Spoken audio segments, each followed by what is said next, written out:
Solo.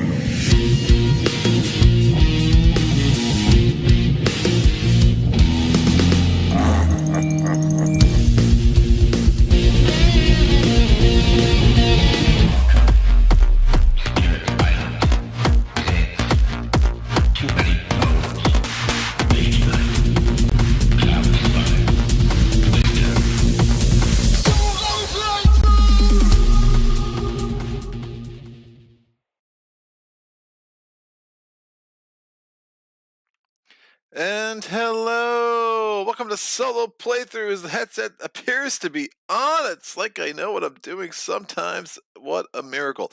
Hello! We are, going back to Azul. Not the tile laying game, but the world of Uprising. It is freaking amazing. I really do love this game more and more.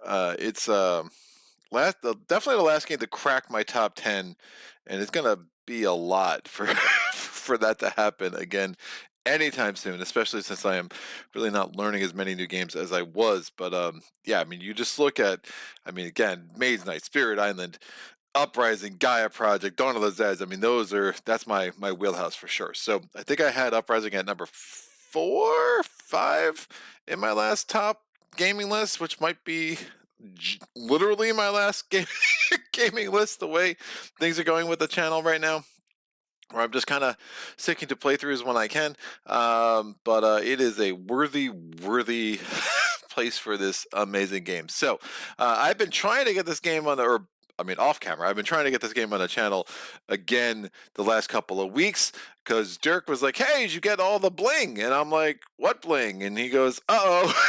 So apparently there was a mistake with the distributor where they tried to add something to my pledge. It never came.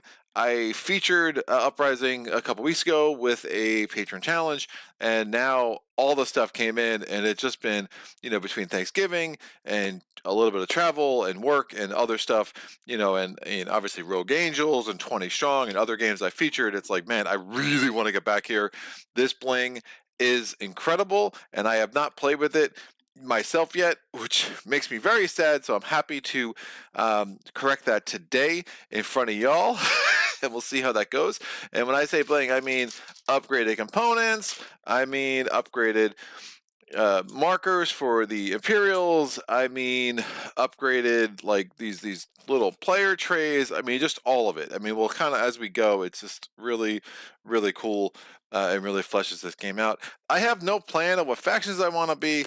I know we're going to do Apocalyptic difficulty. I know we're going to do with Arch-Nemesis. I know we're going to play on Ragnarok mode, which I had a couple of rules wrong. I do want to mention again that for some reason my camera really hates this color, and I don't know why on the felt, and it kind of makes it look a lot more red than it is. This is indeed much more purple. It's actually closer to this. I don't know why it changes up on that, but it does. So Tabletop Taco says, "Bah! I'm so bummed I have to work, but I guess I'll have a great show to catch. I can't speak. Breathe. Okay, but I guess I'll have a great show to come home to." And Daniel Shank says, "Yay, more Uprising strategy roll like last time." Yes, I agree. That was a very nice roll. Now, you will note I've had to chop off the top of the board to fit these player trays. I did put 0 through 18 up there, so as we get into the middle and end part of the game, that will matter less, and hopefully we won't have much going on up there. But of course, I'm sure something is going to happen early to make me put something up there, and it's going to be a little annoying. But alas, that is the price to pay when you have so much real estate you are taking up now with all the extra stuff, and it is what it is. My camera is out as far as it can go. I do apologize for a little bit of the fisheyeing on the corners. That just, again, comes from the turf with the turf when I go out this far. There are ways to correct it. I have not put in the effort to figure out all of that yet, because I had no idea what I was doing when I started this channel. So you get what you get. So let's go through. I got everything out on the table in front of me, and yeah, there's really no great place to start. So let's just get at it. So we have our Aether. So this bag is the special tokens. You can use them for a reroll, and you could use them to activate a Druid ability. I want to make sure I have that right. It has been a second. Yep, reroll all their dice once per roll, or you can activate a god power of a Druid. So that's super helpful. A Druid, activate a god power of the Druid that the Aether is on. So that, kind of even further limits it. We do have our Blessings deck. So any time a Horde or Legion is placed on the board because you have to place a third skeleton, or how the heck did the Legions get placed on the board? Here's the Blessings rules. Yeah, any hex. A hex or a quest places a Horde or a Legion, they get a Blessings card. And when you defeat them, you get to gain the Blessings card, which can have powerful one-time abilities. We'll put this up here. We have our Bane tokens. Again, when Hordes or Legions are placed now, they get a Bane token, which makes them that much nastier. When you're playing with the Titans, that could be fine, but, we're not, so it is what it is. We'll put those over there. Well, we might be. I don't know. I doubt it. We'll see. These are the new Omens tiles. I do wish they were black like the original cardboard, but I think for readability they made them like a yellowish background that actually matches the scrolls, so that makes sense to me. But again, the same deal with the Arch-Nemesis expansion, so we'll be using these. I'm going to put this off camera, and man, I'm like running out of space off camera. It's just bananas what is in front of me right now. All right, I'll put those all there. That makes a little bit more sense, I think. I don't know. We'll see. Maybe it doesn't. Maybe I'm just making stuff up. We have our mercenary deck, so I'll shuffle this up. Remember, each unexplored sea tower, we'll start with a mercenary, and we have a chance to buy them. There were some rules questions I had in the first time I played with the Titans expansion, and Dirk was, as always, kind enough to answer them all, so please check the comments on my last video if you had any lingering questions. It's going to be off the top of my head. I'm sure I would screw it up if I tried to remember all the questions that came up. I'm going to roll a d6. We're going to have a random capital. So we have all the original and then the 3 new ones. So 1, 2, 3, 4. I rolled a 1. So we have the original. Yep. Good old boring original. You know what? And I'm absolutely fine with that. Let's make that happen. We got enough else going on here today. Someone, again, sent complaints to Solo Playthroughs Philadelphia. I will get them, I promise. We are going to put these here for now. We'll have these here. We're going to shuffle up our item deck. The item deck is huge now with all the new content. So hopefully this doesn't fall over during our play. Adams JC, what's up, Greg? Glad you're getting back to the channel. I'll have to watch this one later. Busy day, yeah. Me streaming on an early Saturday because that's when I can get it in. So happy to do it. So we'll see. Hopefully we have a good show to claim back Azul for its rightful owners.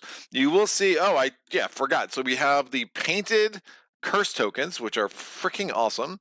It will make, if we end up with the Kraken, it will make that even that much more fun and exciting. But I do like that it makes them a lot more visible from the overhead. So I think that is a good thing indeed. So we have the item deck shuffled. Again, I have this thing here. I'm not using it the way it's totally intended to be used. It just doesn't work with how I have to lay this out with the overhead.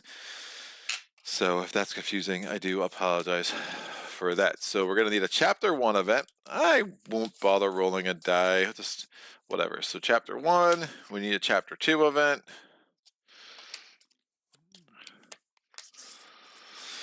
I will probably roll a dice for the druids, but for the chapters, it is what it is. All right, chapter 2. We need a chapter 3 event.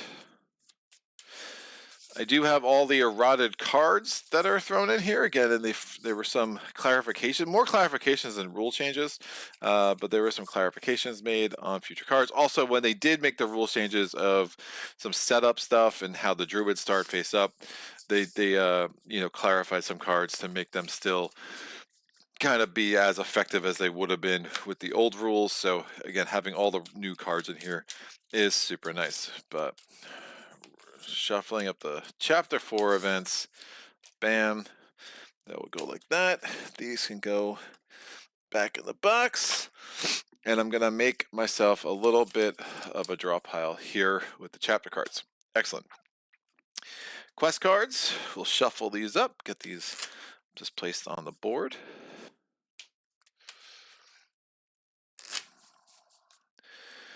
Boo-doo-doo. And it looks so nice. Everything looks so good. You know, I'm just gonna get smashed. Especially since I won last time. It's gonna be like, uh-oh, we are in trouble. But that was a very cool playthrough. That was with the Pirates, the Titans, and I think I chose the Crow, if I remember correctly, the red faction. So here's the new first player token. Here's the new chapter tracker. I mean, it's just, oh, so nice. I'll put this. Yeah, that will work. I'll put this here. What's next? I have the Druid cards. There's 9 of them. 3, 4, 5, 6, 7, 8. And then the Druids, remember, have more powers now. So I'm going to roll a D10. Let's get the first one on the board. We're going to have number 6. I'll roll a D8. I'll go through them all when I'm done. That's a 2. I'm going to roll a D8 again. That's a 7. And then I have 6 left. I rolled a 3. So the rest of these can go away. So our Druids for this game are the Tree Mother. In the refresh phase, if a player has 0 units in play, place an Aether there. Wolf. Well, that will work for chapter 1 at least. Archery and Clash, place your cheapest unit in reserves. In resources from the reserve here. We have the Mountain Heart. If there is 1+ Legion in play, place a Aether there. In Archery and Clash, you can ignore all skulls showing on 1 die your enemy rolled. That's before damage once per round. This is also after damage once per round. So it's also once per round, and then obviously after before. You know, because words. We have the Shapeshifter. If the Empire has equal or more points than any player, place an Aether here. Archery and Clash, gain the resources shown on this hex, or 1 point before damage once per combat. And then we have the Red Hand. If there are 5+ skeletons on hexes, place an Aether here. Archery and Clash, place 1 skeleton from the reserve on this card, or remove all and add their dice to your roll. 1 before damage once per round. So these are going to go in these spots. They're going to cover up all the terrain rules, which is why they gave you new cards to kind of make sure you had those rules handy. Cutting off the top of this board is going to make this a little annoying. So can I put all 4 down here? Sure. We'll try this, and then we'll have to move things. Maybe. The things we do to get this on camera. All right, we'll put this like so, and then if I have to move it later, I will. So that is done. Now, get this off the board. Well, we're going to need this. I'll put that there for now. The curses, I'll move them to the top of the board.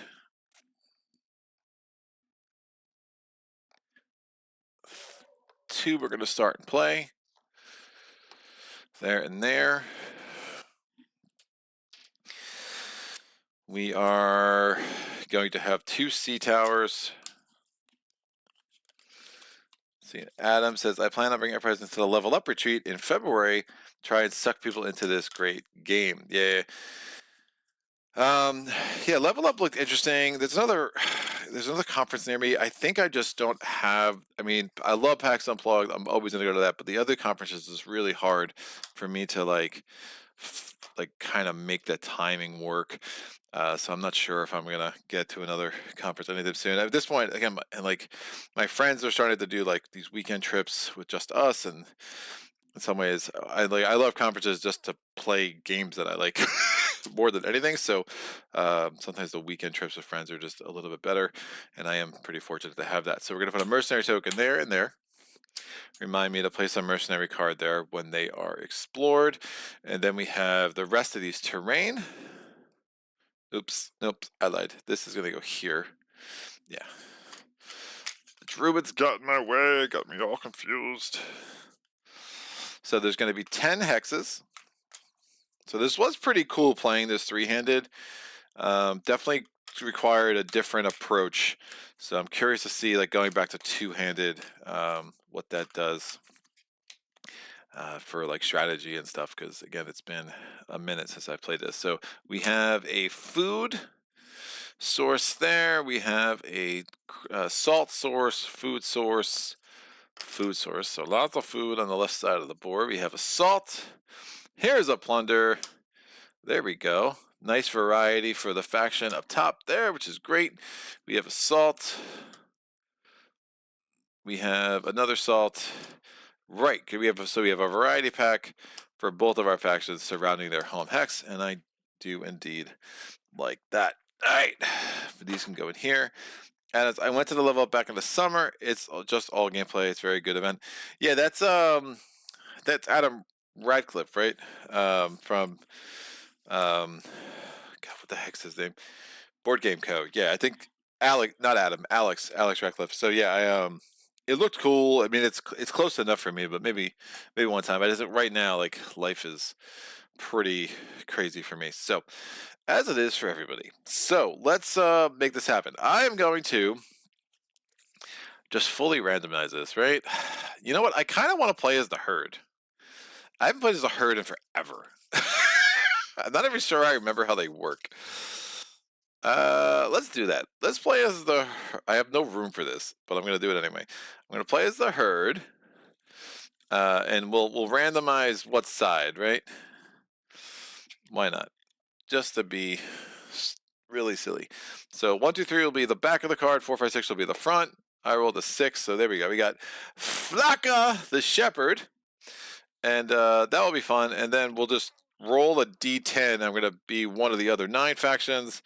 And I really don't have a preference. I just missed the herd because they're super interesting.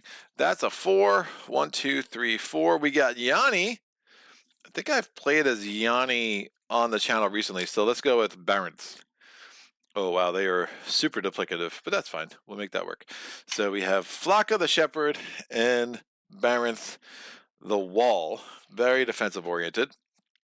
So Flaka the Shepherd, when the Singing Plains drowned in chaos, it was Flaka who was the first to speak out in favor of leading her herd south across the ice. We're going to have a herd card, which I'm going to have to put somewhere. You know what? I'll move this up here and put the herd card there. You know why? Because I can. And here is the herd thing. So the herd, when cold and chaos overtook the Singing Plains, the last herd began its journey across the frozen sea towards Azul. In the previous centuries, the Yatuma. Oh yeah, so it's the herd is the Yatuma, the last herd.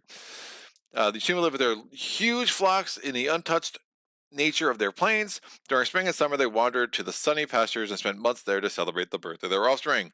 As soon as the grasses of the plains began to turn red, the individual herds began their journey south, where they were eagerly awaited by traders and cattle drovers from all over the world and the cities of the empire. The animals selected by the herd masters were sacrificed, that's not a word, sacrificed, and fur and meat were sold to the inhabitants of Dracoria. When the curse transformed the Singing Plains into a hideous image of its former beauty and killed a large part of the Yatuma and their herds, the survivors gathered to form the last herd and fled south across the frozen sea, until after weeks they finally reached the flinty shores of Azul. Society, herd, way of life, herders, leader-type shepherd, survivors, 129,000. Dun, dun, dun. That's going to go right in there, isn't it? Oh, so satisfying. We're going to put 8 activation tokens here. I need to find them. I guess. What goes here? Is that for? No. I don't know what that's for. Whatever. We'll figure it out. I gotta find them. And I need to find Baronth as well. So we have Baronth. They're blue. That is them, correct. Some of the colors are a little close to others, so just wanted to make sure I'm grabbing the right thing. And then the herd is here. All right. So they'll be up top. So their home hex is hero mark. When holding, that says the same thing. So it produces one of every resource and a victory point like normal. We're gonna need Flaka. We're gonna get her cards. Now we are playing with the ally cards. I don't know if this is gonna be great for camera, but I'm gonna do it anyway. So there is a whole tray here for your feats, and yeah, it's terrible for camera, but honestly, I have no other way I can fit all this on, so I'm sorry about that. So her starting feats is start always when you place a haven, you may build units on the Herdmaster's hex. On the Herdmaster's hex. Oh, there's one Herdmaster as one of your elite units. When you place a haven, gain the resources and oh, that's nice. Gain the resources and the points shown on that hex. And then the Shepherd's Bounty is the ally thing. When you would gain resources, you may give all to another player instead, but you have to give all. So that's an interesting ally thing. That is not a ability that exhausts, but that is one of your feats. So you have 3 starting feats if you have the ally pack. So if you have to lose a feat, you indeed can lose that. You notice I did do that in my last playthrough where I just was like, I used them as kind of fodder for other effects because I like the ally cards. I don't think they're that strong in themselves, but again, having another card you can throw away is indeed can be very nice. We have our 8 other feats, and by 8, yep, that's correct. So I'm going to shuffle these up. And they get placed right hither, which is super nice. We're going to have the herd standee, which is great. The herdmaster, we have 2 drivers. They are elite warriors. We have 2 tricerahugs, which is just a fun word to say. They are elite riders, so they would add their dice in ranged in archery in a Badlands, which is great. And then we have 6 basic riders. Now remember, the herd card is that you can have more than 5 in a hex. You are not limited like the other factions. However, and you could just put things on this card and just put the herd there. However, only 5 can participate in every round of combat. What that means is, though, you can go in with 10, and as things die, you'll still keep rolling 5 dice round after round after round. It can be very strong. Like normal, we have 5 havens. Putting them on the board here, and then we will start with 1 haven on our home hex. So that's super nice. Here's our scoring marker, and this is out. So the herd card, the herd standee, is not a unit, just a placeholder. You may place it at any time with your units and place your units here or vice versa. Your herd limit on a hex is equal to the herd size track. Place a threat tracker on this card starting at 5. When you place a haven, increase it by 1 permanently. Right, so you are limited by the herd track. I did forget that, but you can get this up higher. Utuma may only roll 5 of their unit dice in combat, but again, as units die, you have more to choose from. I just dropped that. I will get that later, and we will put this hither. Huzzah!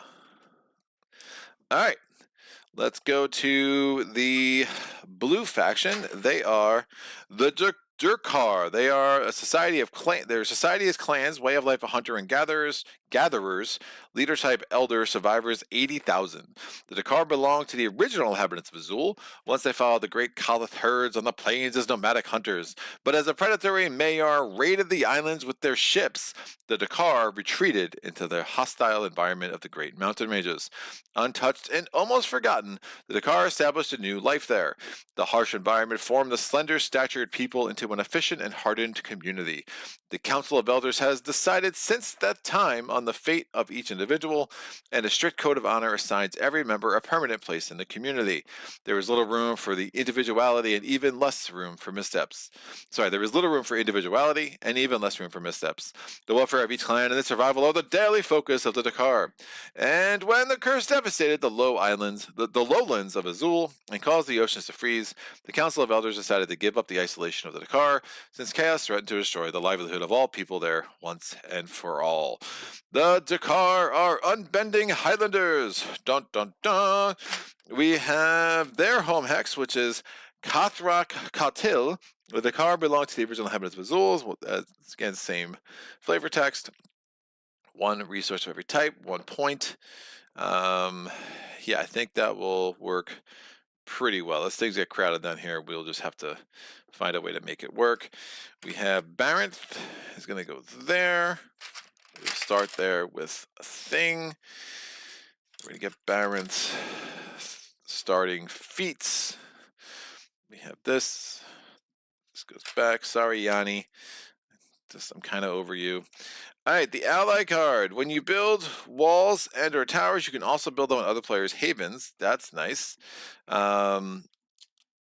So that's always this. The ally card for the herd is only during the action phase. Just to be clear about that. That makes sense because you're building havens generally in the action phase. We have Phalanx at Archery and Clash. You may turn one of your dice to show a single shield before damage once per combat on your hero's hex. And then we have the Younglings. Flip this to exchange 1 Youngling here with an Oathsworn after combat. So that's flip this, so that is a once a round thing, but that could be super nice and a good way to get your Oathsworn on the board and save some resources in the process. So it's a cool little mechanic. We're going to put the rest of those cards there. We have 3 Oathsworn standees. We have our Kolith. He's an elite rider. So again, he can throw a black die into archery rounds when on a Badlands.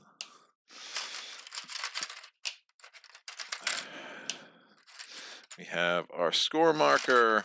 We have 5 Younglings. They roll blue dice. Again, we are very big on the shielding. And then we have 3 Spear Singers. I don't think it's intuitively obvious, if I could throw an excessive amount of adjectives into that sentence, that blue dice are better than red dice. They just strictly are. Yeah, there are sometimes you'd rather have a red. Blue dice can't roll any lightning bolts, but they're very, very helpful. So I went to the level up back in this, or blah, blah, blah. Alice says, yes, Alex set it up. A bunch of other content creators were there too. Jeremy says, this isn't Dune. Jeremy says, Mazite brought me into your channel. Thank you, Jeremy. Welcome to our Saturday morning stream for the craziness of Uprising. Whoo! All right. I think we're pretty good. So we're going to put 3 skeletons on the board, 1 in each of the 3 different areas. Give me the Howling Might, the Fog Grave, and the Screaming Sea. The 2 have to go with a curse. We are going to put a 3rd curse on the board as well because we are playing on Apocalyptic. And we'll put this in the Fog Grave right there. We have to get some garrisons.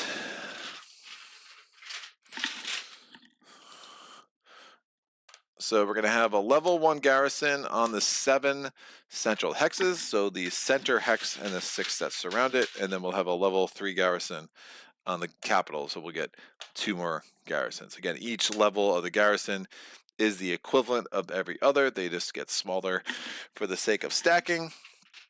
And when there are 3, they roll a lot more dice. So when there's 1, and then when there's 2, obviously they roll some amount in the middle. And that's all here on this card. Maybe I could put these up there. Would that be a nice way to fill that space? I like it. I like it. We'll do that. I probably could put the Druids up there too, but for now I think this will work a little bit better. Whoo! Alrighty then. You know what I need? I need coffee.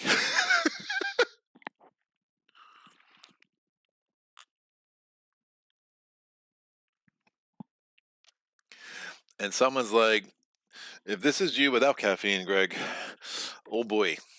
Oh boy. I know. My wife's a lucky lady. Oh, we need to set this crap up too. We're getting there. So there are now 12 Horde and 12 Legion with all the expansions. We're still taking 3 + 1 per player, so we're going to have 5 on each deck. we were playing with 6 in the last game because, again, I was playing a 3-player game. So 1, 2, 3, 4, 5. I do like the extra variety. You know, I'm sure I'll still get to see the frickin' God, what's her name? Who's that annoying one? The Siren. Siren drives me bananas, but that's fine. I think this is for real it. I just combined all of that into one word somehow. That's 5 of these.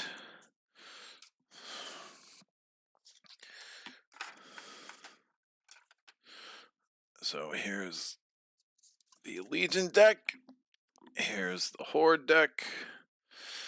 We're gonna give ourselves 5 5 resources of each type. And actually, let me take out the 3s like I normally do.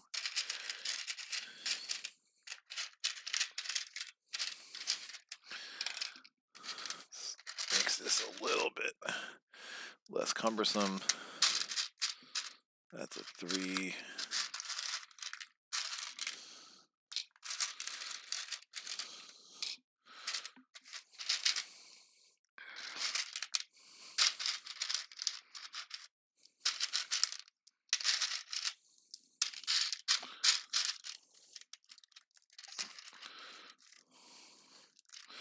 All right, great. 3, 3, 3. And then 2, 2, 2. There's another 3 hiding in there. I should look at this. Command and Haven costs are normal for the Herd. Command and Haven costs are normal for the Decor, so no special extra costs and stuff like that. Like some factions cost you 2 food to command, or 3 to build a Haven.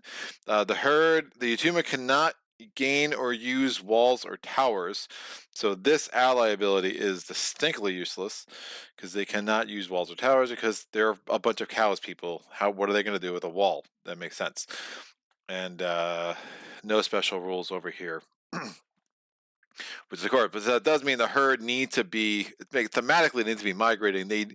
There's no benefit for them to attack on a hex with a Haven of theirs, unless, again, it's like a Badland. So if they have, you know, their Tricerahogs, they can get those red dice in archery. But other than that, they're going to want to be the ones moving and making those attacks in hexes that are most advantageous to them. You needed that coffee for Zeds. You were fading the game. You were fading the. Oh yeah, you were fading the way you got rolled in the forest. Then not the what? You were fading. Then not the. Oh, that you were fading. Then got rolled in the forest. Yeah, dude. That I was. You know what's crazy? Because I saw it coming too. It's like, so let me go this guy here, and he'll be able to push everyone back. And then, of course, I pulled the brain Zeds into forest, and that was really gross. So that was a very unfortunate turn of events, but alas, I will get over it one day. That day is not today. All right, we're good. That's it, right? For real, finally, great.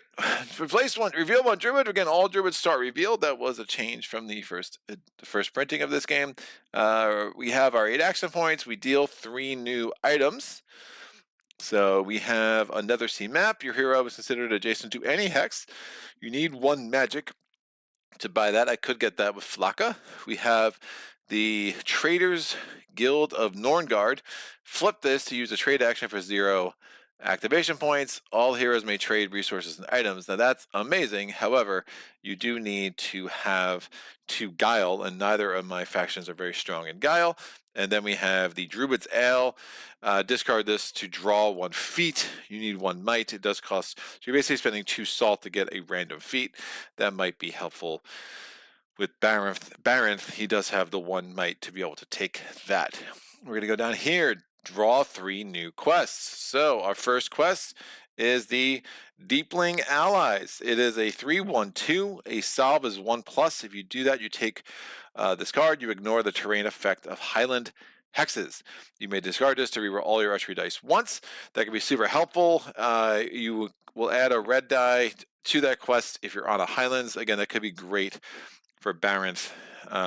If we do get our Spear Singers out, that they would be able to all roll their dice instead of being limited to one die total in archery phase. So I would think I do want to do that with the Dakar. Durkar. We have the For the Greater Good. So this was the one I had a question about, and it is as good as I actually underplayed it because I was like, there's no way that's too good. Oh wait, no. This is something different. All right, my bad. I was thinking about the one where you got a mercenary, like you literally go through the mercenary deck and take whatever mercenary you want. It was really sick. So this is a 4/1/2. It's a solve 1+, but it's very action intensive. Solve. If you solve it, if you have any if you have no feat here, place the top feat of your deck here. If every player has a feat here, place their feat to the play, discard this quest. So essentially, we would both have to solve this quest, and then we would both get an extra feat. It can be very strong. The question I have for Dirk was the ruling is that, like, if you have no feat here, place the top feat. Then so we all need to solve it once. You don't need to have another player solve it a second time for us to get our things. In a 3 or 4 player game, it's really action intensive because then everyone has to do it.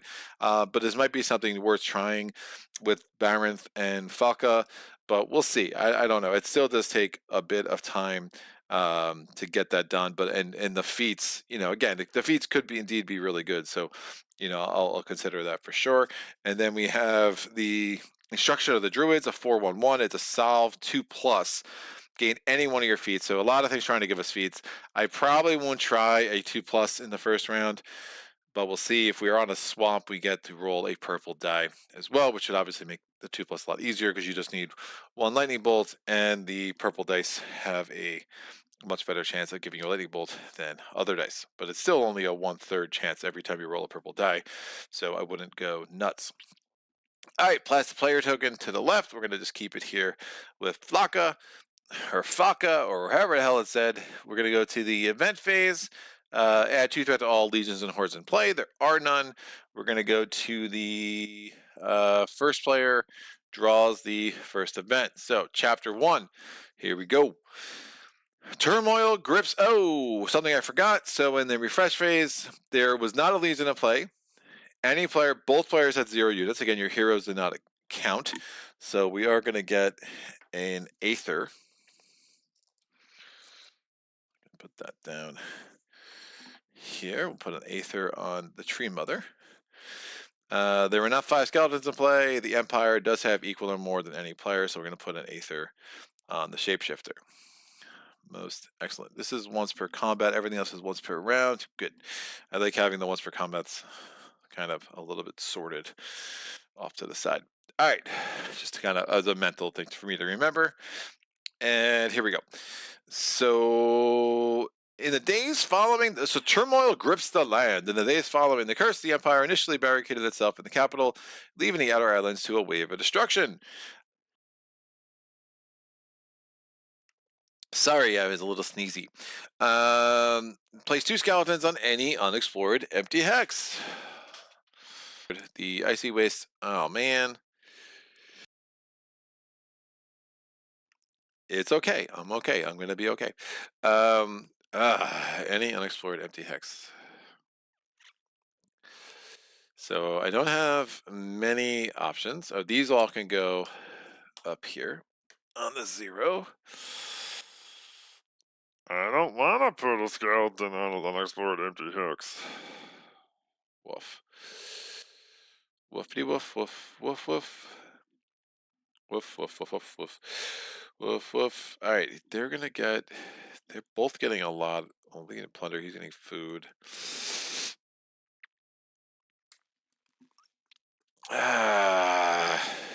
Who's gonna be good with archery? The herd kind of sucks with archery, so I'll put these guys here. I think that makes sense. All right. And at night, a gruesome wind howls from the west, bringing with it a foul stench that announces a wicked threat approaching. Place one horde at threat 4 in the Howling White, not adjacent to a haven. So we need a horde. We're going to take the top horde from here. It's going to be at threat 4. It is the Unsister. Always wild hunt. Unsister came with the Titans expansion. Forever searching for her sister, the devouring everything in her path. Activation. If there are unexplored hexes, flip the closest unexplored hex, but ignore any effects. Place one curse or 2 skeletons on her hex, then place her on the explored hex.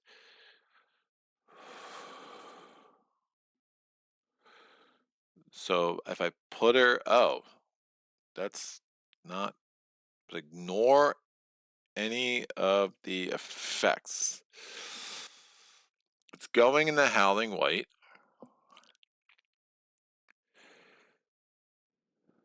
No sea tower.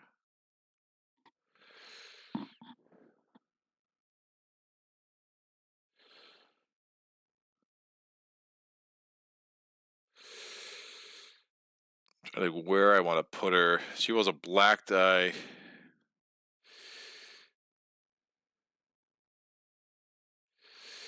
If destroyed, she rolls a lightning bolt. If destroyed, remove all activation tokens and place her at threat 3 on an empty hex with a curse if possible. Once per round after damage. Oosh. Man, if I put her here, she goes there, puts a curse there. But Baronth is going to be in an interesting spot, but I do think that makes the most sense. All right, so the Unsister comes in. We have to draw an Howling White not adjacent to a haven. I wonder if I could do it there, but I don't think that makes sense. I probably want to deal with this before it becomes threat 6 quite seriously. So fine. So we're going to get the Unsister. Where are you? She goes here. And upon her activation. Wait, so that's not, my bad. I'm used to them all having an entrance ability, so that's on activation. Interesting. So I could try to force her to the capital, which I don't hate. Because I was thinking there's like an arrival thing. I forget what it's called. We'll see it on the next one. So if I put her there, if I explore this with Baronth, she just starts going that way. And if we can kind of wall her up, get her into the capital, I don't hate that idea. All right, that's fine. So we're going to pull a Bane. Where did I put the Banes? I put them over here. All right. Prologue, setup complete. Time for the next game. Yup. Jeremy says, be back in an hour. Jim, have a good time, sir. Lift some weights for me. All right, our Bane is in... Oh, that's horrendous. I have Yasat +1 +1 lightning bolt, which is pretty much always going to trigger the if destroyed. They come back at their 3. Did they lose their Bane? Is the question.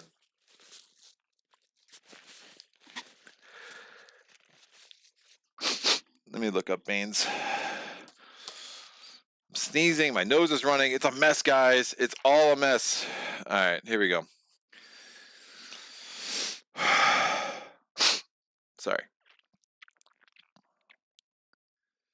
When any horde is draw a Bane, place it on the horde.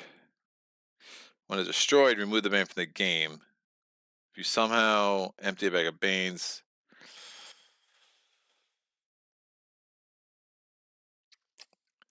So yeah, it's definitely going to come back at least once, and I don't love it. I can't stop it. If destroyed, remove activation tokens and place at threat 3 on an empty hex with a curse if possible. Oh no. Well, that'll be interesting. We'll see how that plays out. And then we have another horde at threat 4 on a sea tower, empty if possible. This horde. Oh, the freaking siren. How do I get the siren every game? I hate the siren so freaking much. Fewest Guile. And it get placed on a sea tower. Empty if possible.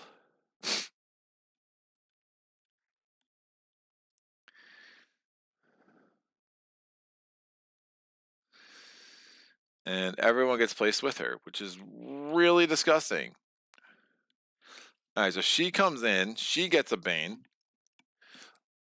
You're so Bane. Hellcats +1. Skeleton +1 shield in the first round of Clash. Huzzah. I'm gonna put these over here. They're a little bit more reachable. So she's gonna get placed here. The immediate effect. There you go. The hexes with the lowest, the heroes with the lowest guile have to get placed on her hex. So that's both of them. They're not very guiley. God, I really don't like the siren. She's so annoying. But she has called me to her, so I must go. Alright, we can definitely explore there. I do think that makes the most sense. The Unsister is gonna... If there are no unexplored hexes...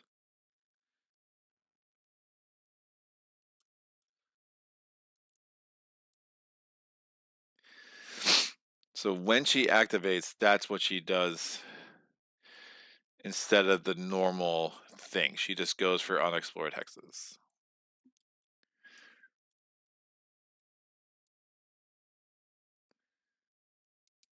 Yeah, okay, that's fine. I think I'm reading that right. And there we go. So that is chapter 1. We move on. Place 1 activation token on each Horde or Legion. These are the new and improved activation tokens. So they are gold, but they do have the art of the Imperial and the Chaos. And that's fine. Build phase, draw 2 feats. So Flocka's gonna draw 2 feats. She draws. Nomads, discard is to place 1 of your havens on any explored hex without a X and enemy units. That could be nice, but if... Oh, and that would also trigger that. Otherwise, I get 3 resources and a stat bump. Oh my. Oh my, oh my.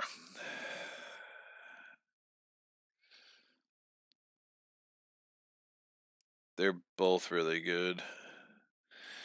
I like stat bumps. Heroes considered adjacent to any hex. Getting that would be, yeah, if we explore there, we get that. That's a good turn for Falca. She already has magic. I could give her might.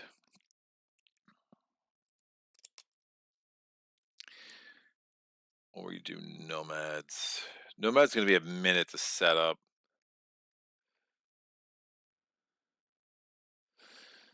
Although it could give me some extra action economy in the first round. I kind of like the extra resources. Man, I'm really torn. I'm gonna regret this. No, I'm gonna take might. I'm gonna take the resources. Just because. Although Nomads is good, but I like the resources. It gives me some extra flexibility. Man, I want both of these. Like, really badly.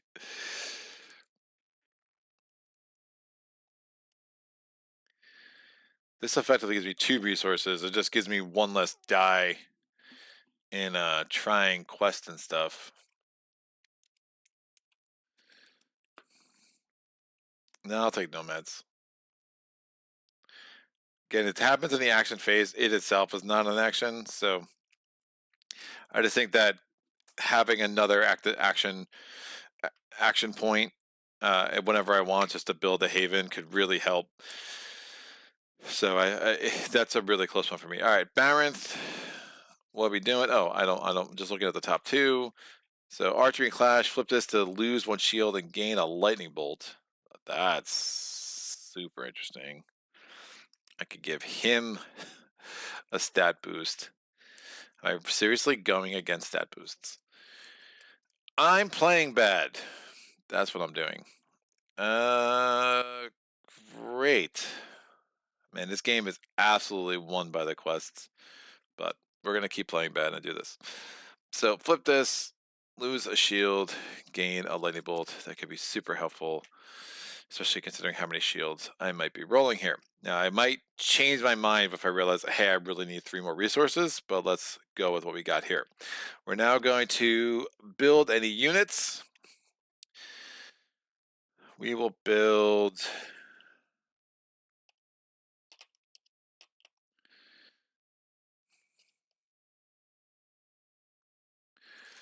Spend 3 food and 2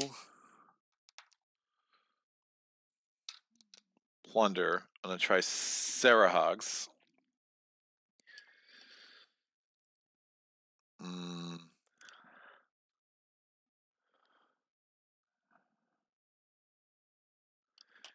And I'll spend 2 food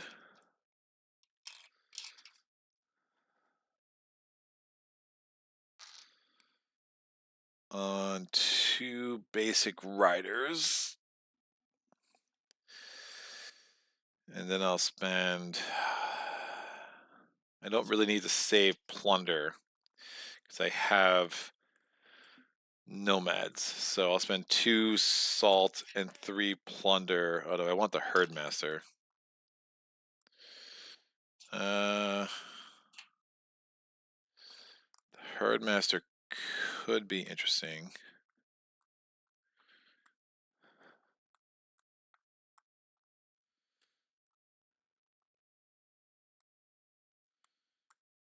Salt. I'll spend 5 salt to get out the herdmaster. All right, so 4 units there. They can only be built on a haven, even though my hero is hanging over here with the siren, because, you know, that's amazing, exactly where I wanted my hero. We're going to build units for the Durkar. They definitely want some younglings out, so after combat they can turn one to an Oath Sworn. The Khalith is mad expensive.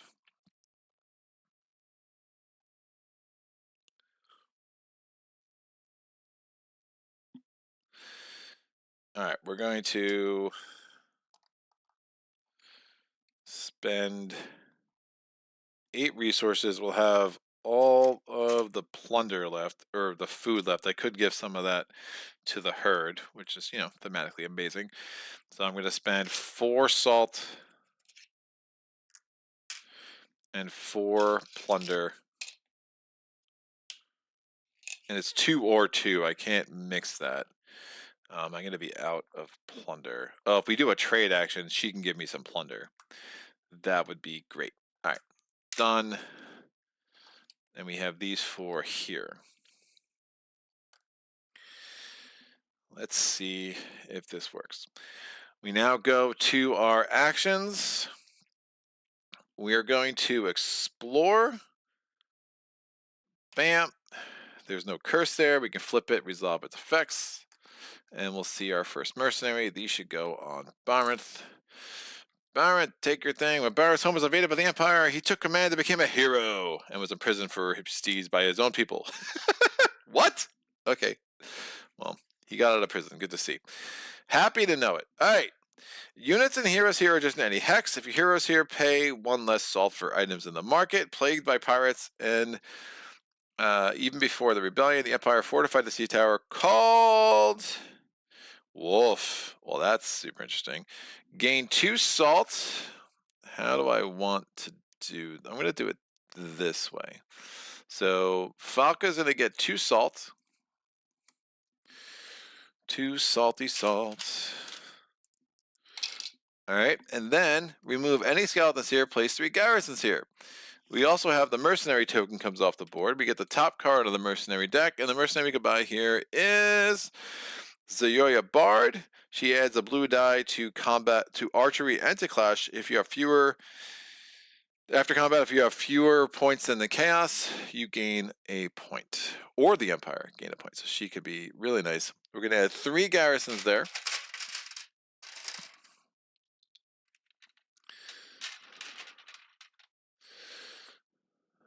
Mike Owens, it's an early morning for me. Live Greg setting, weird. Pavel! Hey, Rebels! What's up, sir? So we have a combat. So the garrisons are in play. They're fighting the Siren. So first we're going to do an archery round. The Siren in archery, this is only for Clash, is rolling a red die. And you can't use lightning bolts against the Siren, remember that. And the garrisons in archery are rolling 3 whites because there are 3 garrisons. So I can roll all these together. 1 shield. What the heck was that? 1 damage, so nothing. That was pretty anticlimactic. Now we go to the archery. Pavel, what's up, man? Merry Christmas. Thank you. You guys are way too nice to me. I appreciate the support of the channel 100%. So, like this game, I love this game. So it is what it is, man. So we are doing 3 garrisons. We got these, so 5 dice. We got 2 blue, 2 yellow, and a white. And Siren is rolling a purple, a yellow, and 3 white. There is overlap, so I'm going to roll the Siren's dice first. We got, oh, she rolled like crap. Did not roll a lightning bolt. This would be interesting if the garrisons. Oh, and she gets a shield. And for the first clash round, she gets a shield and a skeleton. So she essentially has, I'm just going to make it happen. She essentially has this because of Hellcats. So she has 2 shields, 2 skulls, and the garrisons roll. They do 3 damage, and they take 2. So we're going to add 2 garrisons to the Chaos Graveyard, and we take 1 notch down off of the Siren. We go to the second round of Clash. So Hellcats is satisfied for this round, so you don't need to worry about it. We have a purple, a yellow, and 2 whites against just a blue and a white because we're down to 1. We'll roll the blue and the white first. 2 damage and a shield. The Siren rolls 2 damage. So the garrison is out, but the Siren does go down to her last bit, and she does not move. So she will be very easy to take out, which is a very nice turn of events. So it was a very good sea tower for us. And it makes me happy. Get rid of this stupid Siren. She starts running around the board, doing all sorts of annoying things. All right, done and done. So that was just an explore action for Falca. Barrett is going to go. Barrett is going to do a trade action. So he's going to gain assault. He's going to give 2 food to Falca. And he's going to take 2 plunder.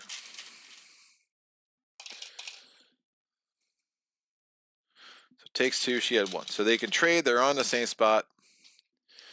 That all makes everyone happy.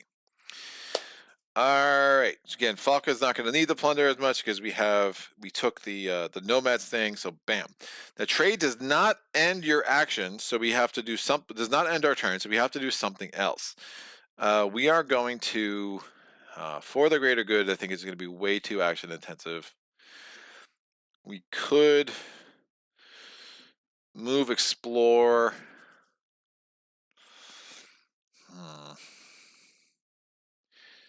I don't love it. Who has salt? Ooh, someone could buy her.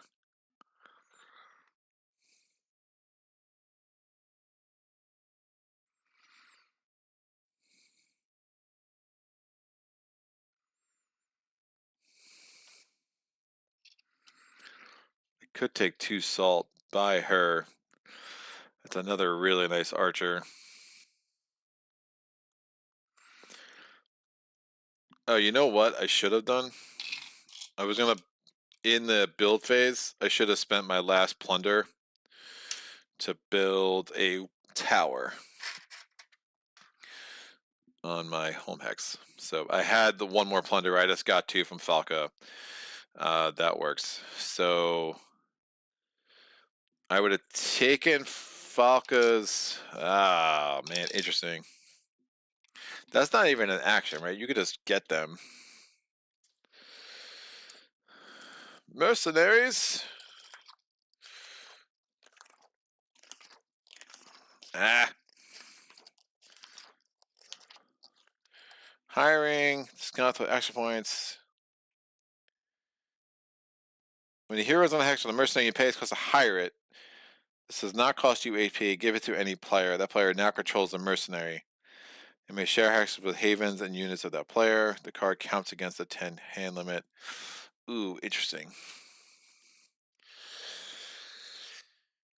Interesting.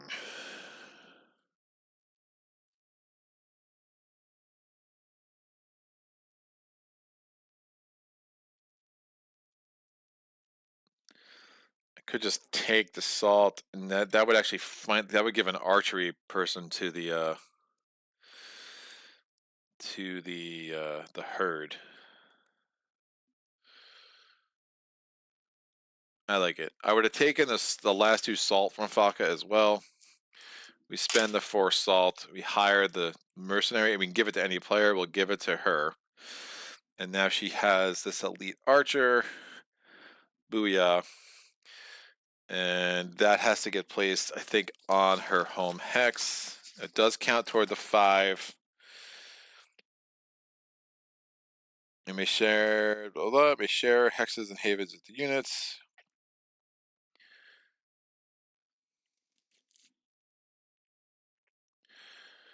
Any explored unit without enemy. So any explored hex, so we can put it. Any explored hex without enemy units, we'll just put it over here. Alright. By the way, the siren is standing back up here. Most excellent. So now our second thing that we're going to do, I think we have to move and command. I do want to get that Deepling Allies card. I'm not sure we're going to do For the Greater Good, and we're definitely not doing instructions of the Druids. We're going to do move, command, no, move, explore. I want to see what's there. So that's going to just cost me the 2 XP. We flip over here. There's a good chance we're getting another horde, so we'll see. Alright. When the Empire invaded Azul, they established their first foothold on Rawfrost. Gain 2 salt. If empty, place a garrison here. It's not empty. If not reinforced, we'd have to add a 3rd skeleton. We can't. So those go away. We instead draw a horde, and that means we're going to draw a blessing in addition to a bane. Place 1 garrison on any empty hex with no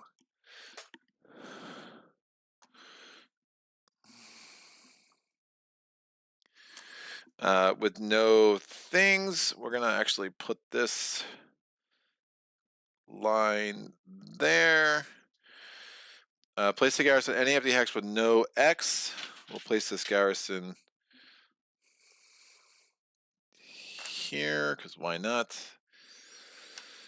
And we got a bane, we got our horde. So the horde's going to be the Imperial Juggernaut. Ugh. Interesting. This legion has no target. Activation, place it on the horde with the lowest threat, or the capital if there is no horde. There is a horde. So that's pretty wild. Does he draw a bane, or does he draw... He would draw from the other bag. Pavel can tell me if that's wrong, because he's actually an Imperial. He came from that deck, but he's actually an Imperial. Alright. Place on the round, blah, blah, blah. Gain the banes of all units destroyed here. Place it on the horde with the lowest threat, or on the capital if there is no horde. But it is going to be placed here for now, and that's really interesting.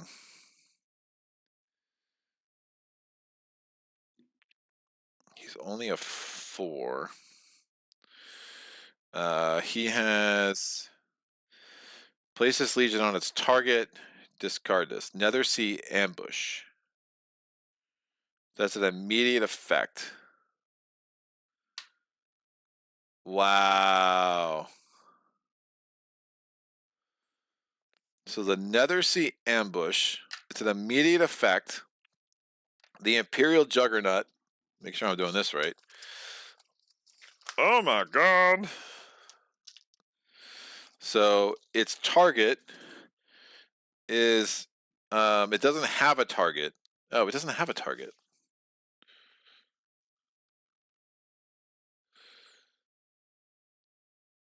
So I think that has no effect. Right? It has a place where it goes, but it doesn't actually have a target. So Pavel can tell me if that's wrong. All right. Woo! Merry Christmas, BTO. Starting to get back into creative mode. Really want to make new stuff. As long as you spend any action point, you can end your turn. Though, really? Oh, nice. Good to know. Can't say to watch. We'll have to catch the VOD, but would like to say I love these playthroughs and what a great game it is. This game is just nothing for the Juggernaut. Excellent. We got there. See, that one of the things I do really like about this game is how like player friendly it is. That like most of the time I had rules questions, like you kind of just had to reason it out and be like, oh wait, right. So I think a lot of the rules are very intuitive in a way that I don't always think is true. However, we do add this blessing. So if we defeat the Imperial Juggernaut, we get this. Discard this to double the archery dice of any player. That is super nice. So we'll put that as part of the Imperial Juggernaut. And we have to get the Imperial Juggernaut. He is this guy, and huzzah. When he activates, he doesn't have an activation token, so he's not activating anytime soon. But he activates, he'll go to the thing with the lowest threat. So the unfortunate thing is I need to get through him to get to the Siren, who I definitely want to kill while she's so weak. And that just got a whole lot harder. Woof. But we did get a blessing out, which I do like. Man, he is going to wallop me. It would have been an argument to keep her. He's going to be very hard. He's just rolling one orange die. Woo! I'd be rolling 2 whites. I could turn a single die to that. I can lose a thing to get a lightning bolt. I have 2 rerolls. Place your cheapest hero. Fund the reserve. That could be good. Alright, well, interesting. Falca is going to become adjacent to every hex. Remember, items cost 1 less on the sea tower, so she's getting close to her 10 item limit. This gets replaced with the Beacon of Hope. When you gain this, place a tower on any haven. Flip this to move any of your units on adjacent hexes here. Max 5 per hex before rolling. That's really interesting. So that was a item.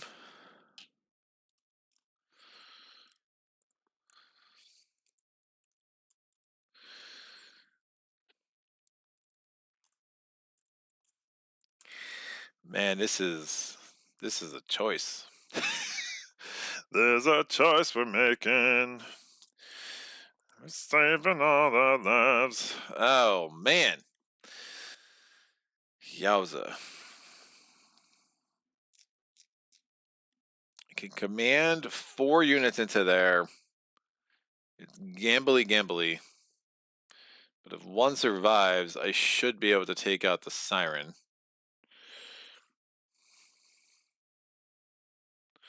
The red hand works in archery or clash, which is super nice.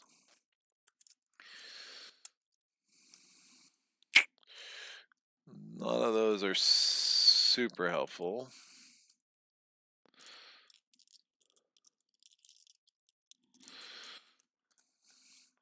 I do really want to give the ranged Still think that was right, giving it to the herd, because they have nothing in archery, and that's super rough. Yay, mercenary. All right, well, this could go very poorly, but he is in my way, and he's going to be in my way next turn too. So, kind of pot committed. Pot committed. It's a poker term. Oh man, if I have no units there, it's gonna be so gross though, because this one scally could activate, just wipe me out. Yeah, nothing's gonna allow me to build.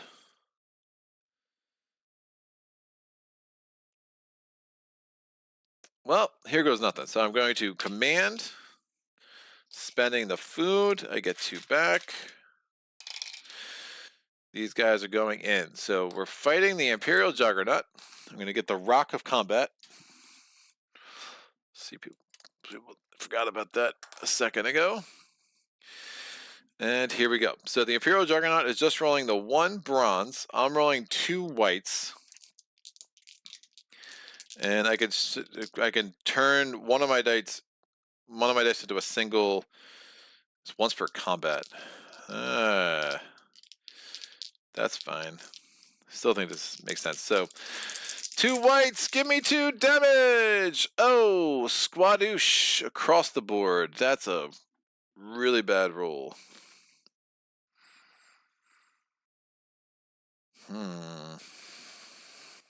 Tempted to re-roll.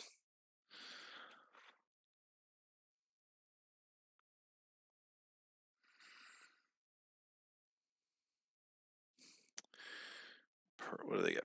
Oh, man, they're rolling. They're rolling some grossness.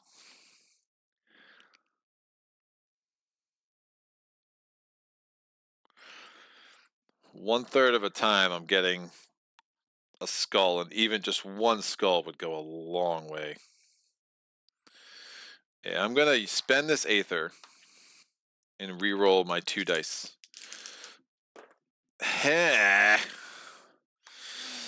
Okay. Fine. So what I'm gonna do is do 1 damage. I can flip this to lose that one of the shields. I don't need it. Get a lightning bolt, and I can use the lightning bolt to place my cheapest unit in the reserves here once per round. Heck yeah. So that works. I use the Tree Mother. Now the Tree Mother still has an Aether on it, but I'll kind of leave this for now. So that is after damage. So damage would have been applied. So I end up getting a 5th unit, which is super important. And we managed to take them down 1. So that reroll turned out very, very nice. We are now going to go to our first round of Clash. It's going to be a silver, a bronze, a purple, and 2 blues against 2 whites and 3 blues. It's not exactly a fair fight. We'll see what happens. Bam. All right, so that's 1 damage, 2 damage, 3 damage, blank, blank. So 3 damage and a shield. So 4 skulls, please. Make it happen. Ooh, 3 skulls and 2 whites.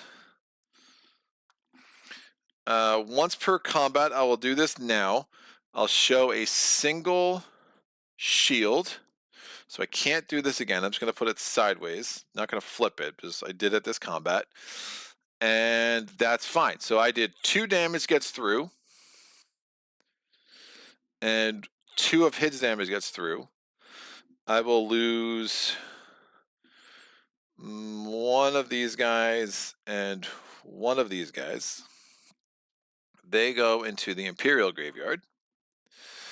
And now we go to the next round of Clash. I have 2 blues and a white against a silver, a purple, and a blue. What? He's down to his final thing. What the heck? That's a little precarious. All right, 2 blues and a white. I just took the. Oh, there you go. I left them there. Against a silver, a purple, and a blue. Woof. I don't like that. That's more than I wanted. Man, I had a chance. Ooh, I could use the Aether on Tree Mother to get another unit. It's really expensive.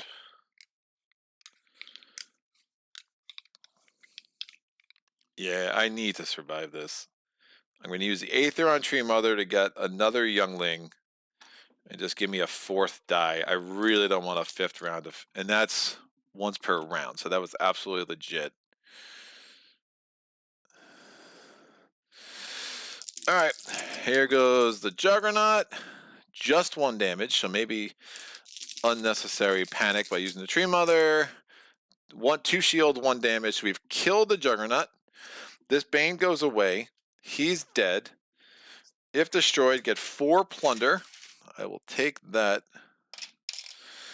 And 4 points. Baranth gets 4 points. That is off the table. I'm sorry about that. That's out. This will go over here. All these dudes survive, and they now live in Rawfrost. This goes away. And dead. That went very well. Now I'm going to look at the rule. I'm going to look at the comments and probably be like, "You're cheating. You did this wrong."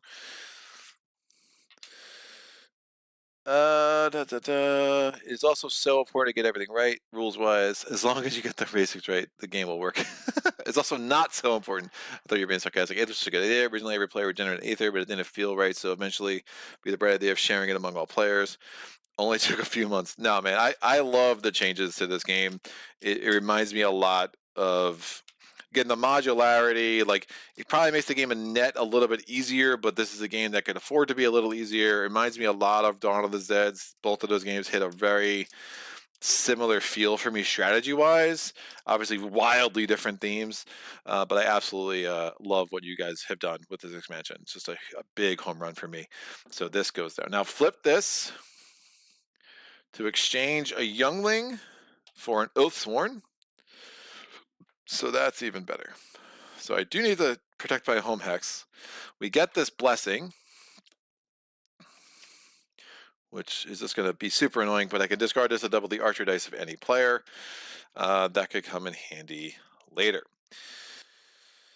Alrighty then. Yay, Barons. What am I doing? Like, I don't know what I'm doing now. I am adjacent to any hex, so probably time to appreciate, to take advantage of this. Oh, I could potentially build 2 havens with Baranth, which is pretty bizarre.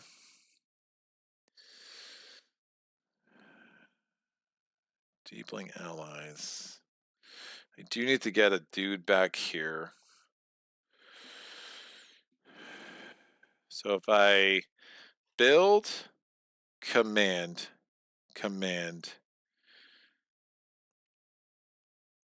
quest, that could be a pretty excellent round for my friend Barons. All right. What is happening? So we are going to command. No, we're going to move. Remember, I'm adjacent to anywhere because I'm on the thing. I'm also adjacent to anywhere because I have the Nether Sea map. So I'm going to move and explore here. It is, wow. For its captives, the line between reality and madness soon began to blur in Omida prison. I guess we're just, oh, that's so sick. All right, so we gain 3 food. Getting another blessing, kids. Place a legion and its target here and only here. So we go to the legion deck. It is at, ooh. Place his target. Activate every legion. So it's a new emperor. He comes in at threat 4 because of the chapter card. The banished to the Isles. Fate offered an unexpected opportunity. Woof.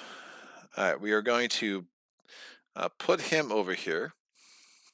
We have to pull the Bane for him. We get a Blessing card because he was added by a Hex. Discard this to ignore all lightning bolts on an enemy Hex. I dig that. All right, we're going to pull the Bane. We have to find his target, so number 29. Boop. And then his immediate effect is activate every legion, which includes himself. So when he activates, he's just going to add a garrison. He gets a silver die in archery. So that's there, and he is here. Amazing. So, whew. Alrighty then. What's going on? A few years ago, after the Kickstarter was already out, but we didn't have any boxes yet, I played the prototype with a friend, and it hit me how absolutely evil we were in the prototype. It was so much harder. Good thing our wives told us to add more nice things. Merry Christmas, Greg. Look at all that bling. What's up, Dirk? Ouch. Nemesis.Games is the Badland. It's not that bad for the Atuma. Oh, yeah, you're right. That's actually really good, unless the Bane is nasty. Okay, he has Lizard Riders. I'm taking everything back. Technically, the rule for the blessings, you put them face down, but whatever. Oh, interesting. That's good to know. AKA 2 red on the Badlands. Have fun. Nice. All right, cool. Yeah, I can't see how that would have affected my thought process, but yeah, I dig. All right, let's figure this out. So we've put we're working our way through the Imperial deck, which is pretty cool. We've already gotten one out of the way. About to kill a second. The Ancestor and the Siren are about to make life interesting if I don't take care of them, but I will take care of them. We're going to go to Baron's turn. He's going to spend 2 plunder to place a Haven hither.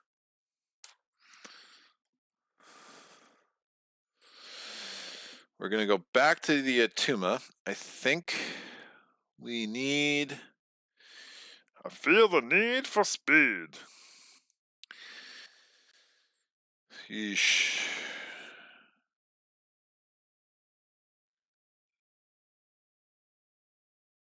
Well, we have that. Yeah, I think we just need to try to kill him. Woof. Great. Here we go. Command. Bye-bye food. We're going to command. So Emperor. So the Rock of Combat is here. Falca. Dang. I gotta bring all 5 in, and I have to move 1 back because I do want to make sure I'm defended against the Skellies. That will work. We are doing archery against the garrison first. The garrison's rolling 1 white die in archery. I'm rolling a red and a blue. Super nice. They don't overlap, so I'm rolling all 3 at once. Really? That's super annoying. Yep, done. We go to Clash because I do 1 damage, they block it. It is what it is. We now go to Clash. I'm rolling a red, a blue, 2 whites, and a purple against a white and a blue because there's only 1 garrison.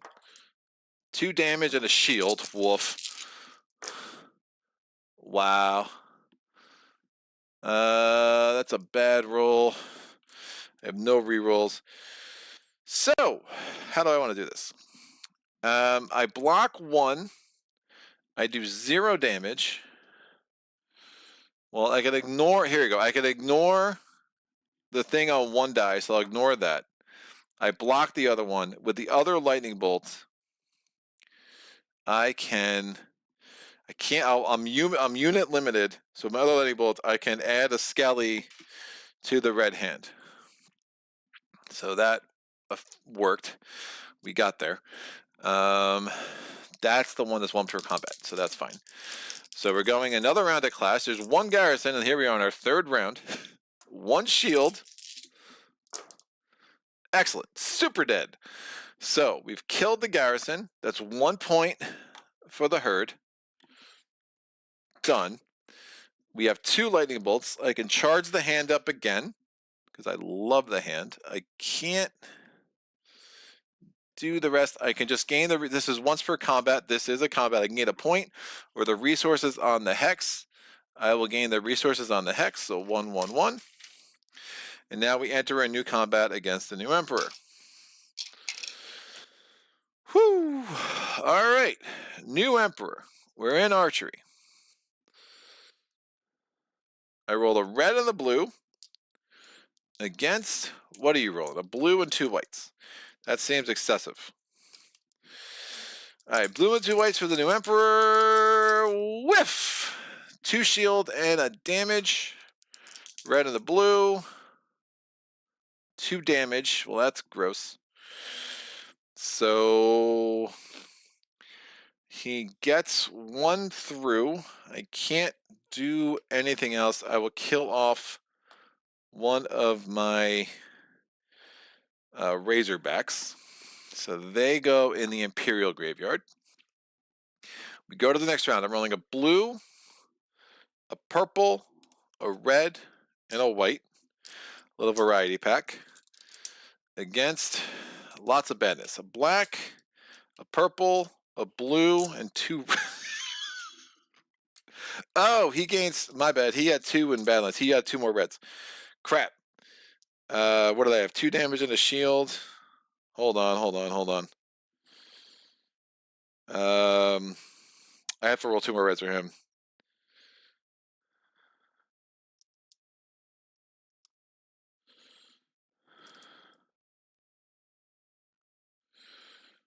Crap. What did I just have? Ah! A blue and a red. I rolled 2 damage. Right. Oh, this is bad. This is real bad. He had a white and 2 blues. He had 2 shields and a damage. And now he rolls 2 reds. That's how that was. Right. He gets 2 more reds because of his ability. Oh, this is rough. Oh no. Was this dumb?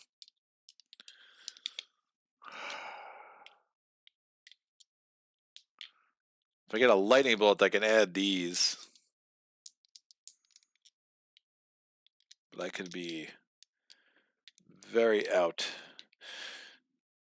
I do not have fewer points in the Chaos or the Empire. Yeah, I might be losing my entire army here. Woof. Alright, so he rolls these 2.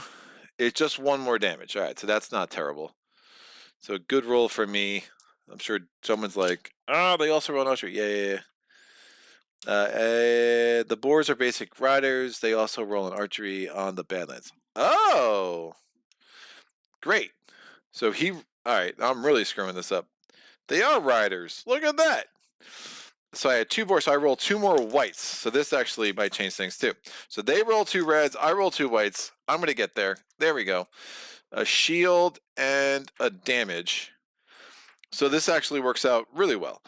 So I block the 1.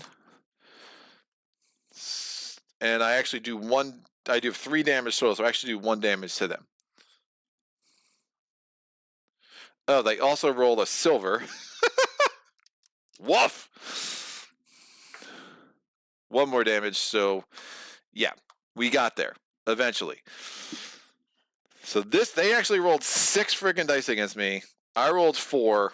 I did 3 damage against their 2 shields. They did 3 damage against my 1 shield. I lost 2. They lost 1 threat, and we finally got there.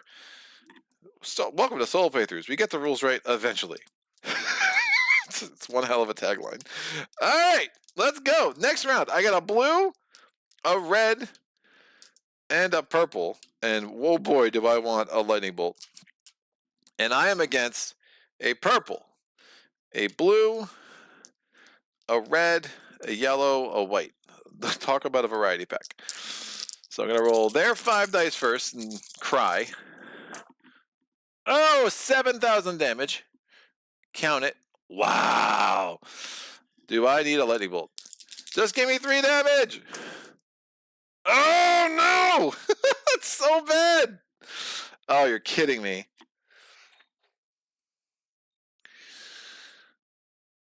Oh, that's super gross. All right, I do 2 damage to them. They're down to 1. I have to wipe him out.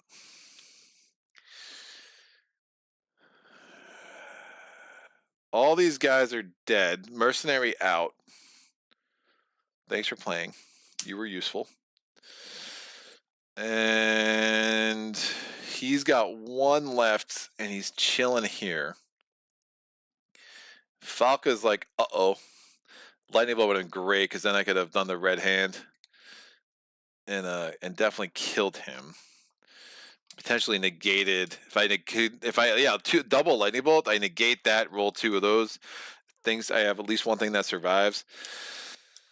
But it was not meant to be. And here we are. All right, so Barrett is going to have to do the job of everybody right now. Barrett is on a mission. He's got 3 activation points left. Yeesh.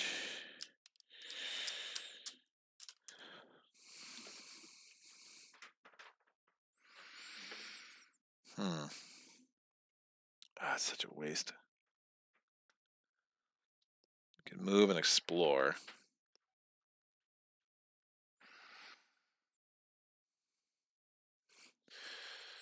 Command build. I mean, I could just risk that getting trounced.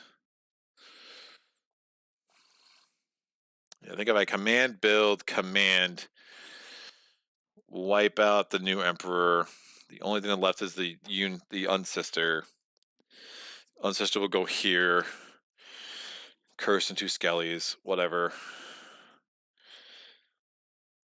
I think that's fine. We'll just risk my home hex, but I'll be able to take it back pretty easy.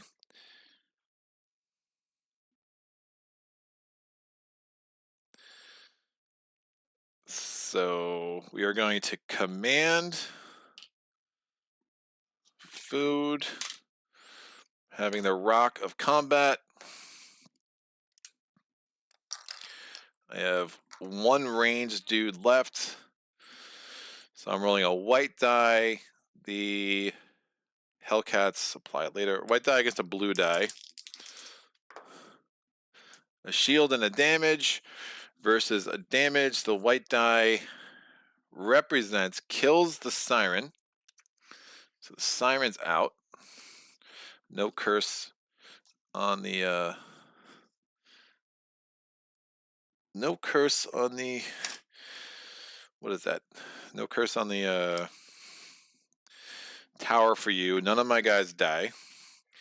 I gain 1 point and plus 1 point per guile, which is 0. The Hellcats go away. Did not come into play that turn because we never got the clash. Siren, done. We're now here. Siren's over here.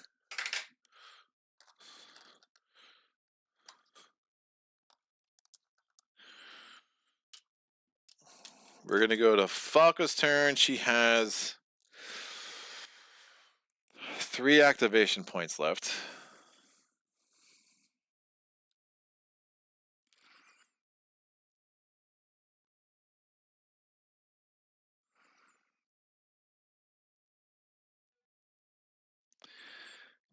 Command, build.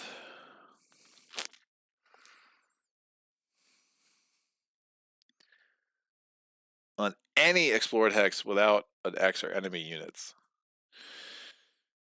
Oh, I can't build a haven there if Baron's there. I'm pretty sure.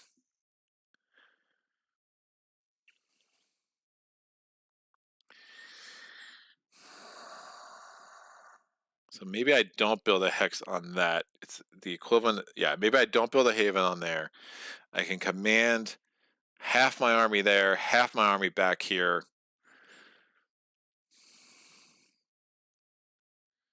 No, crap. He's going to have to command off of there. But I could do this any hex without any explored hex. So I can actually move as Falca and do that next turn. Baronth is like getting super risky. So we're going to spend a activation point to move, explore. We'll explore the sea tower. It's the garage tower. So the mercenary thing comes off. Draw the top mercenary card. It is Cabal of Yucca. Guaranteed damage and archery, guaranteed lightning bolt and clash. The lightning bolt is once per combat. The archery is every round, but there's only one clash. There's only one archery round anyway. She's gonna gain 4 salt. Remove any garrisons. There are none. Place 2 skellies.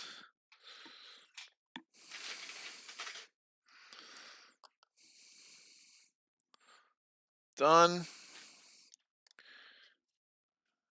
And we'll find him while we're at it. Where are you? Is that you? Looks like you. Awesome. Mercenary for hire there. Costs 3 plunder. And of course I only have 2. So that's fine. I could trade 3 salt for a plunder. You do that anytime. Oh, that's another idea. Guaranteed damage and archery. Guaranteed lightning bolt and clash. Nah, it's so risky.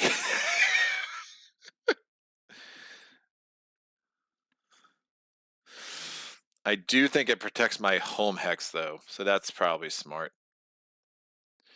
Yeah, I'm going to trade this 3 salt into for a plunder and spend 3 plunder to get this mercenary. And then I'm going to put this sucker there and at least protects that against the skeleton. Great. Alrighty then. Barons cannot afford to command.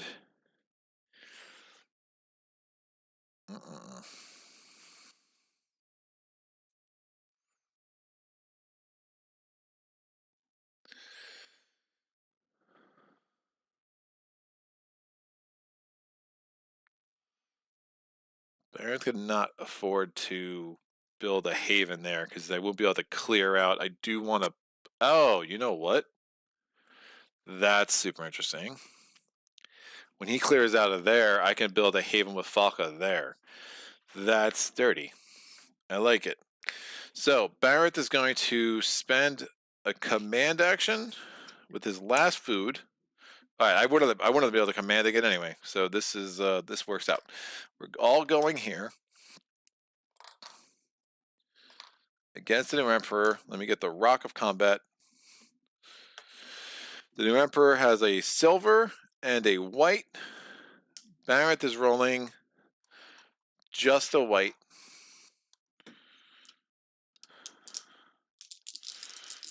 Oh, I probably shouldn't roll those together. So silver and a white. 1 damage and a star. I forget what stars do. They get a shield and a lightning bolt per star they roll. The lightning bolt just gives the emperor. Oh, he's rolling 2 reds too. Woof. Interesting. All right, let me roll. Well, yeah, he rolls 2 reds too. Math is hard. I can get a single shield. 1 more damage against a single white. Great. I could flip that to a single shield. And he only gets a shield and a star.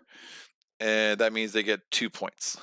So the Imperials get 2 points.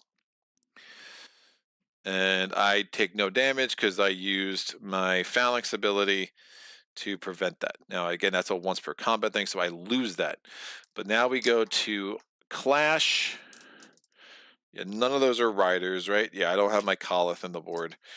So we go to Clash. I have a red, a blue, and a white. Oh, after combat, that's a flip, right? Yeah, after combat, you can turn a little sworn into a youngling into a little sworn, but that's once per round, effectively. So we did the Master Marksman. We now go, it's a purple, a blue, and a yellow. I could have doubled, you know, now I think about it, I could have doubled archery dice for the herd against the Emperor, but it's fine. It worked. It should work out. Although that guy, oh, that's dirty.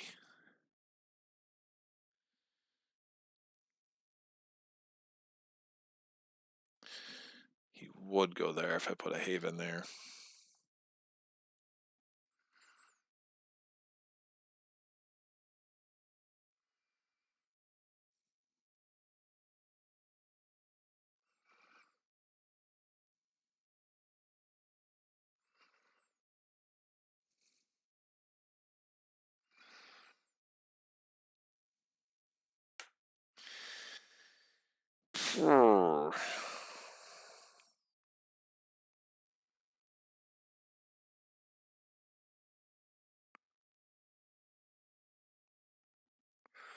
When you gain resources, you may give all to another player.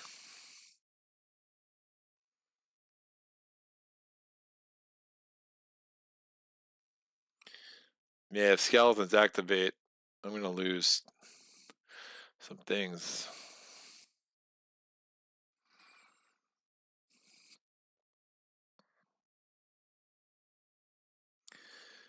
That I don't like.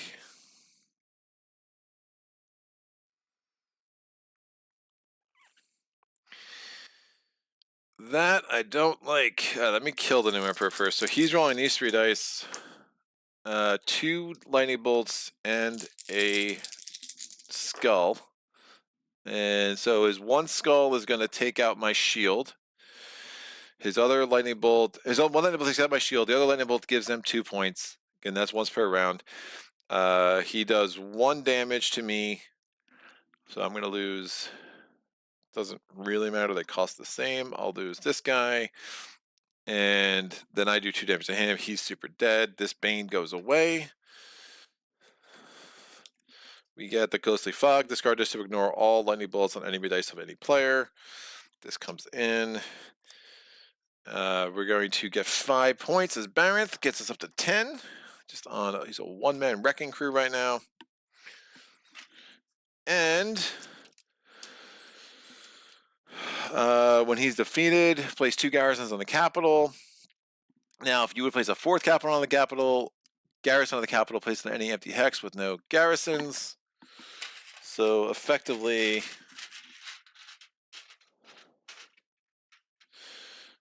we could put this here. 1, 2, 3, 4, 5, 6, 7, 8, 9.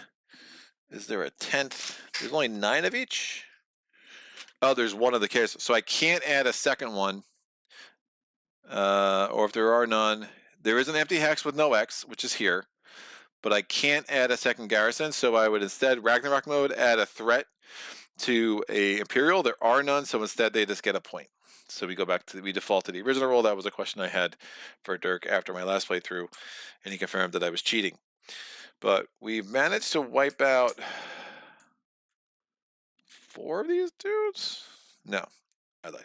That's, so we wiped out 3 things in the first round. The Ancestor's still alive. We're here. Cannot, oh, man, maybe. I'm worried about building a haven there because it just really leaves me vulnerable.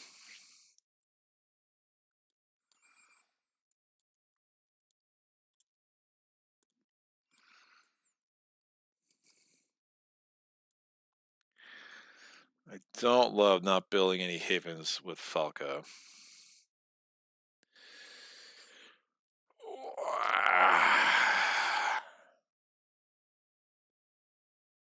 just from a resource standpoint. Although I get the resources in the middle, I have the Herdmaster. Oh, the Herdmaster died. Wow.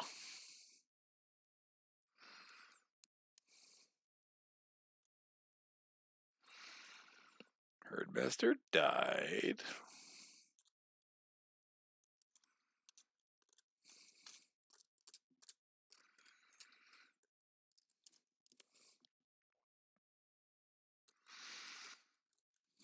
Man, if skeletons activate, I'm in so much trouble.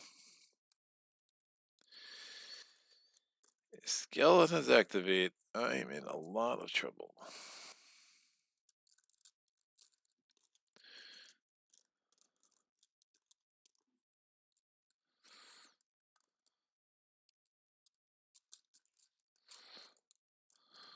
This is out. Alright. Falco, what are you going to do? I think we risk it. Hopefully skeletons don't activate. I want to get another Haven on the board so I have another place to build.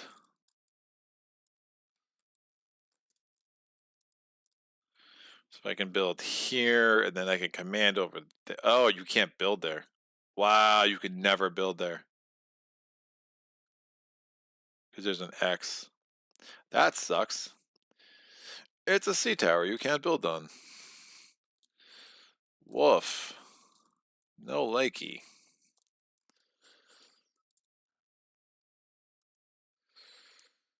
I think it's like half of the chapter 2 cards activate the Skellies. So I think I just have to risk it at this point. So I'm going to discard Nomads. Place a Haven. And when I place a Haven, again, this is not cost me an action point. I place it there. I get 2 salt. And I'm going to want the salt to the Headmaster. I also get a point. Oh, wait. So I placed it. When I place a Haven, I gain the resources and the points. So I gain the point. We have 2 points. Yeah, because we managed to wipe out just the 1 garrison. This is discarded. I'll just put discarded cards face down at the bottom of the deck. That works. And now I have 1 more action. I'm going to go to the market, spend 1 salt to get the Beacon of Hope. Flip this to move any of your units on adjacent hexes here. Max 5 per hex before rolling. When I gain this, I can place a tower on any haven. Again, I can't gain towers as the herd, but I can put it here. It is indeed any haven. Barrett's going to go. Barrett's going to build a haven with 2 plunder. Putting in 3, taking 1. Putting this here. This should have replaced after I got my item. And that is fine. Alright. This is why people this game is entirely luck-based, because they don't follow the actual rules. Yeah. You have to wipe him out, that's right. Garagi is an ancient evil that dwells in the sea tower, so he doesn't like visitors. It's amazing. The insight you all get. Welcome to Solo Playthroughs. Alright. The Ancestor, this is the Eye of Yasat on the Ancestor is disgusting, by the way. I'm not a fan. Not a fan at all. Alright. So these come back. Let me reset all my dice. My 7 million dice, because you guys doubled how many dice I had, which I am not complaining. We have 2 blessings. I don't hate it. We're down to the 1 thing. That's it. So actions are done. We activate the Legion. Her activation is she's going to flip the closest unexplored hex. We ignore all of his stuff on it. It is another Badlands. So we don't follow anything. Ignore any effects. Place a curse on 1 skeleton. When the curse gets placed, it destroys the garrison. And we add 2 skellies. Womp womp. So that's that. Oh, also, when it activated, it should have probably pooped out a curse there. That makes sense. It's pretty fun start. Yeah, the bane gets discarded once you destroyed the first time. Yeah. I looked at that rule before you logged in. So, well, that's interesting. Let's go to the production phase. We gain resources based on total havens. So we're going to get 1 salt, 2 plunder, and 3 food. Plus, I'm just going to do the havens on the board now too. So it's 3 salt, 2 plunder, 3 food, and then 1 of each. Nope. And then, yeah, 1 of each. So 4 salt, 4 plunder, and 4 food. Huh? I suck at this, dude. 1, 2, 3. Yeah, this is wrong. So 3, 2, 3. Should be 3, 2, 3, 4, 3, 4. Yeah, 4 salt, 3 plunder. I'm gonna put these in order now.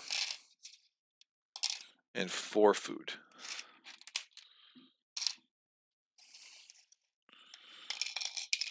For the Durkar, we're gonna get 2, 5, 1.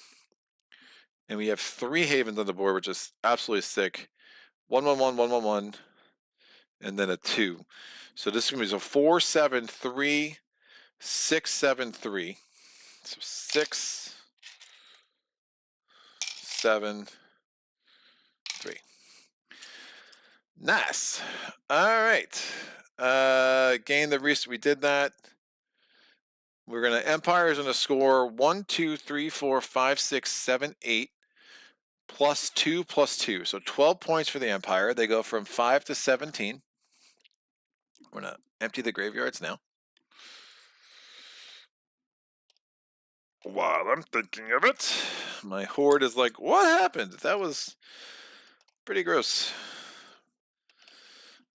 We're now going to go to the Legion, the Chaos, I mean. They're going to get 1, 2, 3, 4, plus 1, plus 2. So they're getting 7 points.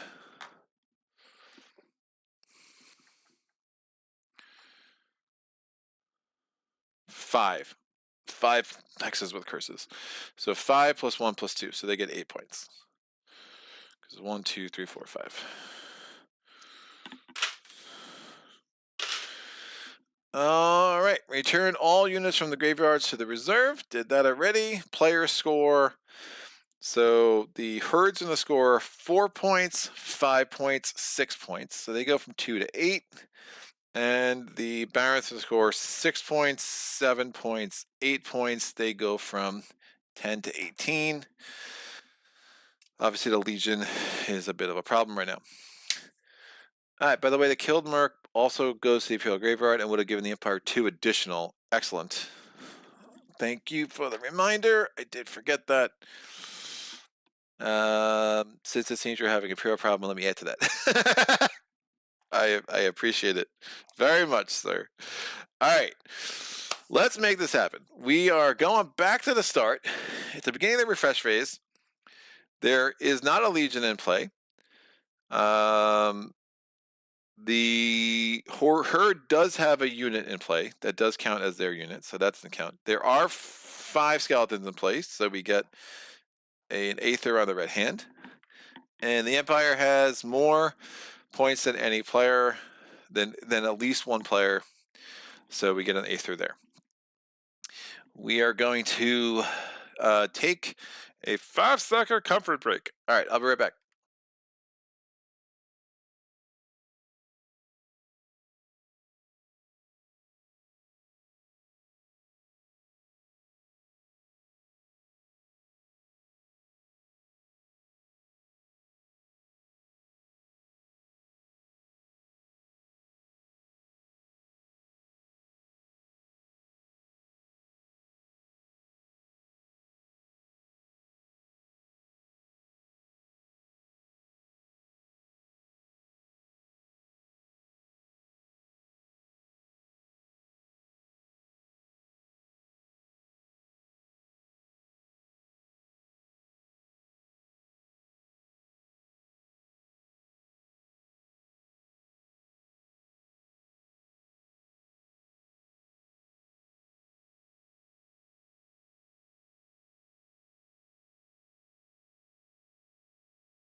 What's up?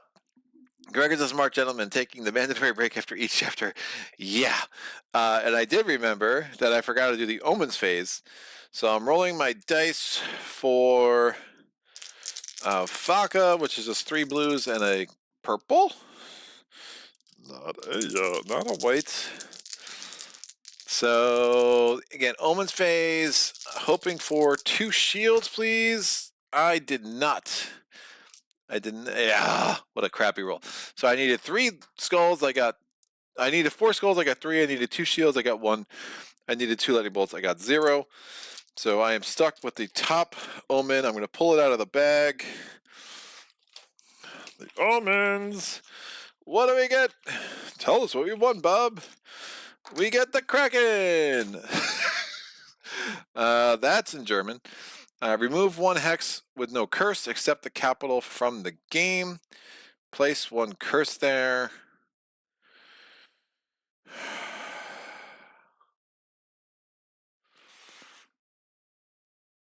If I can't build here, might as well do this here, no? Doesn't say I can't do a sea tower. I'm already adjacent to everything, so I'll do that there. I think the skeletons remain. Oh, this could be a good way to get rid of some garrisons.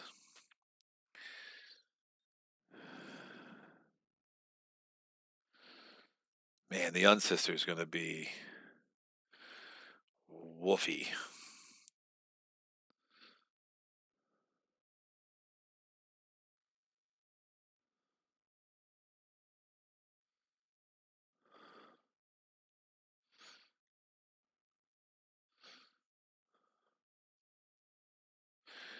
I don't think I want to limit where I can build. I still need to get 5 more things on the board. So I have no method that seems like I'm able to get rid of curses, so whatever, we'll do that. Falca's like, what happened? So the Garagi Tower is out. And Kraken has 2 points. So again, we'll have 2 more omens. Whoever's in the lead from the Arch-Nemesis, that's who we'll see. Woo! Alrighty then, let's move on. Flip a Druid, nope. Flip all your face down cards face up, already did. Regain your 8 action points. 2, 7, 8, 2, 6, 8. Alright, 3 new items. These all go away. Start a discard pile here. We get the Black Heart. We can add +1 might. When you gain this, place it on your thing. We get the Hidden Village. When you gain this, place any player's haven here. This is not a hex. It cannot gain a target, but it generates points. It's not a hex. It cannot gain a target or units. Oh, interesting. You need 3 guile. We don't have guile. And then we have this, the Dragon Fort Shield. We would need 2 might, pay 2 plunder to gain a shield before damage. Now that could be really interesting for the Dakar. If I gain that, I could gain some might, and then I could buy that. I have a lot of plunder from my Haven production, so that could be pretty interesting and worthwhile to explore. So I did not get the Deepling allies, unfortunately. I didn't do any quests, which is quite unusual for me. So that's gonna be a thing we'll have to figure out. I have stuff everywhere. Nuts. 3 new quests. Quest 1 is nope. Boon of Fallen Comrades. Immediately the reanimated. Choose 1 hex, not the capital. Destroy all garrisons and place 2 skeletons here. Wow.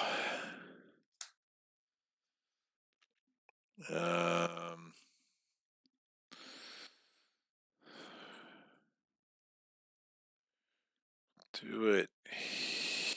Wolf. Man, we're gonna run out of skellies.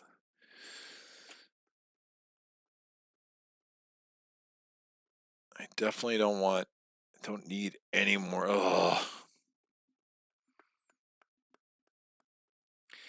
Because the problem is that everything starts reinforcing, and we're just going to be like, woofy. Now, I don't want to do it there.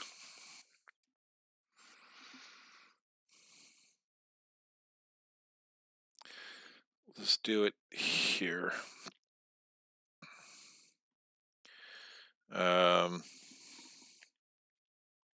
Destroy one hex, not the capital. Destroy all garrisons. Place 2 skellies. Great. All the skellies are on the board or on the red hand. So we need to destroy some skellies if we want to continue to power up the red hand. So that's interesting. This is a solve 3. Place this card on a graveyard. Any player's unit here is placed into the reserve immediately. Remove this card from the game after scoring. Wow. That's a wild card. There are 2 heroes, again, a gold. I don't see a world I'm doing that with my current stats. 2 with an allies. 3/1/2, 1 plus the solve, +1 blue die on marshes. Don't see that being very useful. And the Nether Sea Navigators, a 3/1/1. If you're on a sea tower, gain a purple. Every player gains 1 resource for each shield or lightning bolt you roll to discard this quest. That could be something to consider for sure. So we are done with that. We place the ridiculous first player token over here. Plunk. We add 2 threat to all legions and hordes in play. The Unsister gets 2. The first player draws and resolves an event. Do not activate skeletons. We're activating skeletons. Shit. That was super predictable. All right. The creeping chaos extends its tentacles in unseen ways into the spirits of the mortals. Every player draws 1 feat and then discards 1 feat. So we're going to get this. Ooh, hello. Do I want Guile or Leadership? I already have 3 Leadership. Let me get a Guile. So they give me 3 resources. I'm not sure what they're going to be yet, so I'm just going to put a die with a 3 on it to let me know I have 3 wild resources that I have to spend this build phase. I have to discard this. I'm going to discard the Shepherd's Bounty.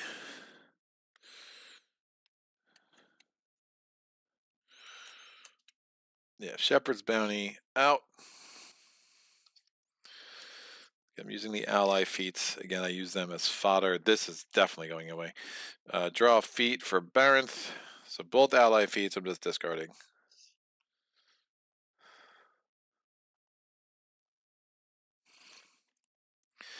Flip this to place a basic unit on a haven, or discard this. This can only be done in the action phase. Discard this to place a unit on a haven. So it could be an elite at that point, so I could save all my resources and build the Kolith, which would be very tempting. And I'm discarding the ally feat. Let's rebuild some havens this round, kids. Why not?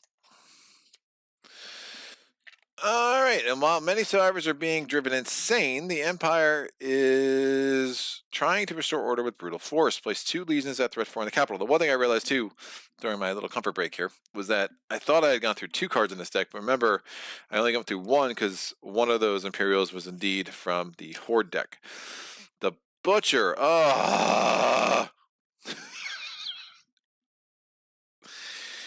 That's upsetting. So, alrighty then. The Butcher immediately places target. Every player loses half of their plunder. So rounded down. So the herd's losing 1 plunder out of its 3.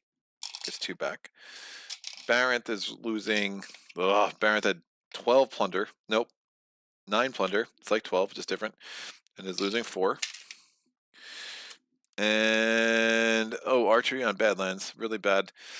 And we're gonna get the Butcher on the capital. He's gonna be at level 5.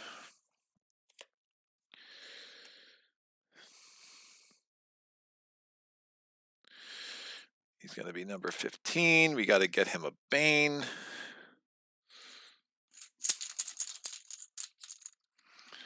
Am I supposed to like place them before I put the Bane?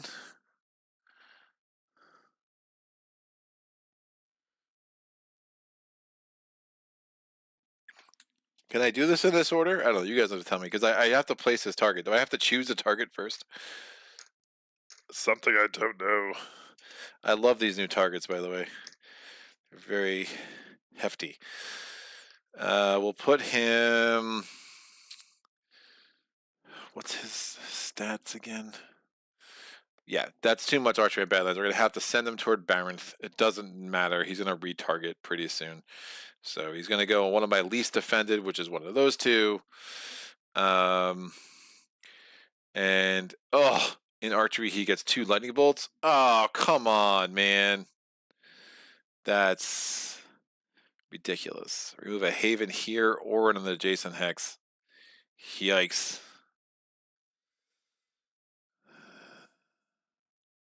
I don't like you. These banes are gross. That's really not good. All right, done. Next guy is going to be threat 5 on the capital. I do have a legion problem. Oh, it is actually a shapeshifter. If the unit is placed or moves onto the capital, place it on the hex with the fewest enemy units instead. The fewest enemy units instead. So he won't go in the capital. He comes in at threat 5.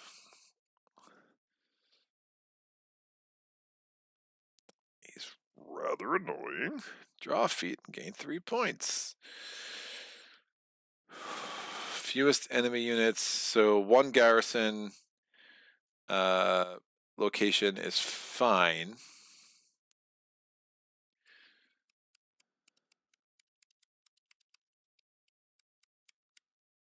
Wait, it's fewest 0?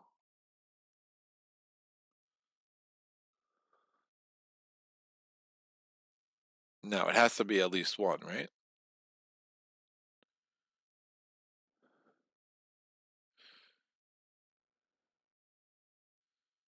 I'm assuming it has to be at least 1. Someone confirm this.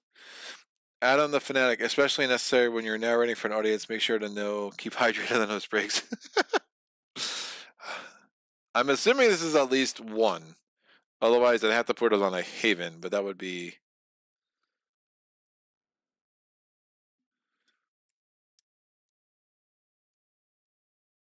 Yeah, they have a weird start. No, fewest is not 0. Excellent.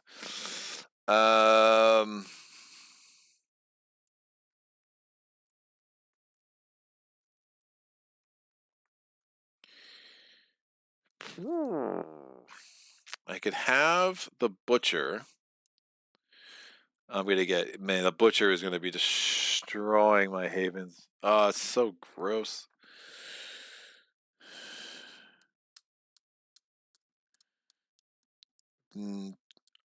Rebuild your haven 17 times.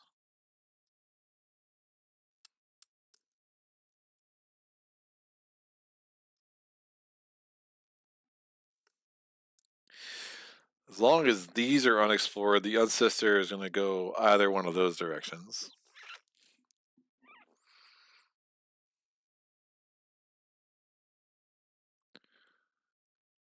Does the Unsister, if there are no unexplored things by the Unsister, does it activate like normal?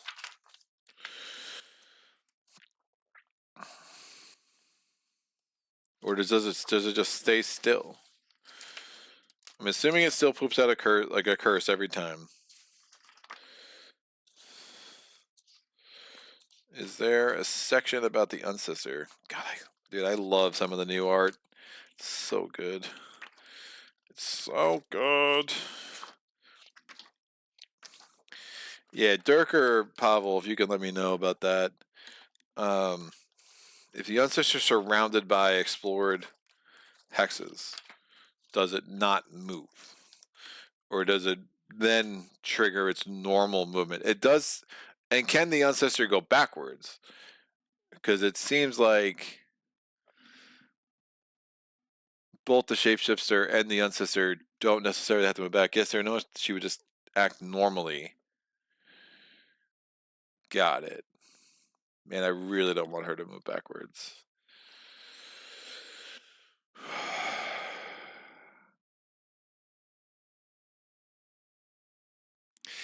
Wow, this sucks. Struggling. The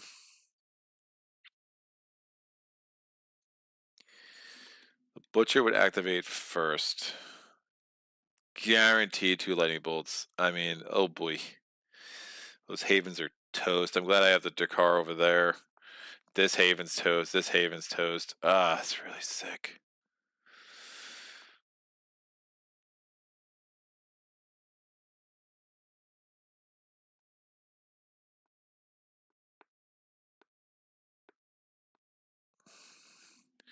Kind of want the Butcher to go this way. Wipe out the Ancestor. If I explore here and there's a wall, I can definitely force the Butcher this way. Have them battle, because that's a battle I want no part of from either side. I gotta figure the heck I'm doing with the Shapeshifter, though. I could put it here. Then it might go there. We'll do that. I'm pretty far from where I need to be. Falco's adjacent everywhere, so that could be helpful. So we're going to put the Shapeshifter here. They're battling. It's a white against Curse and all other hexes. It's a white against a... So this would count as all other hexes, I'm assuming. It's a white against a gold. Ooh. One. So, what do we got here? Lightning Bolt, place 1 player unit here on the closest empty hex or lose 1 threat. Neither of that applies. There's no player units and it's not an Imperial. So the Lightning Bolt's a waste. So it's 2 shield and 1 damage. The Lightning Bolt, the second Lightning Bolt, though, would negate the shield of the garrison. So the garrison is destroyed. And that's done. And the Shapeshifter comes in. So we have 15, 16, and 70. Oh, we never pulled a Bane. We're going to pull a Chaos Bane. So we still have 3 Imperials in their pile and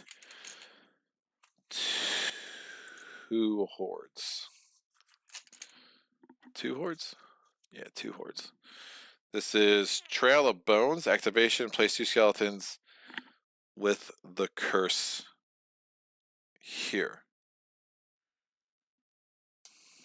That has a timer symbol on it.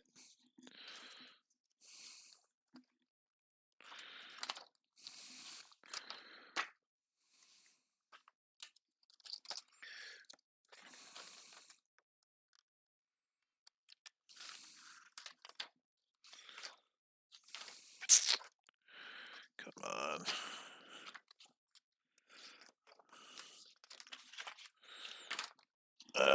Let me find...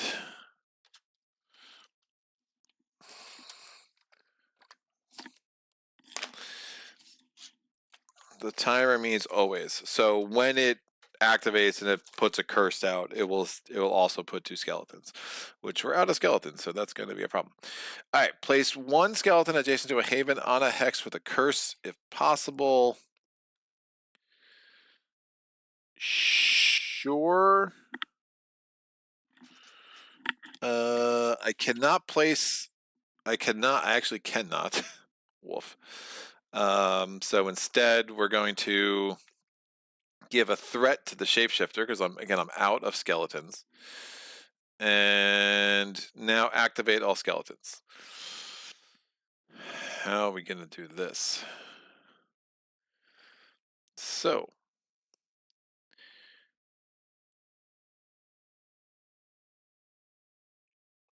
this skeleton is going to activate. It gets killed 1 point for the herd.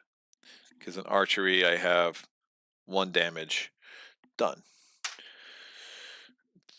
These 2 skeletons, well, this skeleton's going to come here, wipe out this haven. But that is, wait a second. No, yeah, because it's not necessarily they'll move as long as they move farther from the capital.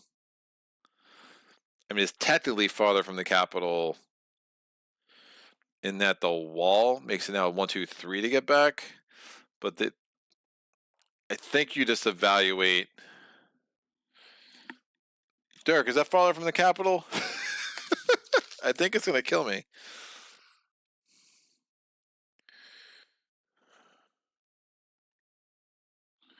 Not farther from the capital. Well, what does farther mean? I think you just. Because technically it would have to. Oh no, because it's adjacent to everywhere when it's on the Haven, so it's not. It's on the sea tower, so it's not farther from the capital anyway. So it goes there, wipes this out. So I've activated that one. I activated that one over there, which is dead. This one comes there, wipes this out, which means this guy retargets to here. All my havens are going away. So he's done. These guys want to go back here. They could go this way, which makes some degree of sense. So we will activate. Oh, you've got to be kidding me. Oh, there's still another. There's 2 skellies there. Ha! Interesting. There's so many skeletons. So by killing that sea tower, actually, I prevented it from going to a haven. So there's that benefit. This will come here. They're gonna battle. It's 1 white from the garrison. Nothing. 1 white and a blue versus 2 reds. 3 damage, 1 damage, 1 shield. This is dead. This is dead. Oh, this goes in the thing over there. That activated. That means these 2 guys need to activate here. It's a white versus nothing. Whiffed again. 1 white and a blue for the garrison. 2 reds. They all whiffed. The 1 red hits. They hit. So 1 and 1 again.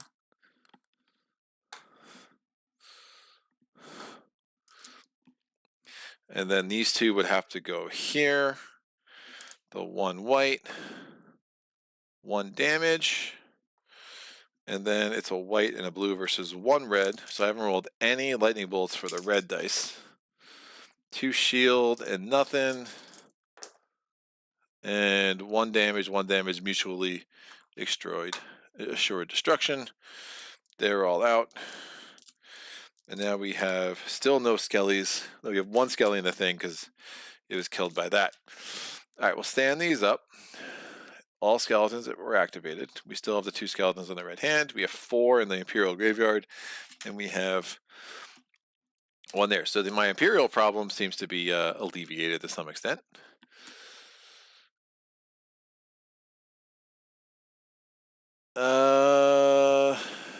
It just means to be the closest Oxford Hex, but it doesn't have to be adjacent. No, it's not further away from the capital. It's a legit move for the skeleton.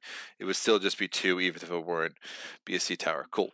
So the wall is ignored for those purposes. Thanks for the clarification. That felt right. I just wanted to make sure I was not leading the people astray. All right. Well, that was all the event. Let's move on. All right. Place 1 activation token. Oh, the Unsister activation token would have been lost at the end of the last round. And now we're adding activation tokens to the Unsister, the Shapeshifter, and the Butcher.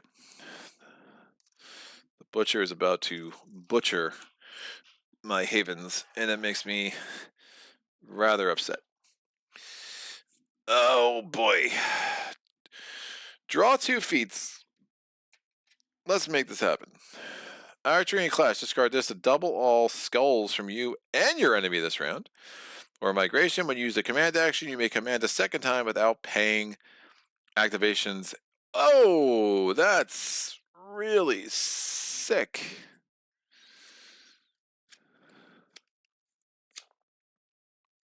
But I'm assuming if you did a battle, that would stop that?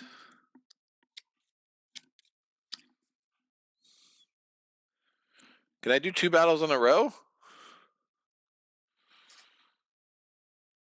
I'm assuming a battle would stop that.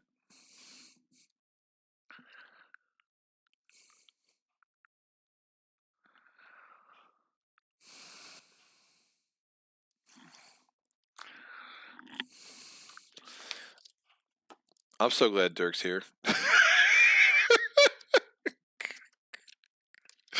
Oh my gosh.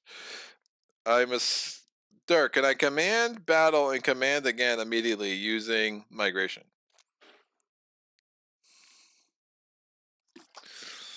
Or can I avoid a command? Can I avoid a battle? Oh no. Yo. You can do 2 battles in a row. That's sick. I like it. It could be helpful. It could be especially helpful if I face the Kraken, because woof. Alright, we'll do that. This goes on the bottom of the deck, and I'm going to separate that from the cards that are upside down, because they have been used. Baronth. Baronth's like, why are you spending all the time with those cows? When you place a haven, you may build your units and defenses here. If you have 2 Willsworn, gain a blue die. I do not have 2 Willsworn, but I should soon. But the blue die is in Clash. Whatever, it's fine. This would go on the bottom. Alright, let's build some things. A lot happening. Remember, I have 3 wilds. I'm going to definitely be spending the 5 salt for the Herdmaster. I'm going to spend 3 food and 2 plunder for a Tricerahawk. Don't think I can miss. I only have 1 place to. Oh, I already have a unit on the board, which is interesting. So I can spend 2 food.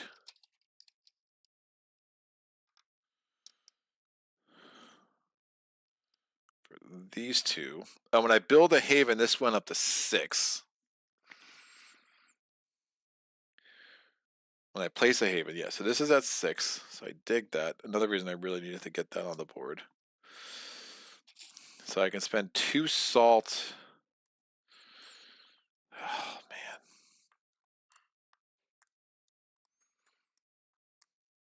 I think I just spent another food to get another one of these. And I'm going to take 3 resources back because I haven't spent the wilds. I'm going to take 2 salt, the 2 plunder, and a salt. And I will put these on the herd card with this. And that's there. All right.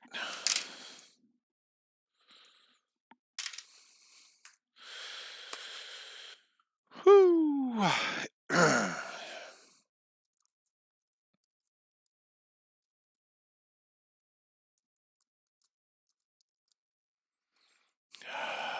there's no place to explore.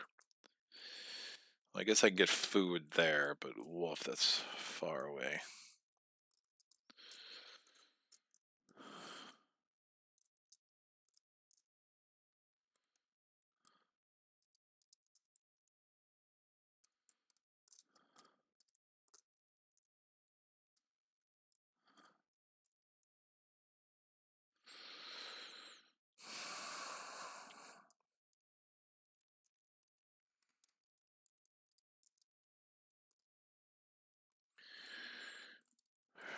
Okay.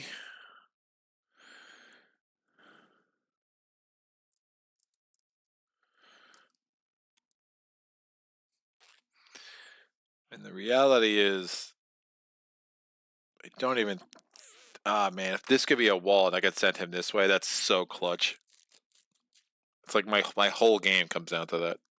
And I'm not trying to be dramatic. Like, it's just losing havens left and right is going to be really bad. So I'm going to hope that's what's going to happen here.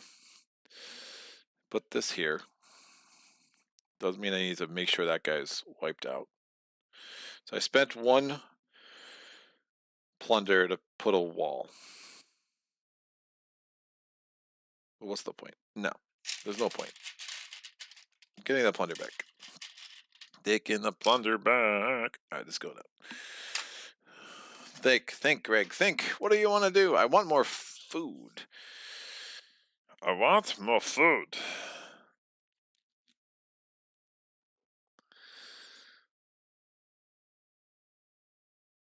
I mean, I could just get my Kolith out with this. I don't think that's a terrible idea.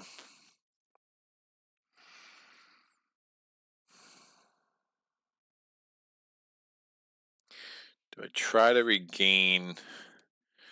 If I can regain, or I can regain that for Falco.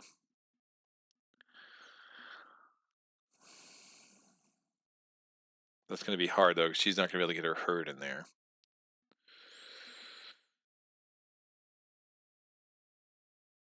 It's almost like those guys are pretty far away.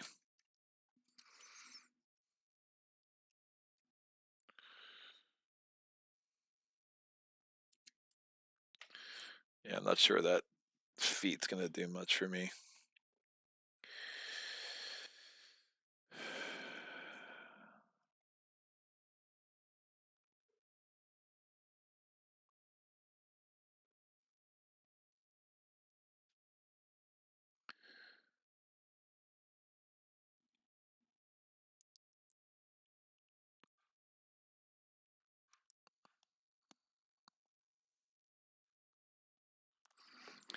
Move, explore, move, explore.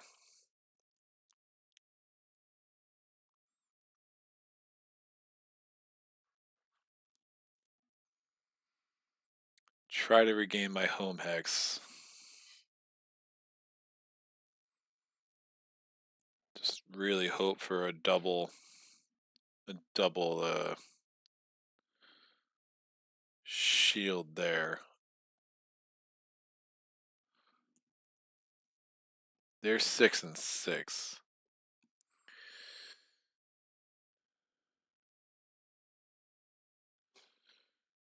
Shapeshifter.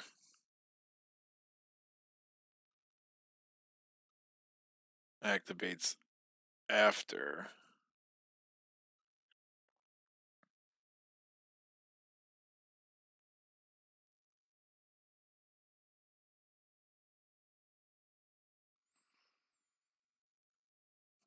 Oh, I don't know what to do. This is gross. All right, we're going to spend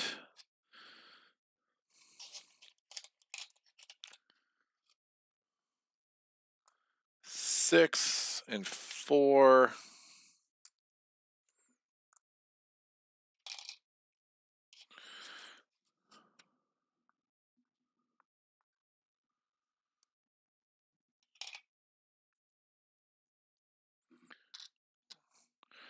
Six and 2.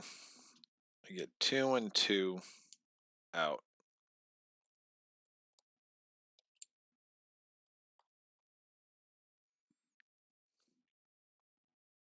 Keep the 3 food. I get the Kolith out. Build a haven here.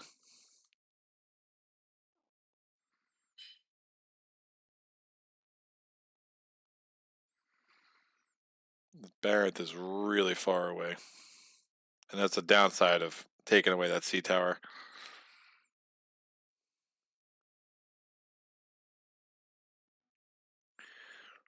You have to build a haven, your hero has to be there. Wow.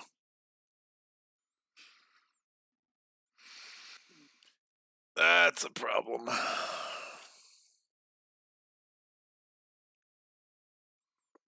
So if my hero has to be there, I kind of need to move Falco over here.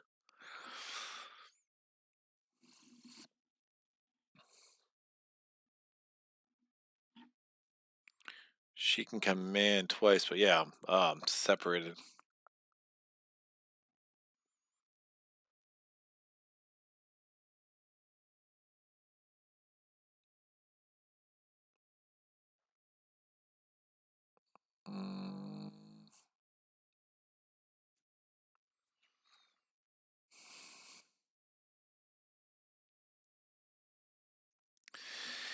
Yeah, I don't think I can do much better at this point in the round.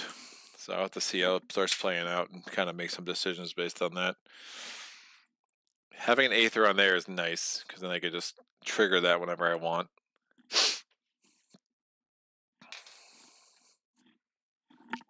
What is going on? Makes you feel better. I understood it wrongly too. No, it's good. I wasn't really feeling badly. To be honest. Yeah, it's really powerful. I like it. All right. Oh, we do have the ghostly fog, and we have the dancing shadows. We are very blessed, people. Ooh. So I can ignore the butcher's lightning bolts. That's something that makes me feel a little bit better. I can't get Barents there, which is a freaking problem.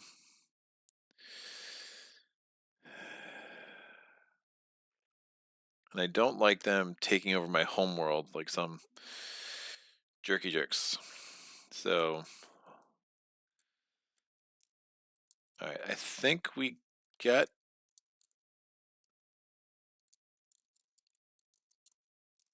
that. Yeah, we're gonna do this. We're gonna command.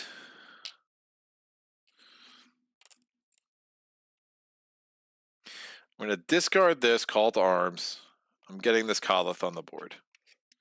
Saves me 7 resources. It's too good. Let's make the magic happen. Let's go! Alright, we're gonna command. So I'm breaking this 3. I'm taking 2 back. I'm moving a white, a blue, a white, and a Kolith into here. We're in the archery phase. I'm rolling a red and a white.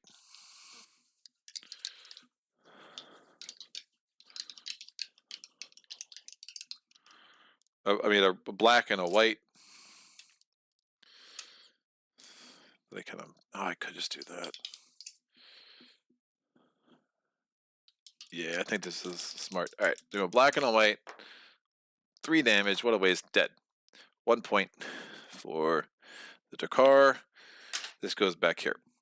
Fantastic. After combat, I can switch the Youngling for an Oathsworn. It does not have to be on my hero's hex. So that's good. This does have to be on my hero's hex. If I have 2 Oathsworn, I roll the blue. Done. Falca really wants to see if I can get the 2 walls that I need. I'm going to move, explore. She's adjacent to any hex because of the Nether Sea map. It's paying nice dividends.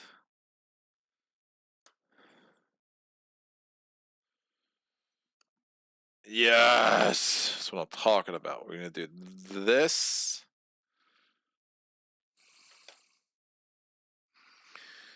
That's fantastic. Gain 2 plunder. So I'm putting in a 1, taking a 3. Do I want it that way? Yes, because I want to cut off the shapeshifter too. Great. 2 plunder. Remove any skeletons here. There were none. Place 2 garrisons.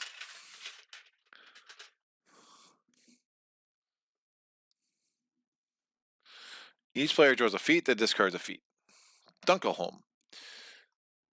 Alrighty then. So that's explored. The Young Sister's going to want to come backwards. We have a reroll ability in the mountains, in the woods.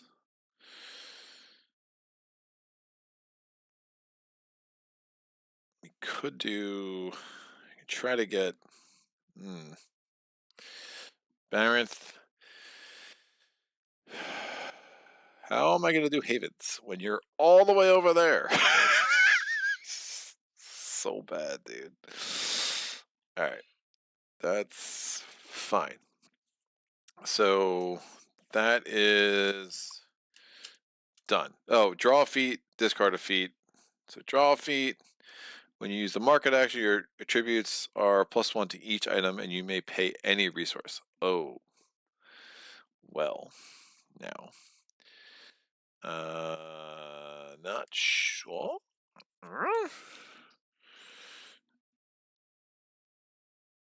Do I want to get rid of any of this?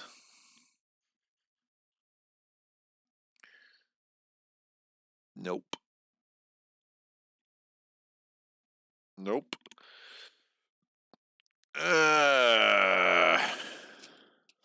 Just gonna lose this one. I don't think I like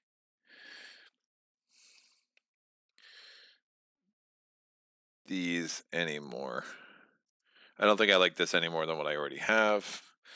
So that's out. Marinth. Oh, draw 1 feat. Sorry. The archery. Let's discard this to destroy your Kolith to ignore all damage on your enemy's dice. I need to replace this sleeve before damage. But I have to destroy my Kolith. I'm pretty much never going to have 2 Oathsworn, I don't think. So, and it's only Clash. So I'm going to get rid of the War Song, and I'll keep the Kolith just as a in case of emergency play. Alrighty then. I definitely don't want Havens adjacent to the Butcher until he's dead.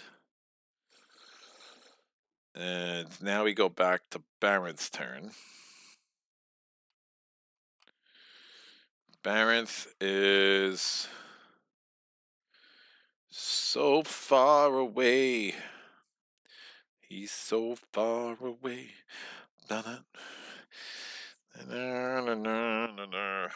Woof.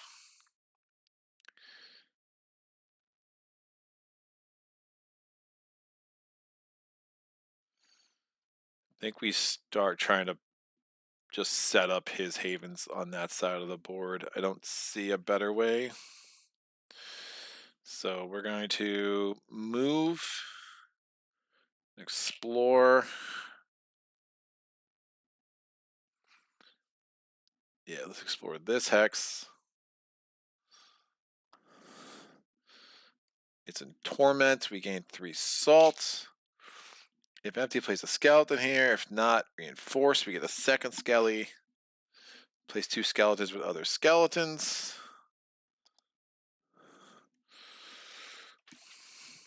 I can only place 1. So instead, we increase the shapeshifter's threat by 1 because of Ragnarok.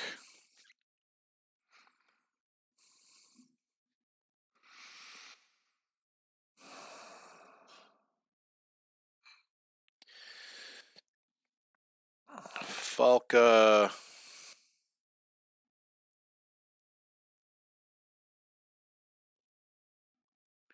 She's not in a sea tower. This isn't possible.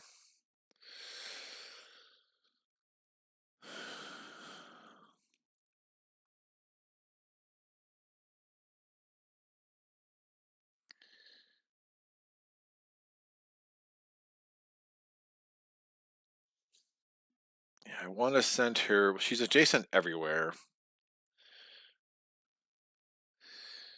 Yeah, I can move, explore, move, build a haven.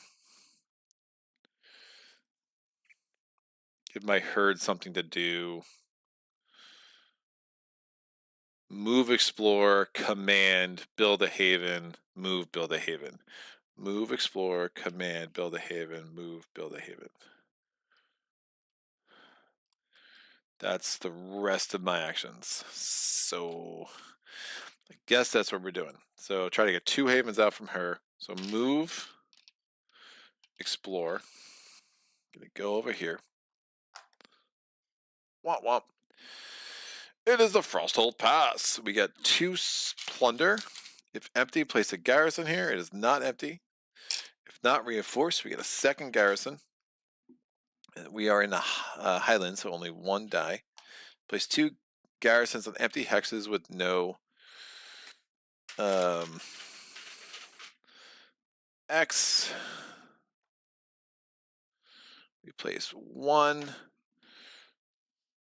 I do this wrong before? Oh, shoot. If there's no empty hex, place a garrison. I think I did that wrong before. We should have placed a garrison with other garrisons. So, did I increase his threat? No.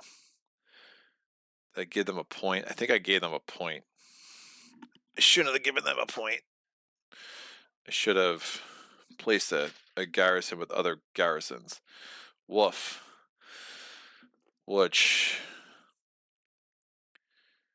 changes everything. That would I just say I put it down there, so then I just reinforced. I think I gave them a point when I was like, oh, there are no legions. But again, placing garrisons, if there are no level 1 garrisons, place a garrison on the hex with other garrisons.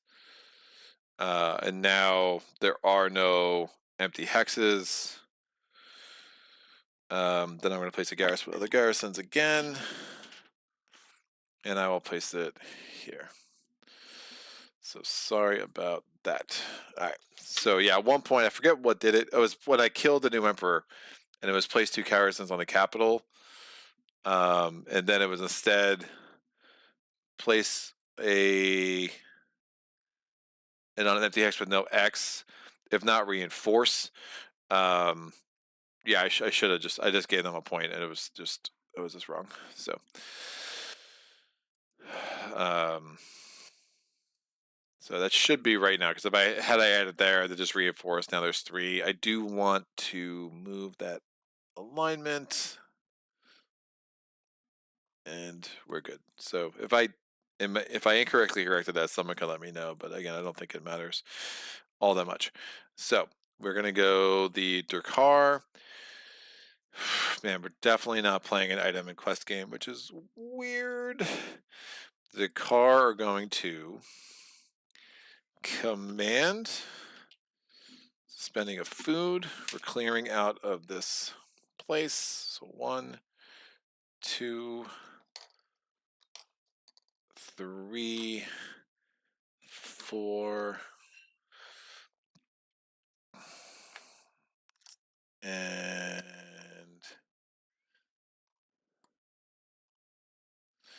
oh, weird.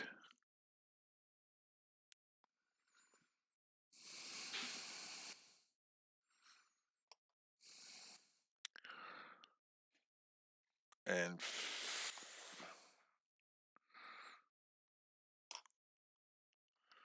5.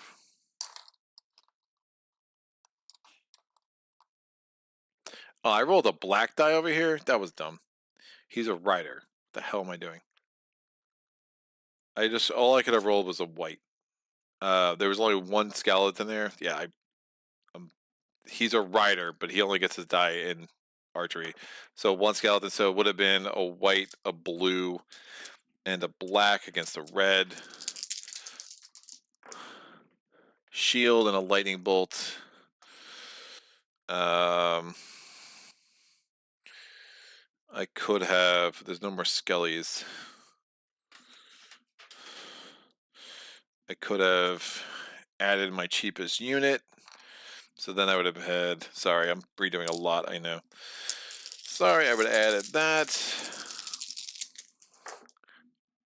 Oh. My hero's not there. So he would have killed 2 of my guys. That's gross. So I would have. Who would have? Oh, and then I turned this guy. Right. I had a youngling, a thing, and a thing. These guys are here.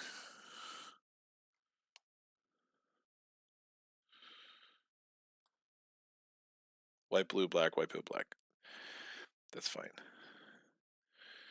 I would have done that, added another blue.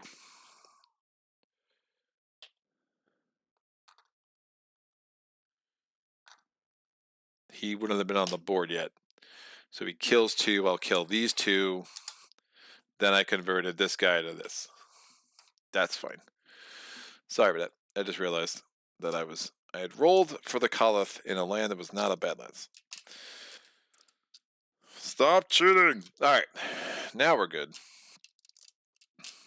And then I'll just command all 5 of these into here, because that just makes more sense. Cool. Done. So now what do we got? We got a nothing in archery. Woof. My hero's there, so that's nice.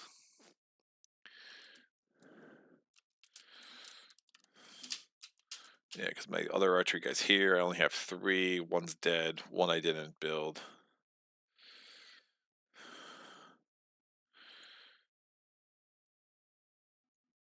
Alright, so we're doing 2 red. No, yeah, 2 red versus 2 red, 2 blue, and a black. Roll a 2 red. Just a damage and a lightning bolt. Shield. Lightning bolt. I can turn one of my dice to show a single shield once for combat. So shield, I do. His lightning bolt is going to add another skelly. There is no skelly to add. However, or is that after combat? After damage. So 1's dead, 1 comes back is how I'm reading that. So I don't need another shield. I don't know why I did that. He's only doing 1 damage. I can use that lightning bolt to add. I blocked him. I can use that lightning bolt to get resources. Was that salt? I could do a red hand. There are no more skeletons in the display, so that's not going to happen. So I'll just gain the resources once per combat. I'll gain 2 salt.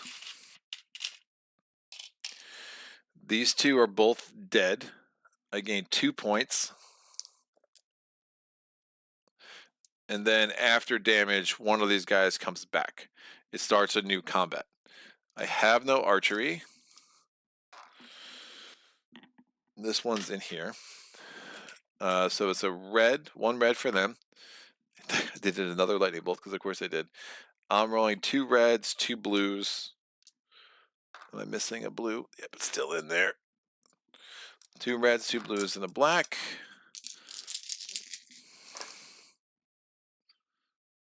Once per combat, I can turn that to a single shield, so I block that. I kill him, I get a point. He comes right back. We do it again. Going right to Clash. Great. We do it again. I get a point. He comes back. We go right to Clash. I'm assuming, Derek, tell me if this is wrong, but I'm assuming it's after damage, so he keeps coming back. Oh my gosh. All right. He's dead. I get a point. We go back to Clash. I've just rolled like 7 6s in a row. All right. He's dead.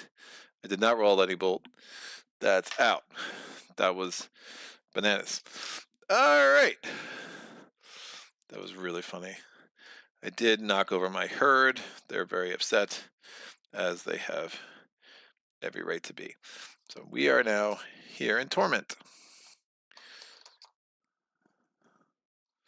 The Unsister will target havens.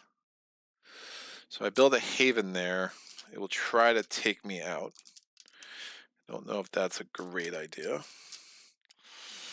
But the Unsister might be pretty weakened because of the Butcher. So that's something to consider as well. Nice. Producing all these VP is absolutely legit. By the way, the new skeleton coming back from the combats against the skeletons doesn't start at the combat, it starts under the clash round. Oh! So I would not have been able to turn. I kept rolling shields. So that's not a new combat. Interesting. It's just a new clash round. Awesome. The rule is still in play of Ragnarok. If you get a skeleton, you remove all skeletons from 1 hex, place a horde, and then you place a skeleton. If you can't place a skeleton, you remove all skeletons 1 hex, then place a horde, and then you place the skeleton. Oh.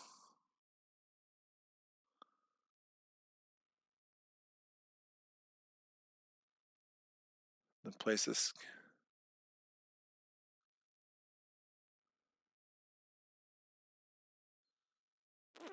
This is where always target unexplored hexes first. Right, so it might go here. Right, so that's not a concern. So what you're saying is he shouldn't be at 7.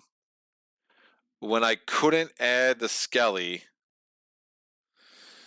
so what did I do? I added a second skelly here, and then I was out of skeletons. What I should have done is instead.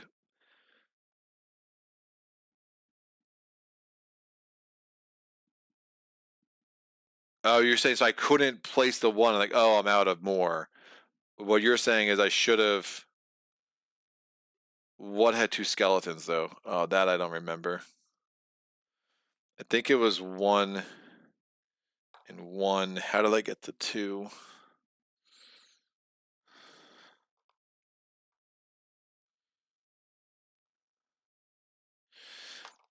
So, yeah, I guess I'm a little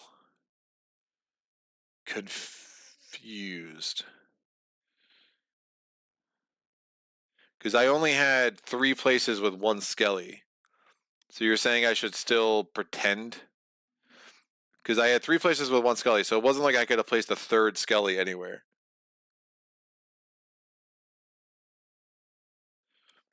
So, because I had. Okay, so you're saying so if I had 1, 1, and 1, which is what I had, I could place that, and now I have to place the 3rd. So even though I'm out of skeletons in the thing, this still becomes a horde. I get that. That makes some sense to me. Because I placed a second skeleton there. There was 2 skeletons here. I don't remember how there was 2 skeletons here though.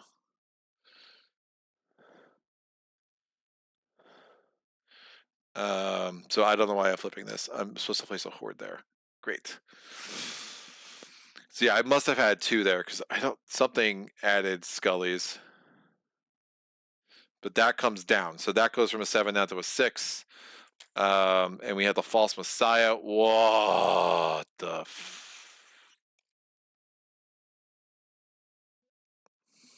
when the hell was that?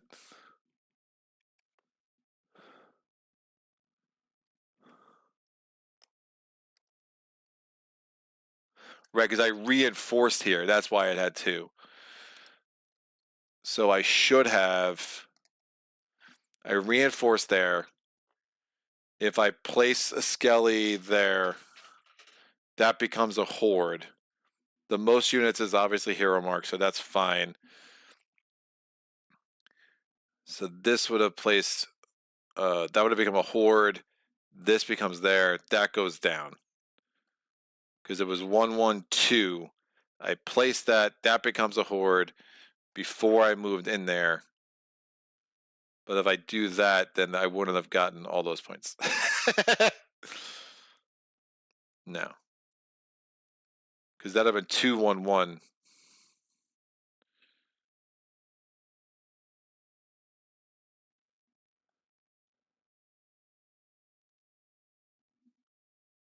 Dark!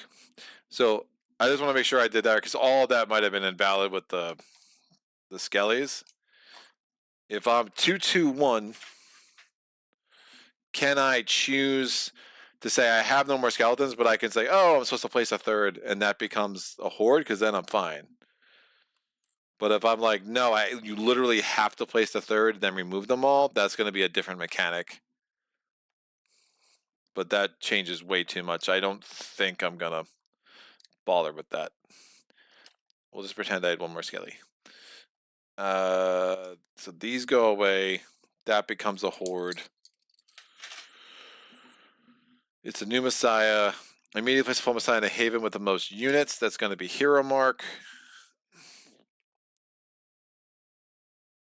Where are you, Messiah? The false Messiah. And he's on a hex with a Haven, so he gains a red in Clash. He comes in at level 5.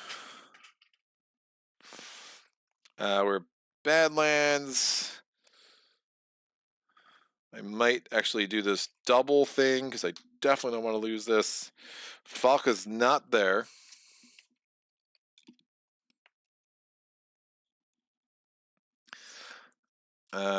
He gets a red. All right. Woof. So we'll put him there. This is our herd. We're going to change this back. All 6 of these guys are there.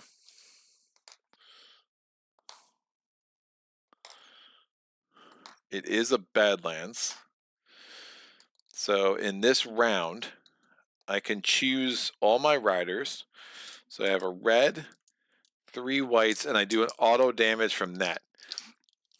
No, there was enough room for a second skeleton, so this wouldn't be spawned.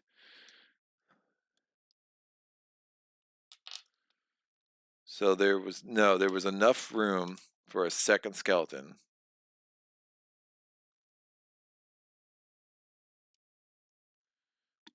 Where's there, dude?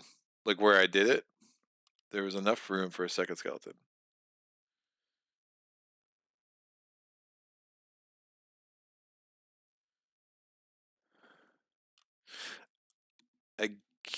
But I'm just saying, before I started adding skellies, it was 1-1-2.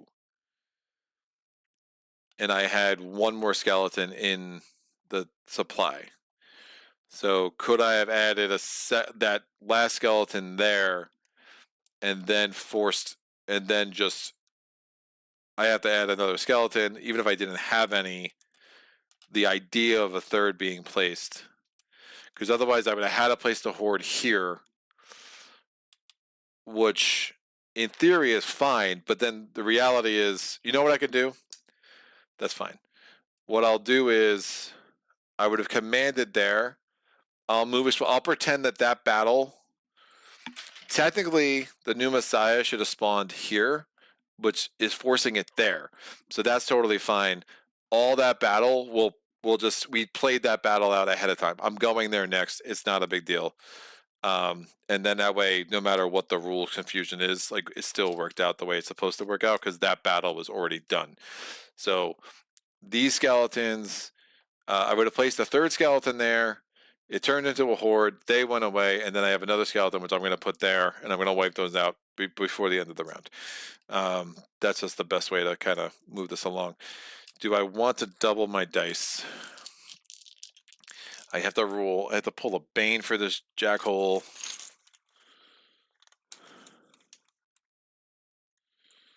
Yeah, where you did, you're good. Got it. All right, so in archery, Vermin Plague, he's going to also be rolling a purple. So he's got 3 whites and a purple.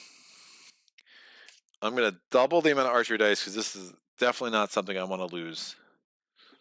So I have 6 whites and 2 reds. And remember, I have rerolls because I have Aether. And I'm doing an auto damage because of that guy. So these, I'm involved in this with everyone but my Herdmaster. And he's rolling a purple and 3 whites. So we'll do his things first. Just 1 shield and 1 damage. Shield 1, 2. Yep, plenty of damage. Super dead. Dead. All right, False Messiah is out.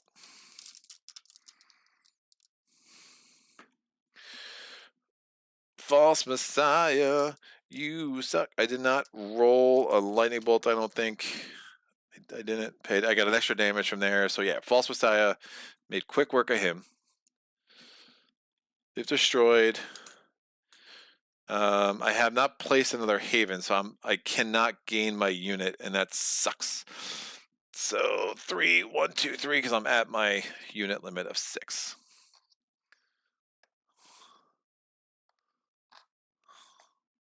No, I'll just put these on the herd card.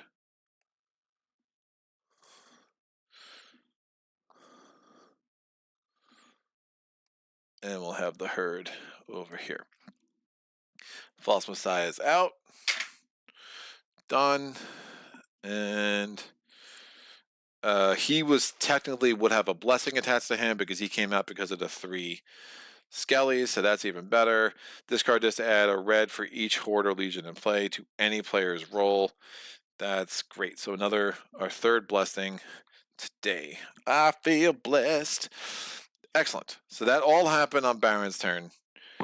We did that battle ahead of time. That's fine. We're going to go to Falca's turn. Falca is going to command into Frosthold Pass.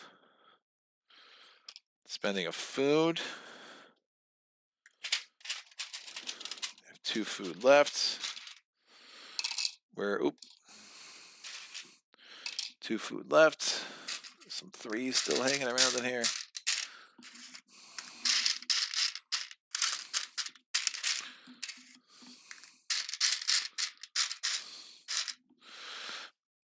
We're going to command into there. All these guys coming in. It's not a Badlands.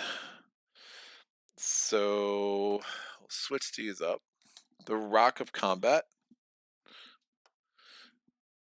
So Falca's there. White.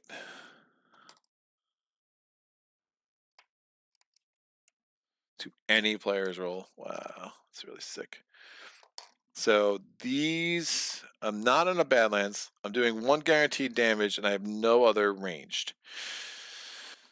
So I'm against 3 whites.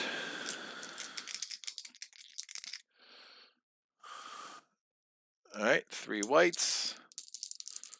And I could command again, which maybe, but nah, I'm good. 3 whites, so 1 shield. It negates my 1 damage from my mercenary, so nothing happens there. I'm going to combat with the purple. Oh, he only rolls 1 white anyway. Right, so he only rolls 1 white. It's he did not roll. I'm going to keep rolling until he rolls a blank or a shield, because he had a blank shield. There we go. He rolled a shield, so we're good. We now go to the first thing of Clash, because we're in a Highland, so only 1 die. He should have only rolled 1 die.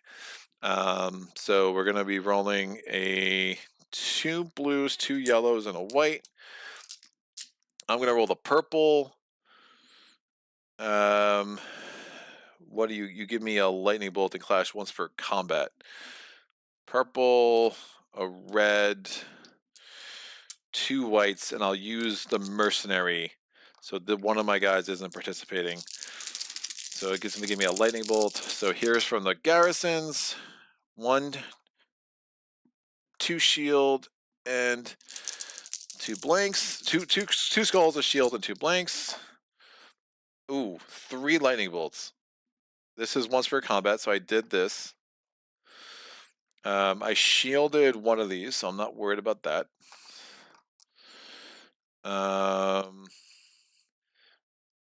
I can destroy his shield, so that's out. I have 2 more lightning bolts, so I'm going to use that lightning bolt there. So I have 2 more lightning bolts and 2 damage. So the 2 damage kills those 2. That's going to be 2 points. 1 damage to me.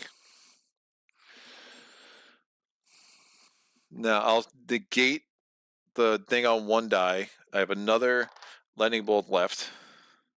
So no damage to me. And with my last lightning bolt, I will add to the red hand. Or I can gain resources. Now I'll add to the red hand. Set up something substantial there. We go to the next round of Clash. I'm going to have this guy come back because he's once per combat. These are the 5 that are in. So it's 3 whites, a red, and a purple against a white and a blue. It's a shield and a damage. Yeah. All right, super dead. That's another point. And with the lightning bolt, I will gain. I can place. Oh, I can't place another unit because I really need to do that. So I'll just gain the resources. I'll gain 2 plunder. So I'll put in a 1 and take a 3. Cool. That's done. These 6 units are still here. Put the herd back. Falca's there. These are here. About to build another haven, so we'll get this up to 7, which is super nice.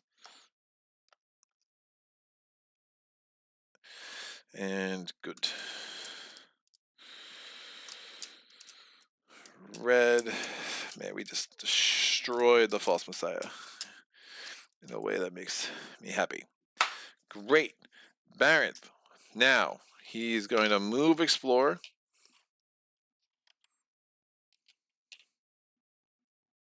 Into here. Nope. He's not going to do that. He's going to build a haven. For 2 plunder. Get this here.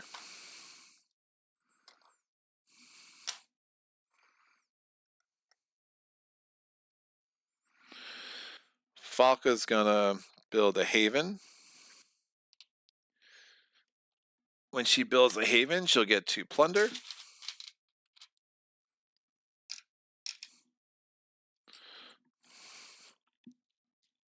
And I could give that to any... Nope, I got rid of that ally thing. I could have given that to... It's fine, this goes up to 7, so I can have 7 units now. I could build one immediately if I wanted to. I don't. Baranth is going to move explore.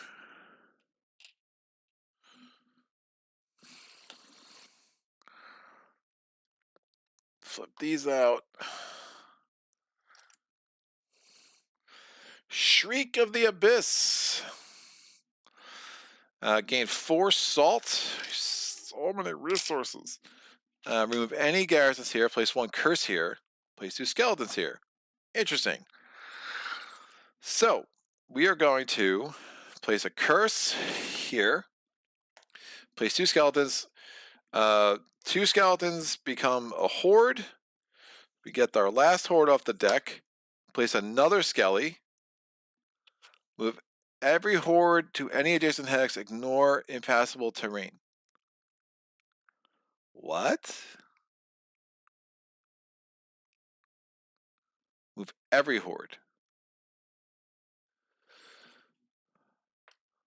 Including the horde I just placed.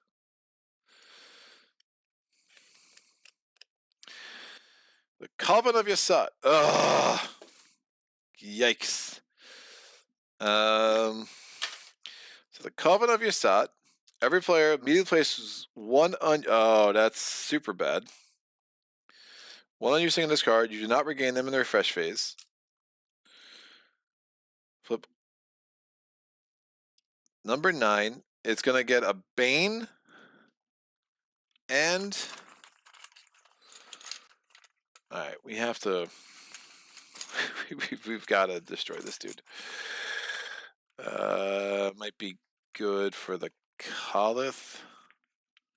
The hell do I have there? I have no archery. Zombies. So in archery, it gains a... Yeah, in archery, it gains a... An archery clash, ignore the first damage received this combat. Oh, so it doesn't matter. Ignore 1 damage, doesn't matter what phase it happens in. It comes in at a level 5. How is this still chapter 2? This is bananas. This will go here, and we get a blessing. It goes face down.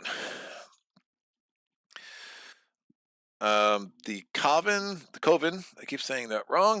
It's going to go here. Remember, you cannot use lightning bolts in a place with a curse. Hopefully I can get that curse moved. Baranth is here.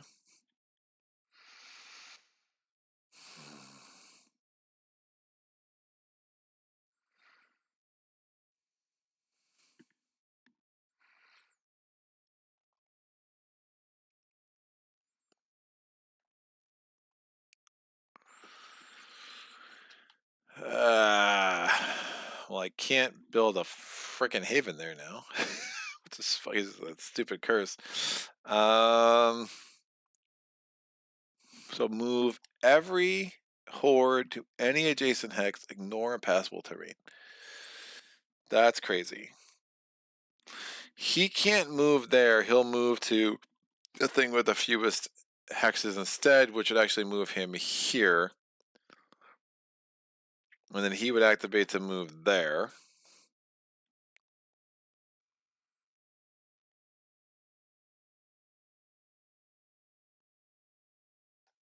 Could move him, the Unsister, there. Oh, he's going to destroy adjacent havens. I probably didn't want to do that.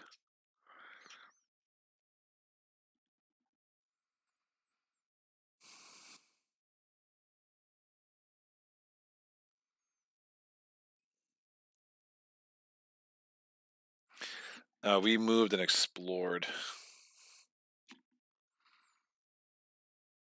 Yeah, I would not have wanted a haven adjacent, because it's going to be destroyed by him. Let me get those 2 plunder back. And I would have thought about building it there.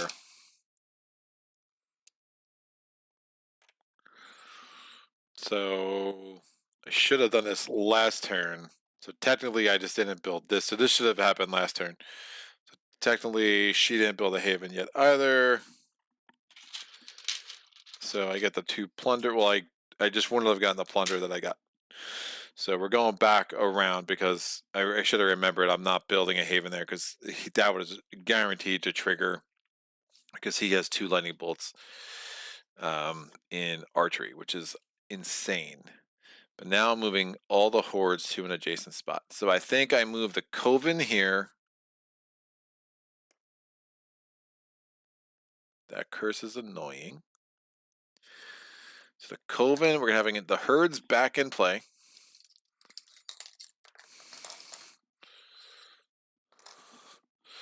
The Coven's here. The Rock of Combat one more time. There's no haven here yet. I put this haven back too. So that's good. So everyone, Jesus, move every horde to any adjacent hex, ignore impassable terrain. What a wild card. All right, so the Coven, ignoring the first damage. It's in the Highlands. It's only rolling a yellow. And we have my guy doing an auto damage, which it's going to ignore. So we're going to take care of that right off the bat. I'm missing one of these clowns. There. So, rolling 1 yellow. 1 damage. That's unfortunate. I do 1 damage. It ignores it. So we've taken care of the Bane. And I will lose one of my dudes into the Horde. They're going to get a lot of points. So now we go to our first round of Clash.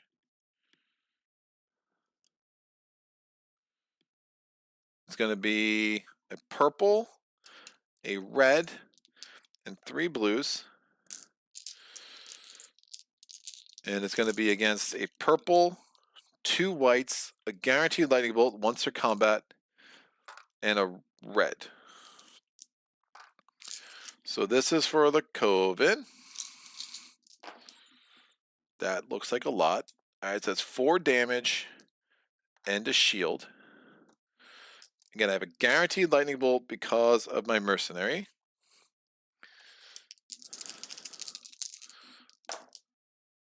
Interesting. So I have 3 lightning bolts, 2 shields, 2 damage.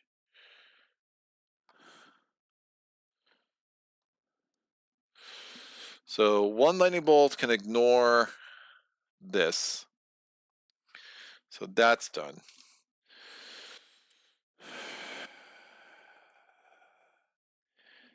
I think I do the other lightning bolt for the red hand.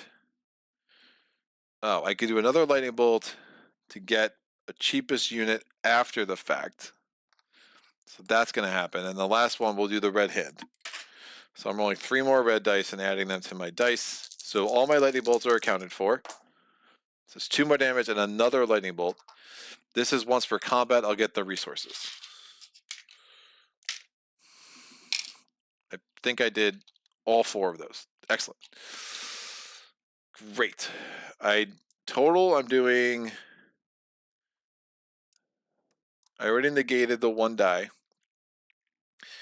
In total, I'm doing 4 damage against 3 shield, or against 1 shield. And they're doing 3 damage against my 2 shield. So I lose 1 unit. And I do 4 damage against their 1 shield. So they're down to 3. Again, we ignored the first damage. Oh, shh. We ignored the first damage in archery. This guy comes out because of the Tree Mother. That is once per round, which is pretty bananas. But now this unit, the mercenary, is like pretty useless to me. Because remember, it's only a once per combat thing. I get that lightning bolt. So I have a purple, 2 whites, and a red against the Coven, which is a purple, a blue, and a white. Purple, blue, and white. 1 damage, 1 shield. 1 lightning bolt. This is nuts. I will negate the shield. I do 1 damage, and I will gain a unit that is once per round. I take 1 damage, so this guy goes away. This comes out, and we go again, and we did 1 damage then because I negated the shield, so down to 1. Rolling a purple and a white. I'm rolling the same 4 dice because I lost a unit, I gained a unit. Purple and a white for them. A lightning bolt and a damage. 3 damage. Alright, the lightning bolt triggers immediately. Flip any feats and items without using them. So these all flip.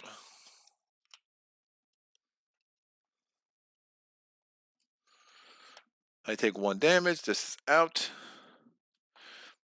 I do enough damage to kill the Coven. Everyone gets their things back. And I gain 4 points. And this is out, and we gain the blessing.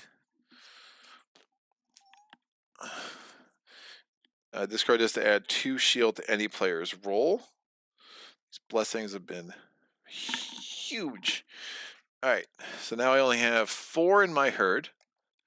My herd limit is still 6, because remember I undid that Haven build. Because it's going to be wiped out by the Butcher. Alright, so that was 1 horde that was moved. We have to move the Shapeshifter, and we have to move the Unsister.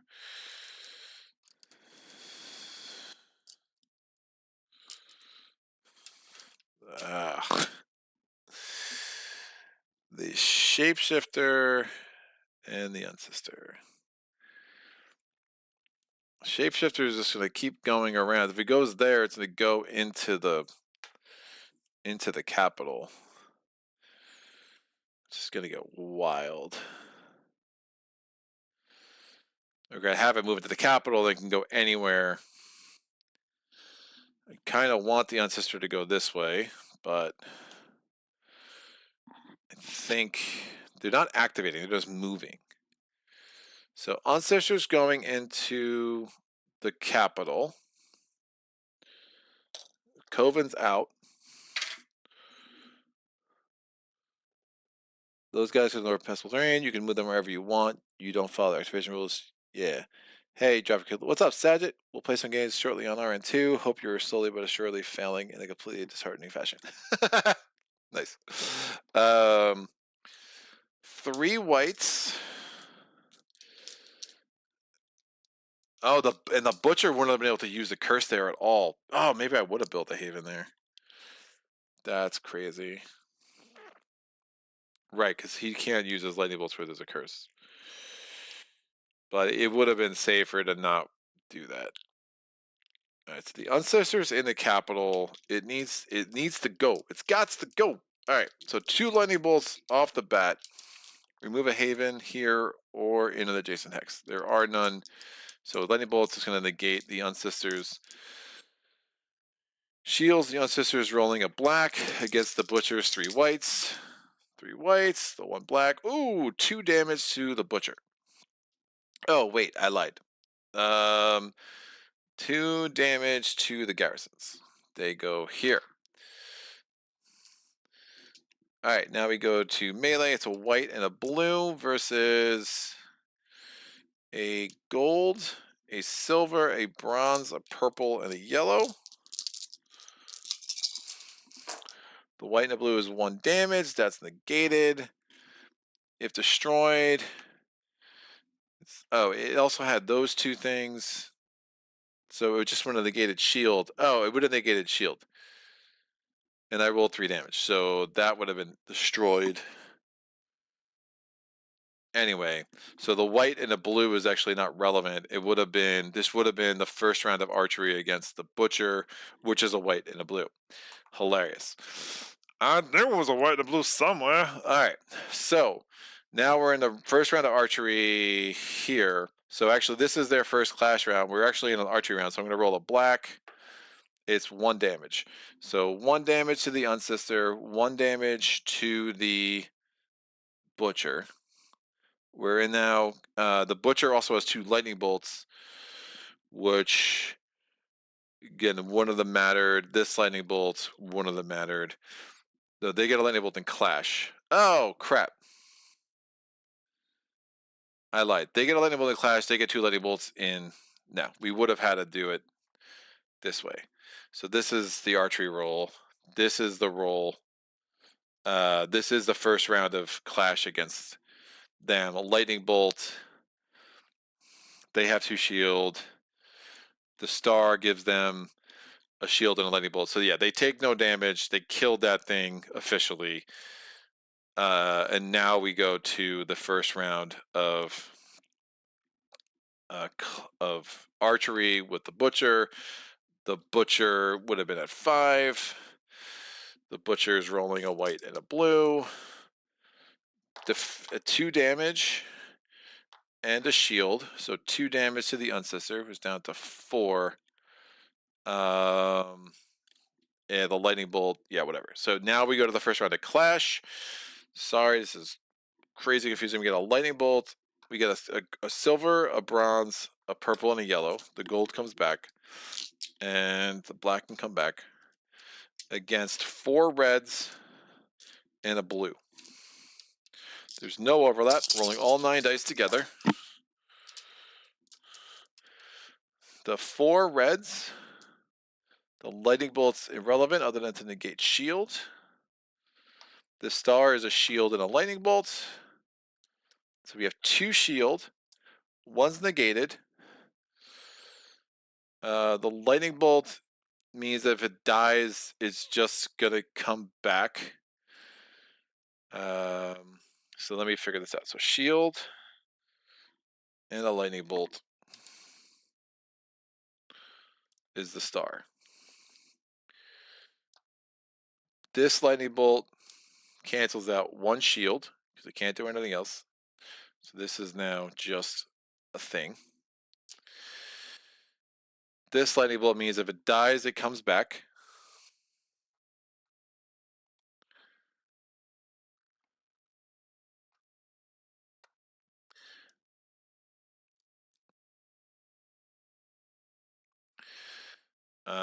And we have, so I'm assuming that would trigger instead of negating the shield, because it's definitely a risk of dying. So 4 minus 1, so 3 damage. So it's not, since it's not going to die, does it use it to negate the shield then?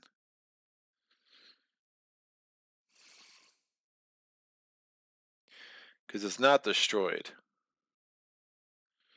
So I think it would actually use it to negate the shield if it's not going to die, but Dirk can kind of confirm that for me. So 4 minus the 1, so 3 damage.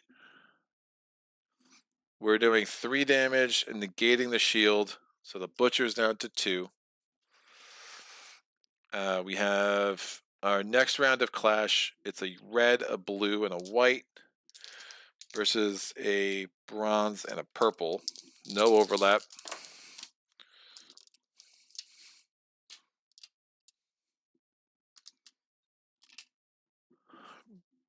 bronze and a purple. Woof. So the lightning bolt is going to be a shield and sorry, there's no star, my bad. So lightning bolt, if dies, it's going to die. So this is where it's interesting. So 2 damage becomes 1 damage and dead. So it's definitely dying. So it's going to trigger that. So it's not going to cancel out that shield. 2 damage, 1 becomes 1 damage. So the butcher's down to 1. And this dude is.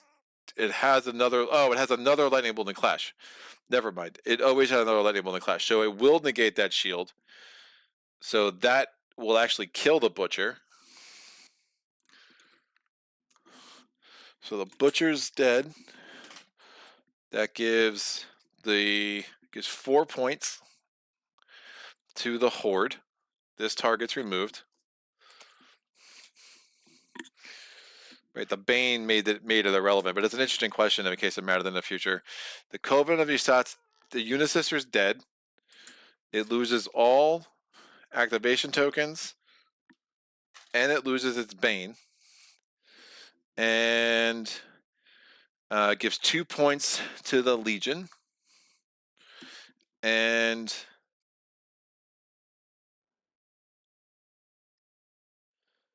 oh, you know what I never undid? When I battled the 17 things. How many points did that give me?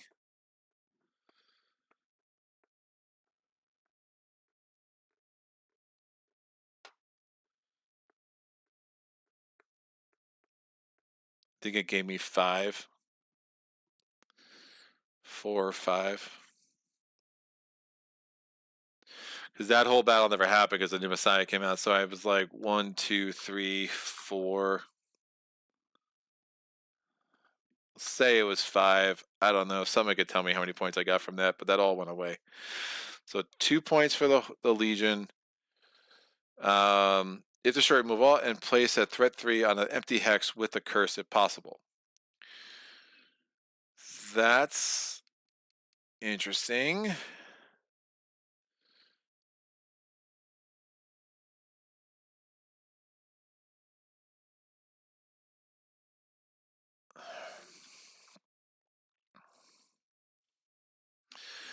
Empty hex with a curse.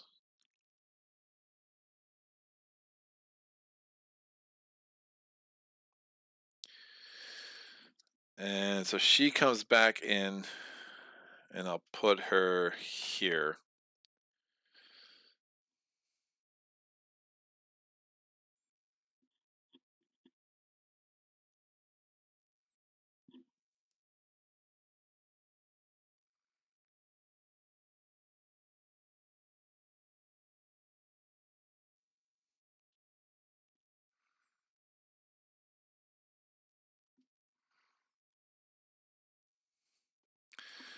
If a thing has a curse, it's still a Badlands, right? 5 is, yep. Got it. Can't confirm only if destroyed. 5 is correct over. Thank you.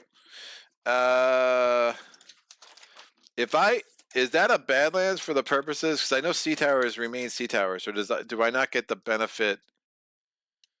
Or does it cease to be? This is like the little things that like when there's a curse there. I just can't remember.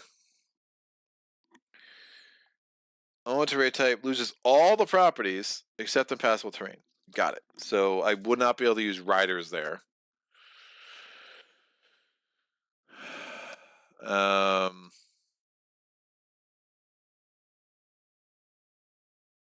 In melee. I do want to kill. This is not empty because there's a skelly there. This guy can come here. So I put them there. Either way, they come here, but at least I have a chance to go kill it. It's rolling a black die at me.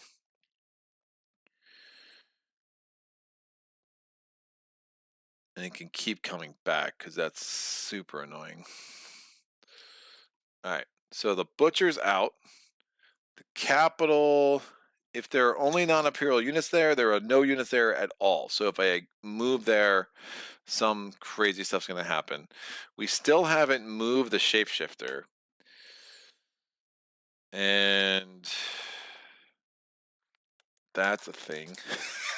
This round has been insane. We're going to move the shapeshifter. Where am I going to move you, shapeshifter?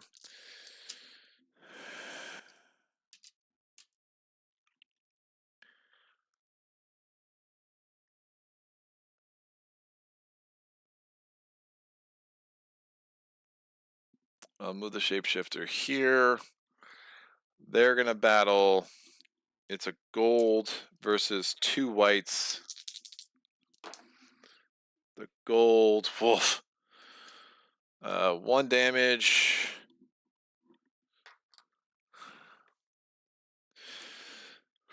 No player units are threat there, so that's not a thing. And then, oh my god, shapeshifter is going to be nasty. They have no Imperials to knock it down. It's only a gold. Well, it's on any other hex. So it's going to be a gold, a silver, a bronze, and a black against a white and a blue. Yeah, 700 damage. This is dead. Lots of garrisons taken out. So much for my Imperial problem. As I've said. Crazy. Get all these back in. Shapeshifter went. They all moved. That was literally just from moving and exploring there. And now that's done. Woof. We are now moving on. Falca's turn. She's going to build a haven. Spending 3. Getting 1 back. Haven. She immediately gets 2. So I'm putting 1. Getting a 3. That looks familiar from a while ago. It's because I did it a while ago. And I'm just redoing it. So that's going to get us up to 7 because I have built another haven. The Joyce. Barons.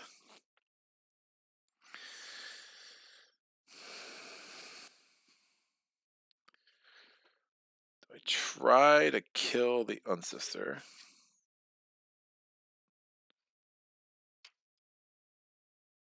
I can ignore her enemy dice.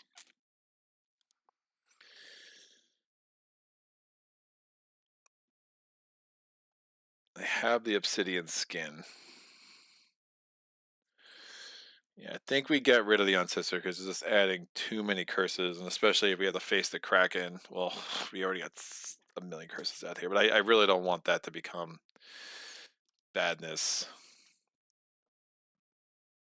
But I have to build a haven. Shoot. I have to build a haven. Because I lost all my havens. And I can't build a haven here until I move that curse. So I'm just going to move back. We'll deal with the Ancestor next turn. Move, haven. This goes here. And my Calvis is like, let's go. And Falca's going to move. She's adjacent to everywhere. Haven, she's spending 2. And she's putting a haven here. She immediately gets 2 salt. And my feet, nope, she doesn't. My feet are flipped over. That's unfortunate. So I don't get the 2 salt on the point because all my feet were flipped because of my battle with somebody. All right. Well, the Ancestor doesn't have any activation tokens, so there is that, but she will have 2 more threat. The Shapeshifter is also going to get 2 more threat and can't get 1, so it's going to give 1 to the Ancestor, so that's going to be super interesting.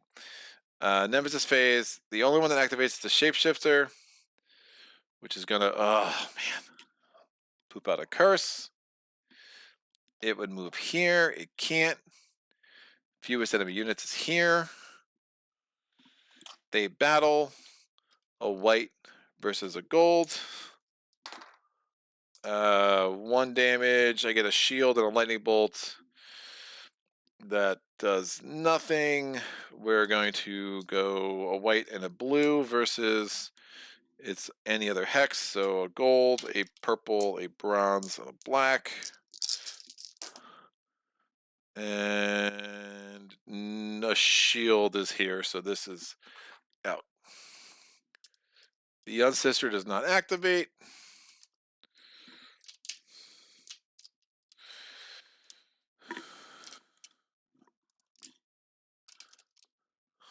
And we are done with that.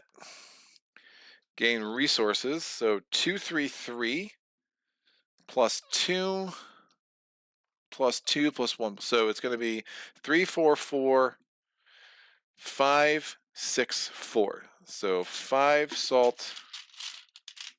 Put 1 in. 6 plunder. And 4 food.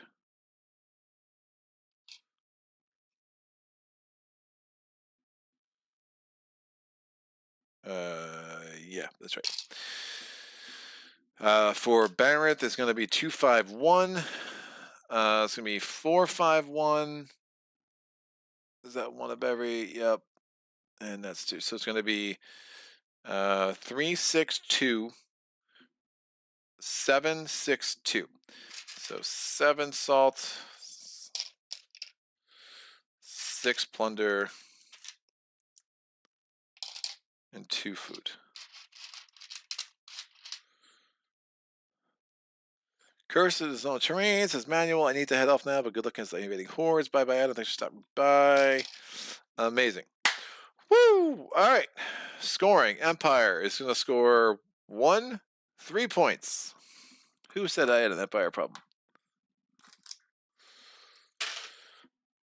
The Horde. Chaos is going to score 8 for its 8 curses. 9, 10. And then another 6 points over here. So 16 points. It's going to go from 12 to 28. Everything's coming back.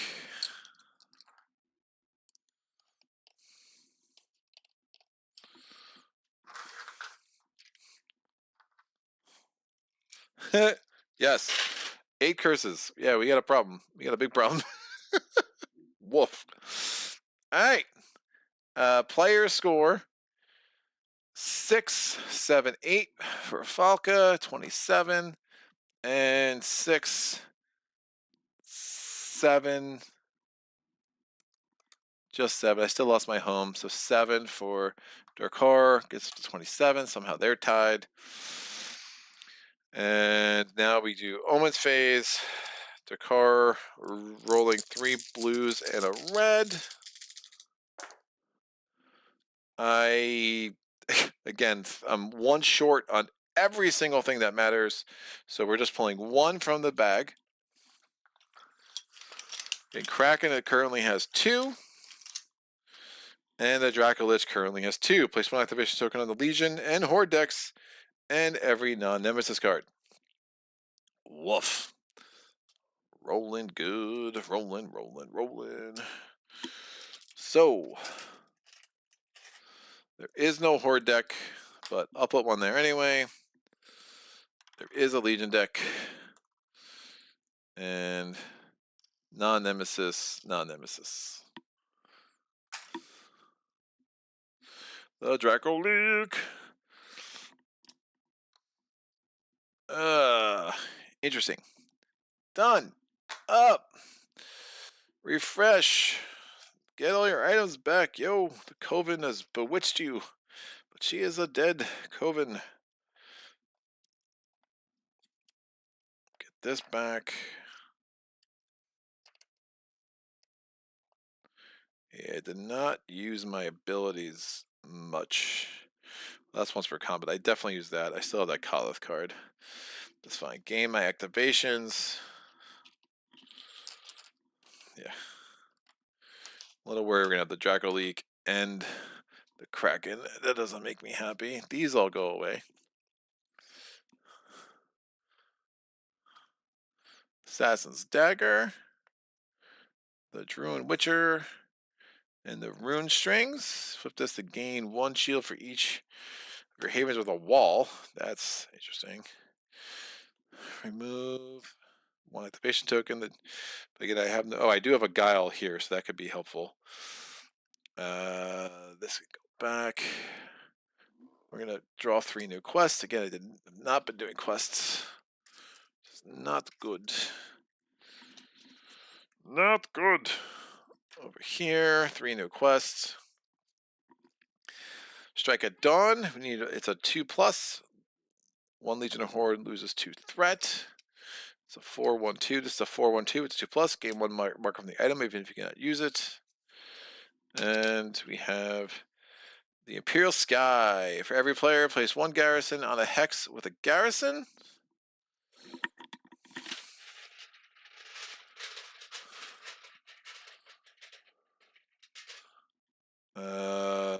Well. And we add another thing to the Legion deck. There's only 1 hex with a garrison. So I can cap it out. I guess I would give it a point, or do I?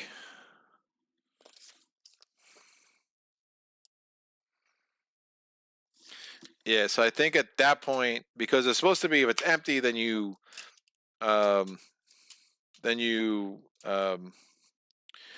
reinforce another place, but I literally I can't reinforce anywhere, so I don't think I then revert to the empty thing. So I think I just give them a point. But Dirk can let me know if that is wrong. A 4/1/3. Remove all activation tokens from 1 Legion. That's going to be super important. All right, first player. Bam, back here. You up, cowgirl. Add 2 threat. This bumps out, so bam, and then bam, so they both max out. So he only went up 1. He couldn't go again, so it goes over here. And then the Unisister goes up, Unsister goes up 2. So they're both maxed out. First player draws a reason next event. Yeah, you don't want to fall for your last summon roll for sure. Yeah, well, +1 VP for the Empire is correct. Thank you. All right. Imperial Sky Network. Not all survivors believed in a triumph for the rebels. Some put their hopes much more in the armored legionnaires of Dracoria. Choose any hero to roll the hero dice. I need to roll 5 symbols. Well, it's up to you, Faka. So a yellow, 3 blues, and a purple. I need 5 symbols of any sort. Yellow, what is it? I wonder our math of that, because the white, I have at least 1/6 chance to roll a double.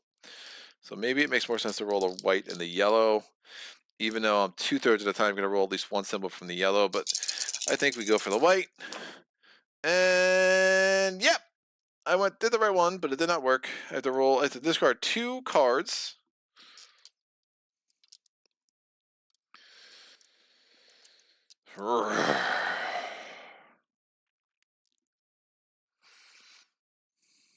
I have so many resources. Exchanging for an Oathsworn doesn't make much sense. I'm going to discard that. And over here,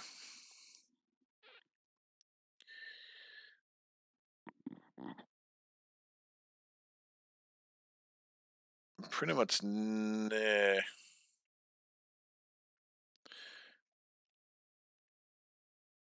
Commanding twice is still attractive to me. I am.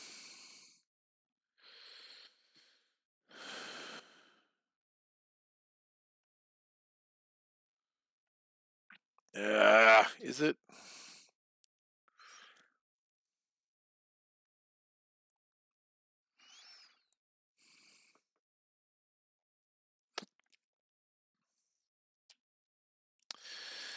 All right, I'll ditch the command twice. No commanding twice for me.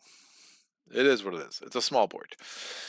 So now, and so quite a few sold their services as spies and scouts for Nabu, the spy master. Placed 2 legions at threat 5 in the capital, and placed 1 horde at threat 5 on an empty hex in a 3 or 4 player game. So it's not a 3 or 4 player game. So we're just placing 2 legions at threat 5 on the capital. So the first one gets 2 activation tokens that are on the deck. It is the Warlock. Places target. The player with the target flips all their items face down without using them. I don't have any items. Nope, that's a feat. That's a feat.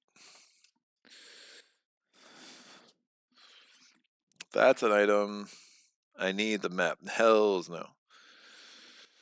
So we're going to place them on Baronth. The least defended is there. So the Warlock comes in. Booyah. And I have no items to flip. Oh, shucks.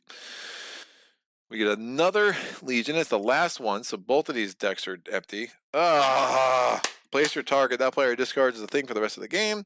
So Faka's down to 7 action points. Maybe I should have got rid of the double command. Oh, I have to draw Banes. Also means no more blessings because we're out. So threat 5. We're out of Hordes and Legions. Threat 5.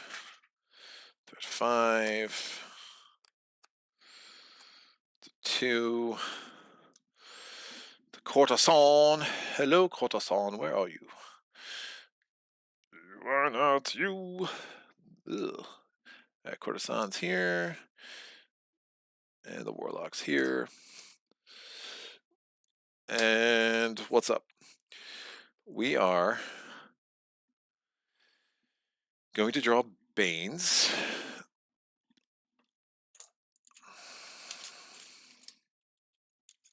So the Bane, the first one goes to the Warlock. Oh, we have to place her target. Least defended is...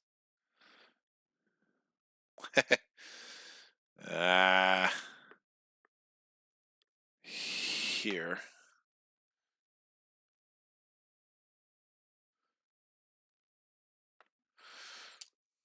Oh, I hate that because I can't get him to go through the Unsister.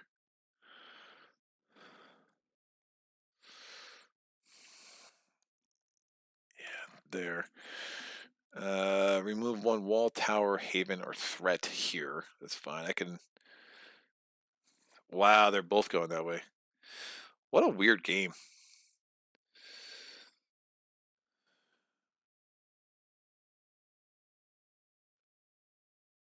Shapeshifter. I mean, he's just annoying. It's probably... Highlands is the most...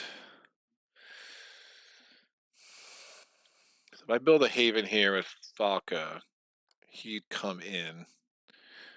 I've got no abilities to move curses, and that's really bad. For every player, place one garrison on the capital. Let me, before I forget.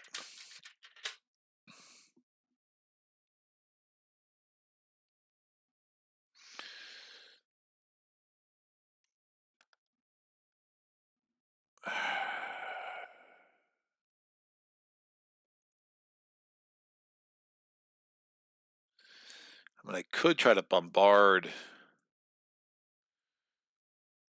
the capital. Flip it.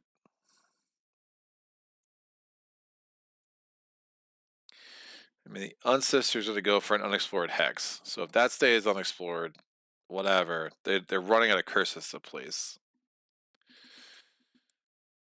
Oh, the Trail of Tears. He would have placed 2 Skellies here.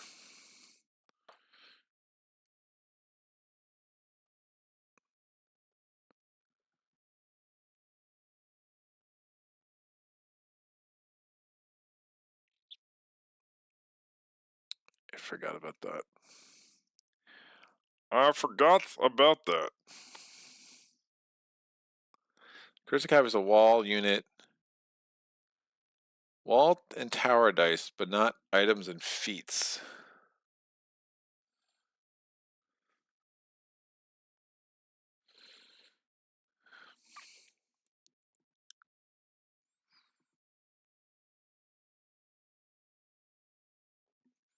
Nah, I'm going to send the courtesan this way. It's the least offended. She's going to have to walk A very weird path to get there. And I think she would actually walk through those skellies.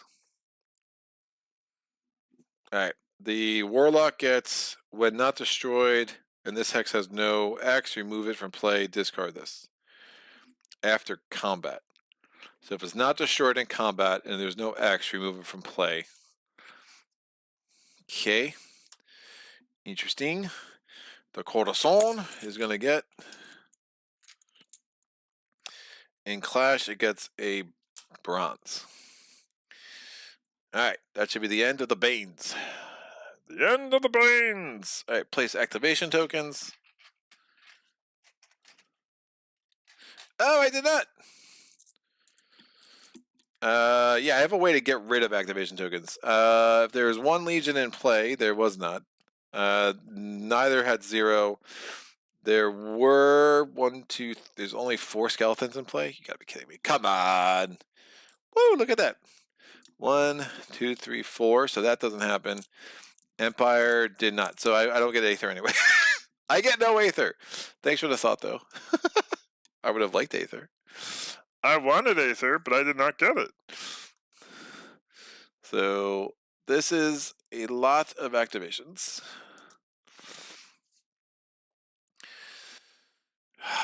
Man. Yeah. Draw 2 feats. Yeah, I don't know if I gotta set this up any better. For each driver here, ignore 1 shield. Interesting. Discard this and increase the hurt size and gain 1 unit in each hero's hex for each. Oh. No. I don't like that. I'm not. They're reducing my hurt size, yo. That's absurd. Oh, it should be up to 8, by the way. Because I built another unit. This is done. Marinth. If you solve a quest. Nee. My solving quests.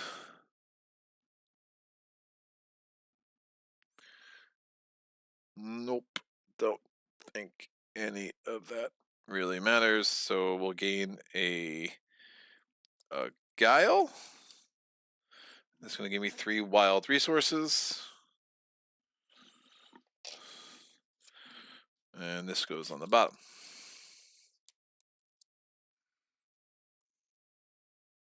So effectively, I've seen all of these.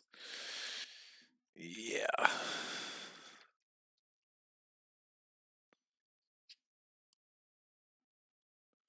Oh, this should have been, that should have gone on the bottom too.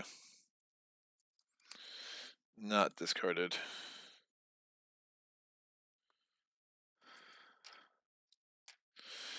Alright, yeah, I should have 3 at each. That's fine. Build. What are we building, kids? Well, let's build as much as we can. So, I have ridiculous amount of plunder. Move this over here. So 6 and 4 gives me both my drivers. I can do 2 and 3.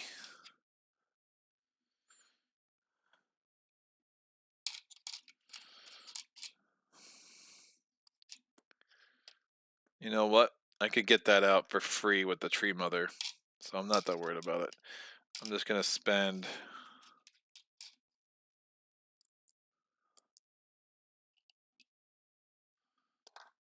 $3.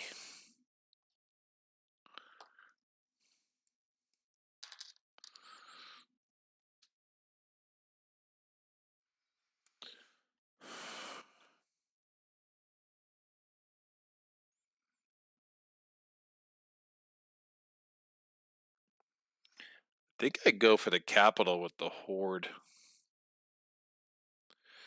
And those curses are just in the worst spot.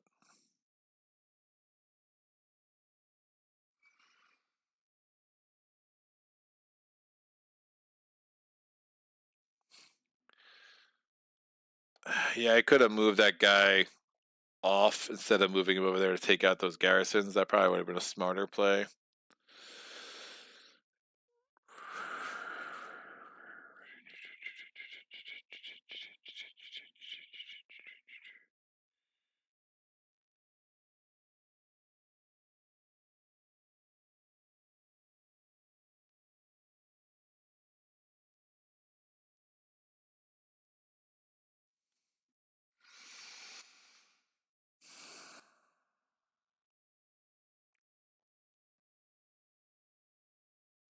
If I move Explore here, try to take out the Shapeshifter there.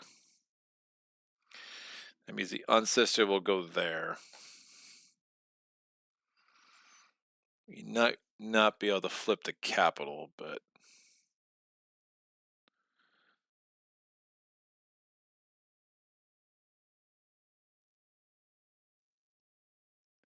we're really out of spaces to build.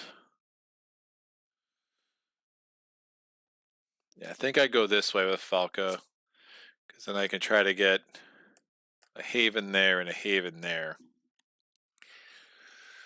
And Baranth is only going to be able to get a haven here, which is really unfortunate.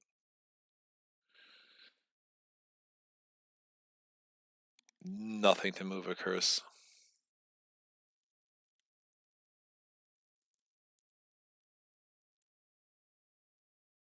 Let's remove one.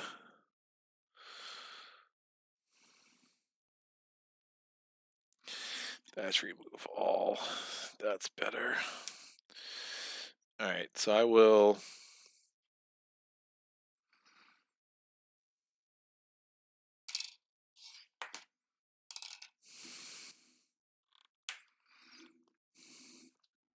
Yeah, I'll build these 5. My herds over there. These 6.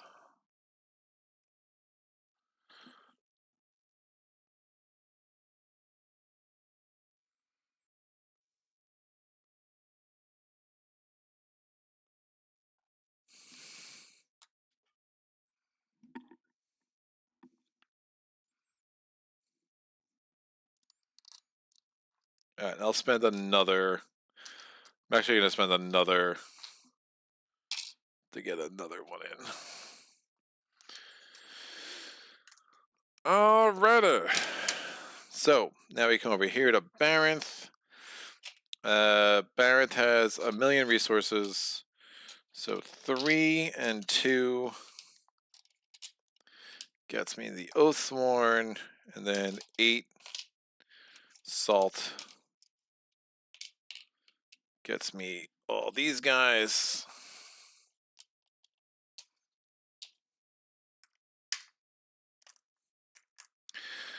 All my units are in play. Amazing.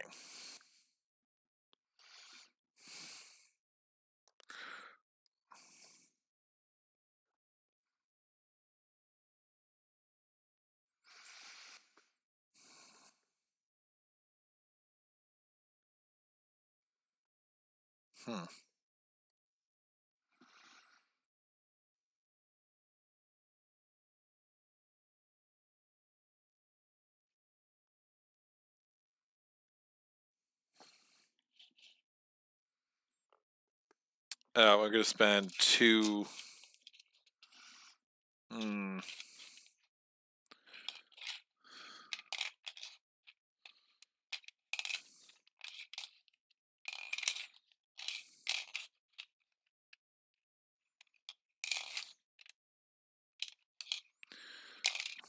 Debating. Remove a wall.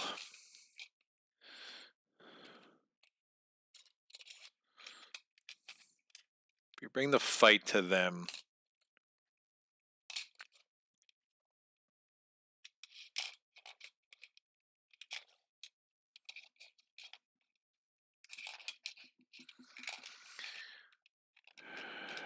Yeah, I don't think it matters.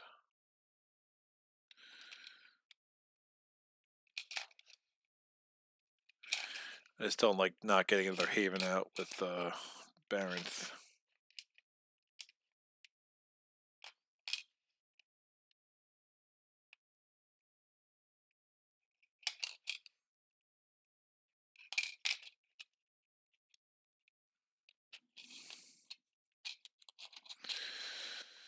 All right, we're going to. Oh, yeah, I could do that. Am I gonna? Yeah, I'll spend 2 plunder to get a wall in the tower.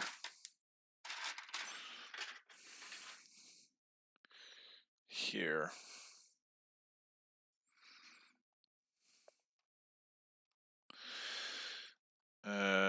Baranth is gonna put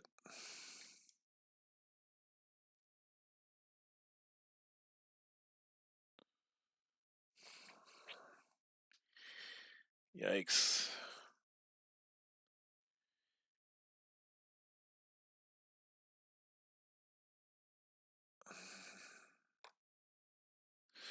Can I put?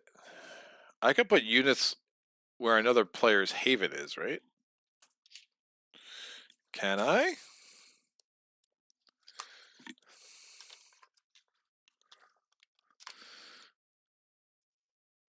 True, Greg. My own little horde has appeared. Nice. No, he ain't that tough. I mean, I don't know. The courtesan's a problem for sure. I'm trying to figure out where I can. If I have a haven on the board, can I actually put another player's units there?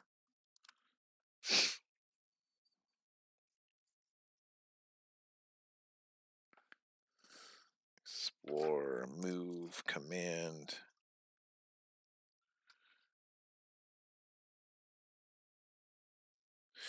Nope, I cannot. Ugh, wow. Wow-a-wee-wa. So I think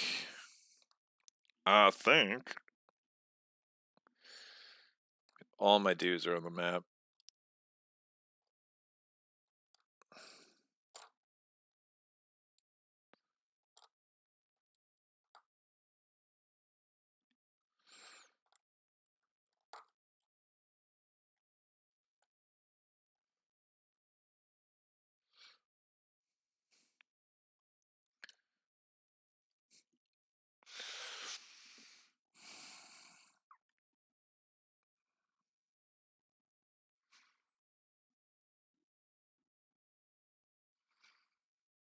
Yeah, I can remove all the warlocks things. I think Falca stays here. She deals with the courtesan head on.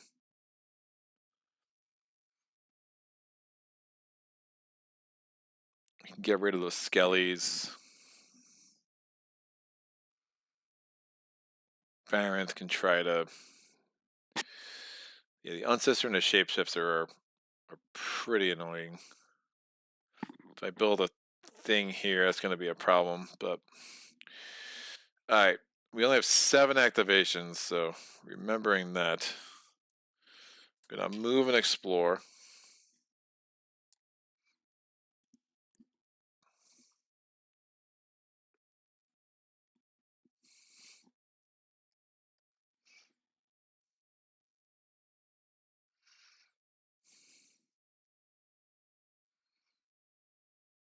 Oh, wow. I block off the courtesan, make her go that way.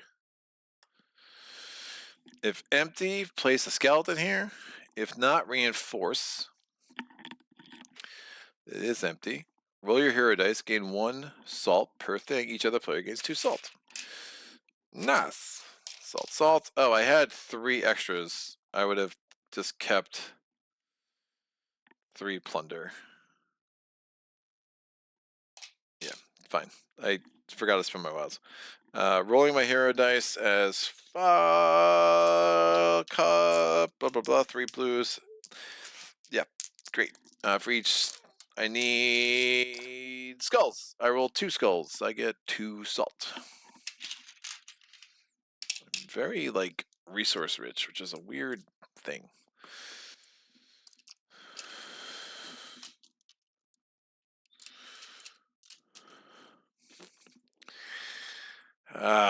Do I want to get? Maybe I just hammer the capital, man. If I do this.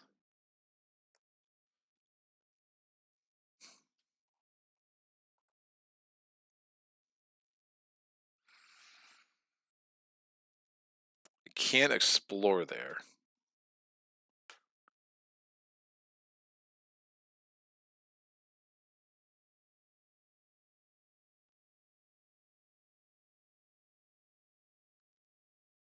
If I can't explore, does that mean my units can't even go there?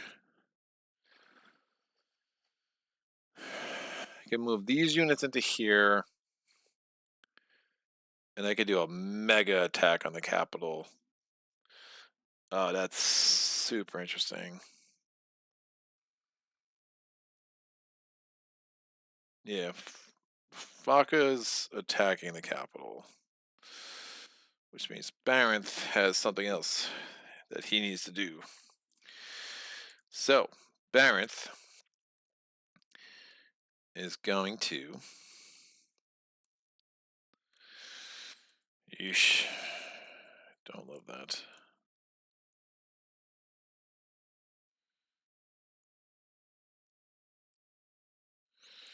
Baranth is going to command.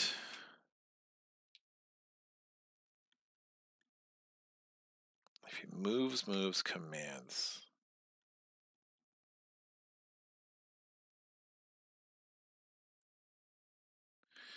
Yeah, let's get back reunited. It's a move command. These 5 come in here.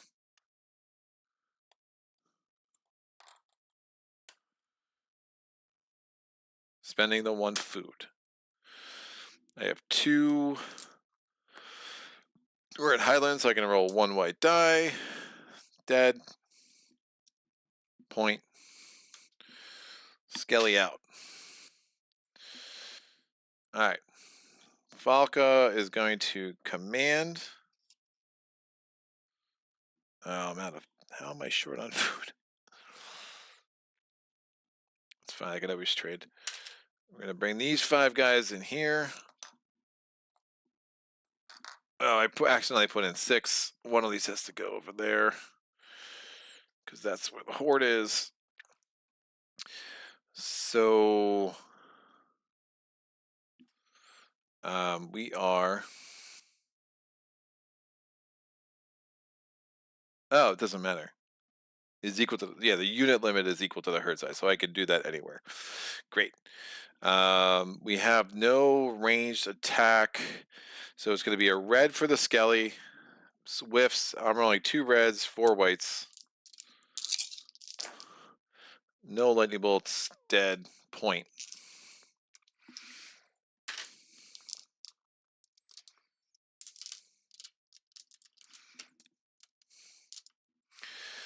Put the herd there. Put all these over here.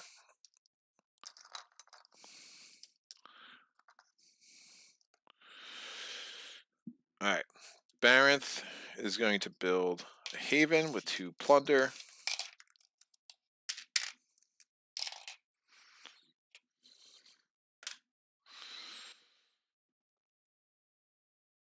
You know what? Move command.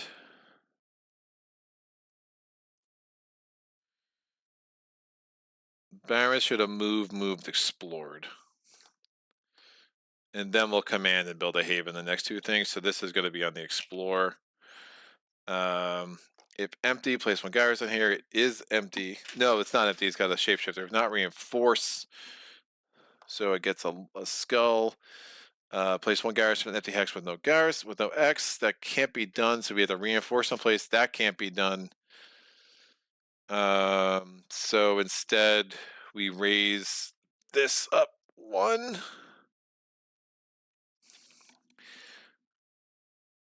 And roll your hero dice, gain a food for each skull. So 3 and a red. 2 skulls.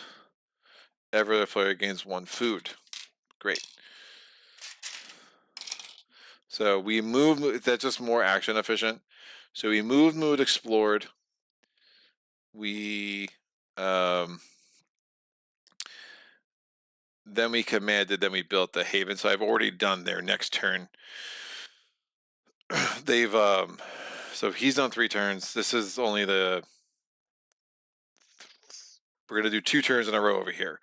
Because she moved, explored, and commanded. So she's going to have, again, 2 turns in a row so he can catch up.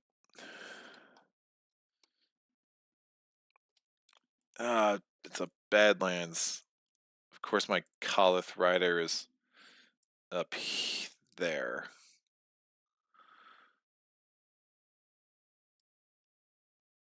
we're going to command into there. So my hero's not there, but it is what it is. So bam, Herdmaster, this, this. It's in ranged attack. I just do 1 damage, dead, point.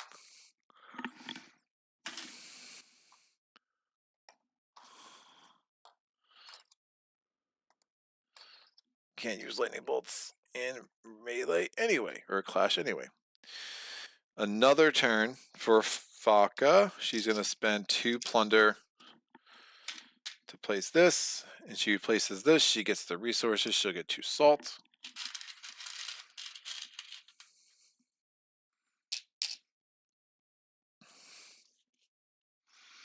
That moves this up to 9. We're going to do a all-out assault on the capital right now, and it's going to be sick. Oh, wait. I could have added a... No. So there's no empty hex with no X. Instead, I could have reinforced the capital. I forgot we added. The capital is still very much in play. So this goes back down to 5. All right. We are good there. So again, it was move, explore, command, build a haven. That was the 4 turns today. This was move, explore, command, haven. Can the Khalith kill the Unsister?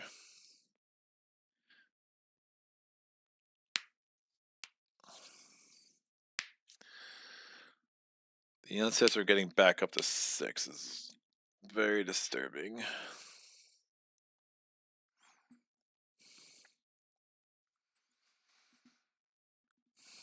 The Shapeshifter and the Ancestor are both really problematic. We have those 2 skeletons.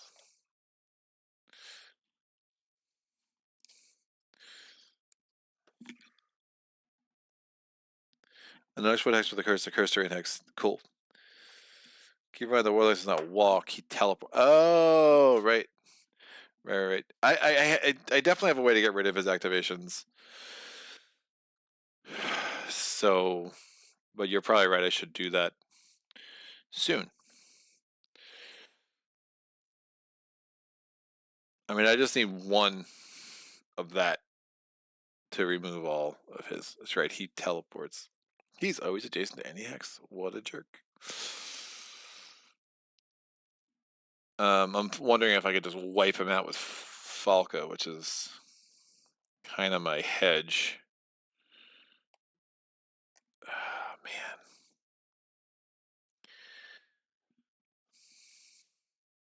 Yeah, I think I see if I can't wipe out the Shapeshifter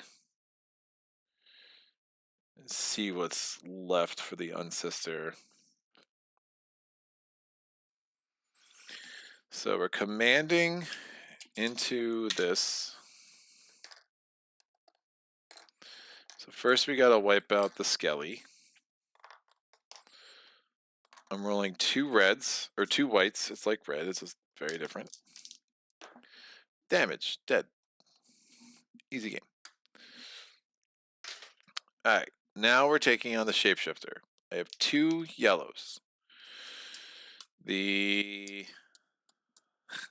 He's rolling 1 gold. Or 2 yellows. By 2 yellows, I mean 2 whites. 2 whites versus a gold. Star. So shield and a lightning bolt. The lightning bolt plays 1 player unit here on the closest empty explored hex. Ah, man. Closest haven. Is haven empty? I don't think a haven's empty. Empty hex is 14.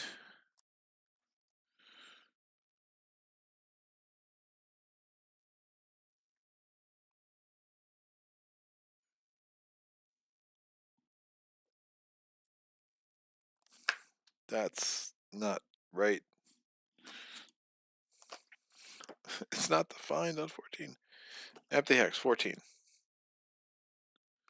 Hex effect. Resources. Impassable terrain.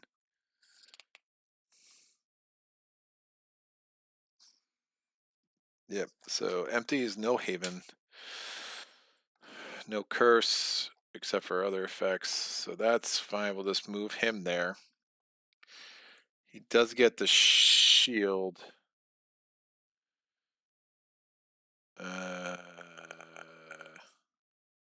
Rough. Yeah, I don't like that.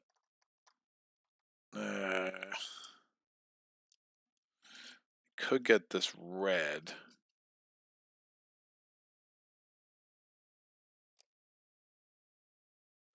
Legion or Horde. So I can add 2 reds to my roll. So I think it's Legion, Horde, or Legion. So it's not N. So I have to 2 or 2. So it's probably a good time to do this now. So we're going to go to the first clash round. I'm going to discard the red song to get 2 reds. Yay, blessing. So 2 reds, a white, 2 blues, and another red. So 6 dice versus we are in Badlands. It's a purple, and it's a gold and 3 reds. So very swingy. Gold and 3 reds. Ugh, that's 4 damage. That's really bad. So I can. That's horrendous.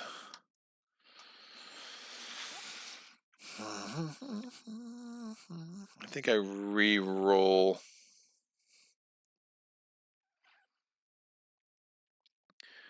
I can use this to add a Skelly. I think that makes sense. I'm going to use this to re-roll because 2 damage is just not enough. That's better. So, 4 damage and a shield. And I can turn aside to get a sinker. That's not going to work. I can lose a shield to gain a lightning bolt. Most excellent. This is once a turn.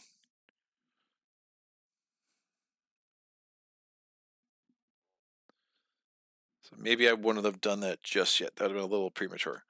Hold on one sec. All right, so he's negating all my shields anyway. So if I lose the shield to gain a lightning bolt, then I can negate. I can just ignore one of his things that way.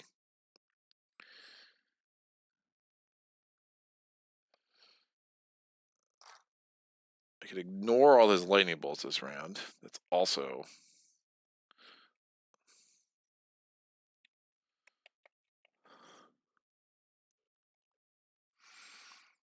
I'm doing 4 damage. He's got 1 shield, so I'm definitely doing 3.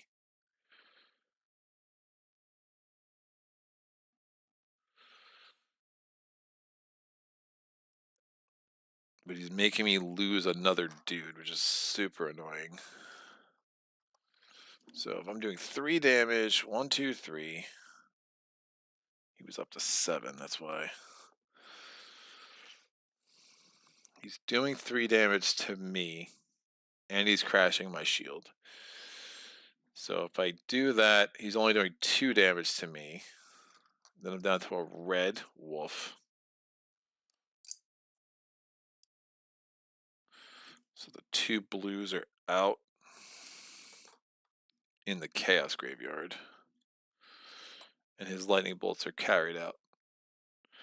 1 did that, 1 negated my shield, but I turned my shield into a lightning bolt, which canceled the damage anyway, and now we have at least 1 more round.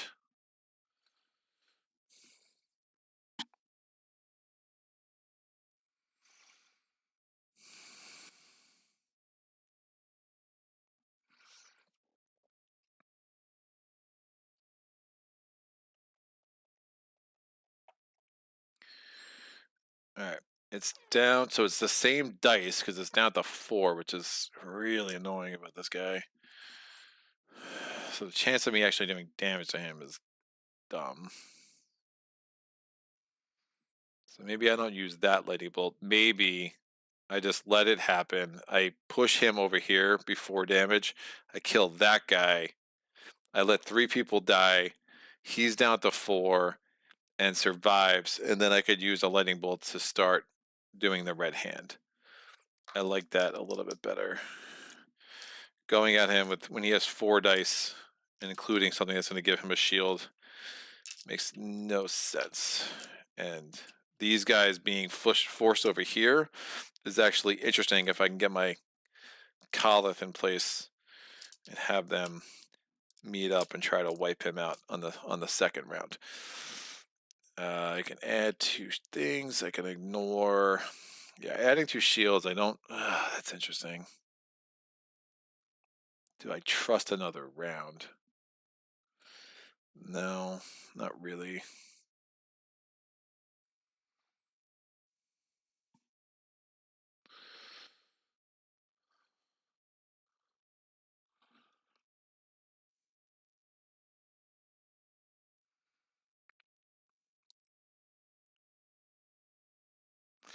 You know, when this was explored, there was no reason not to do this, by the way.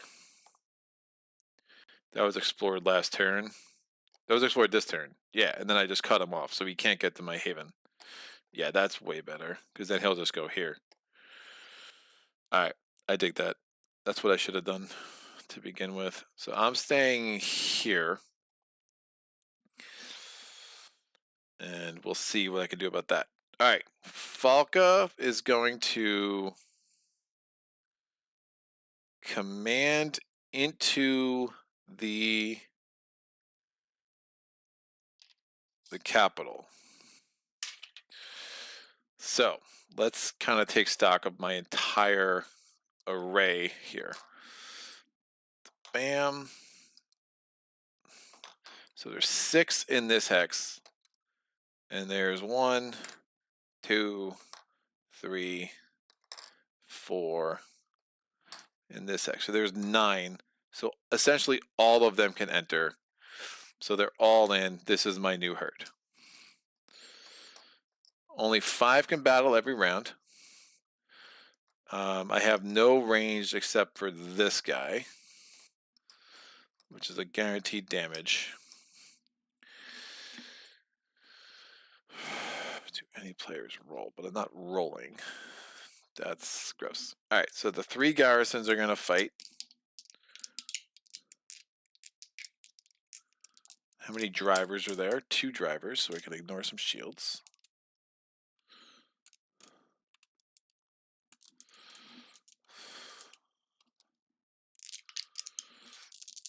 Alright, let's see what happens. I don't think this is going to go as well as I was hoping.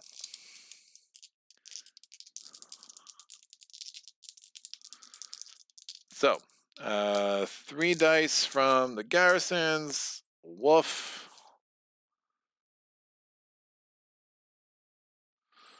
2 damage. I do 1.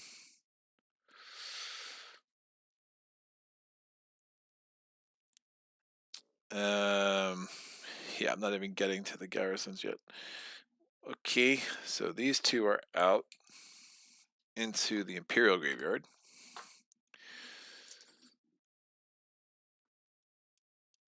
I'm going to fight with this guy, this guy, this guy, this guy,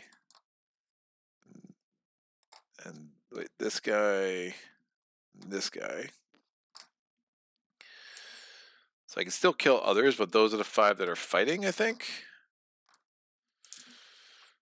But I have...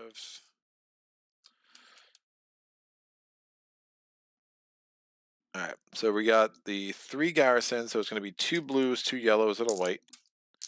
Versus 3 reds, no, 2 reds, 3 reds, 3 reds and a purple, and then an auto lightning bolt. 2 shield, 2 damage.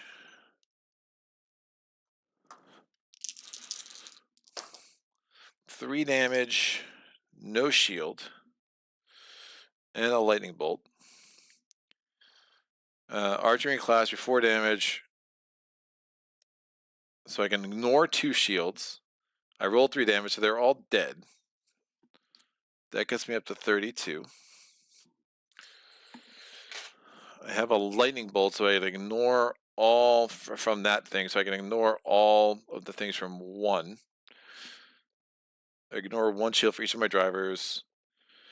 The lightning bolt's from this guy, so that's once per combat. We're about to enter a new combat after this.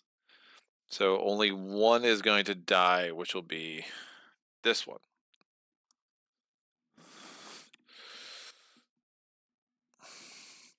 Le courtesan is interesting. So in archery, I have no dice. She has no dice, though. Oh, she has 1 die from her stupid bane. So I'm doing 1 damage to her. She's rolling a bronze. Blank. Huzzah. 2 shield. Archery and clash. I have 2 drivers. I can ignore her 2 shield. I do 1 damage.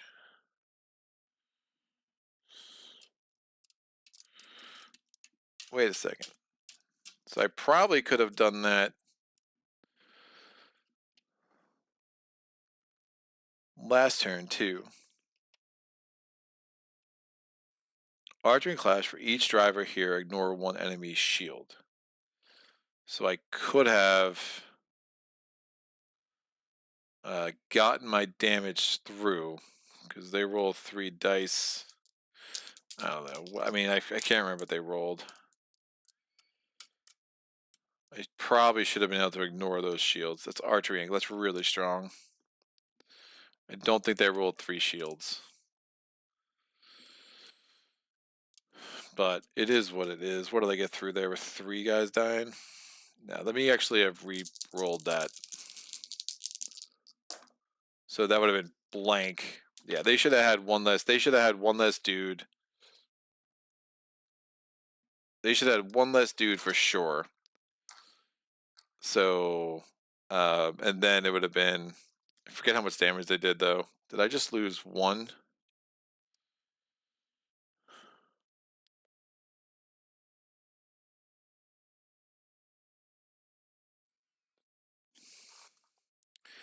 I lost 2 in archery, but they should have been down 1. And then in clash, they were rolling a blue, 2 yellows, and a white.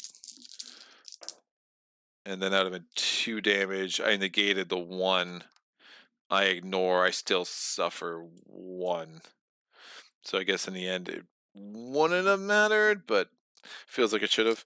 So that's fine. So yeah, just remember that's a really strong power. So anyway, so I negate her 2 shields. I give 1 damage to her, so she's down to 4. It's only a threat 5 chapter 3 card, so that's good. We're now gonna roll a purple. We're gonna keep this guy in for the lightning bolt. 3 reds.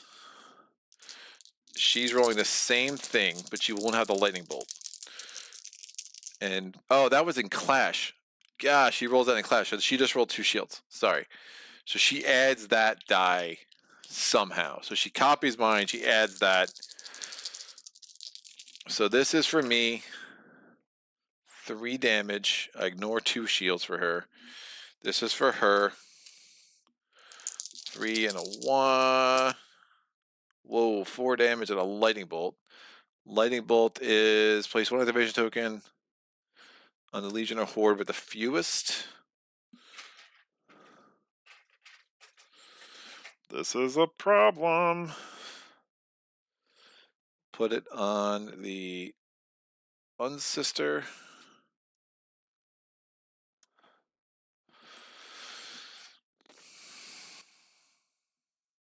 Alright. So 3 damage, 4 damage. I ignore her 2 shields. I have a lightning bolt. I can add 2 shields to my roll with obsidian skin. So now it's only 2 damage to me. I have a lightning bolt, which from this guy once per combat, which can negate this. So 1 damage to me. 3 damage to her. Again, I ignore her 2 shields, so she's down to 1. She's gonna literally copy all this crap. Oh, it's so bad. I want to kill her now. No, she's got to go.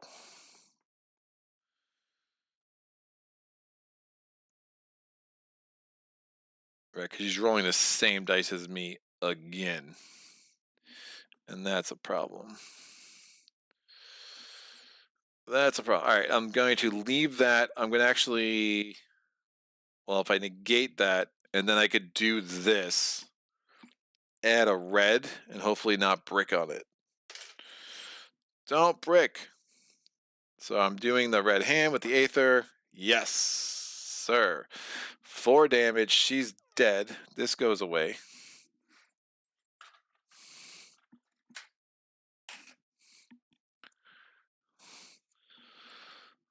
Falca gets...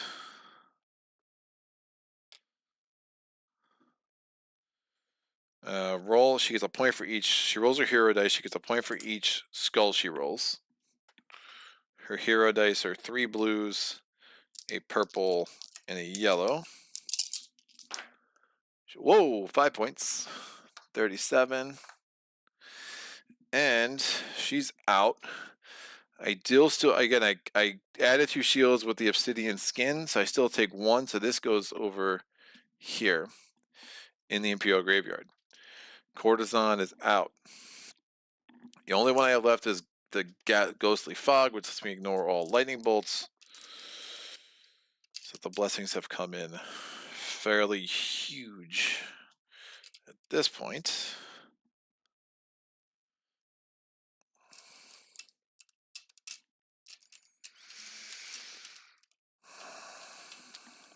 The Ancestor having 3 activations is wild.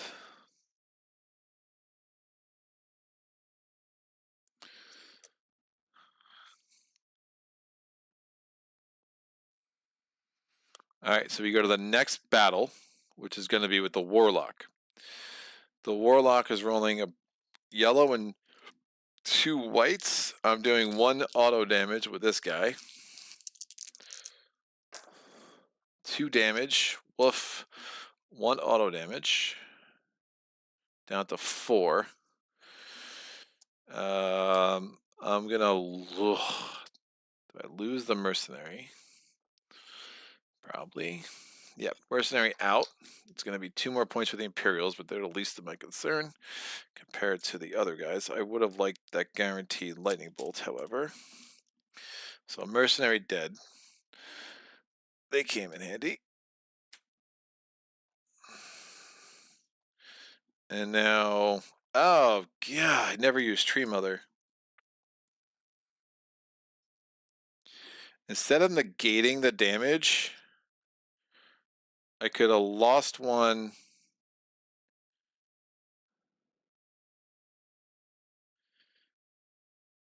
and gained this guy last turn.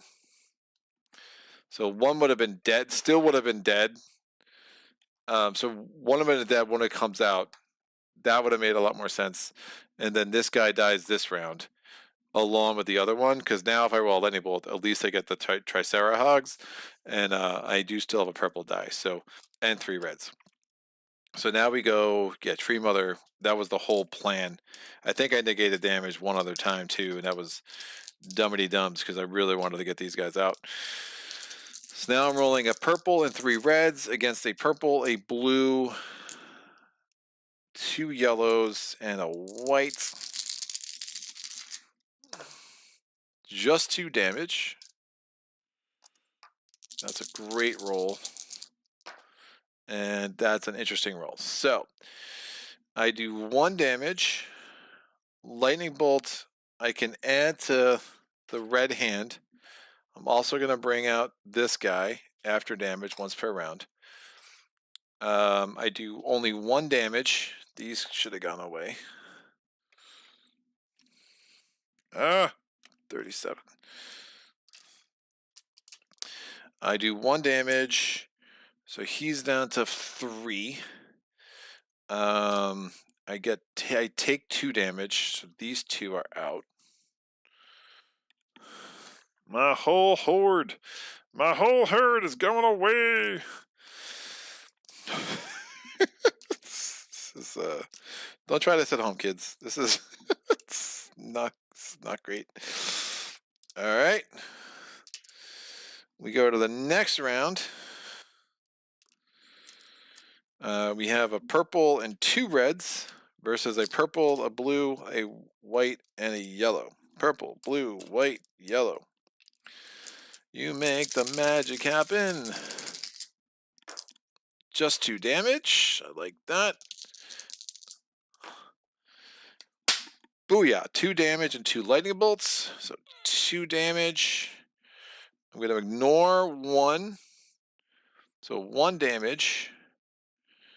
And I will red-hand it again. And this guy's out. And now it's level 1, so it's a purple and a white versus a red and a purple. Just 2 lightning bolts. That has no effect because there's no wall, haven, or tower there. And 2 damage.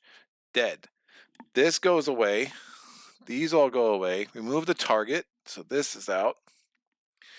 And gain 3 points for Falca, up to 40. All right. Lots of really crazy combos and powers there. Woo! How can you just walk over past the rain? Sorry, join late to the party. What's up? From where? From here?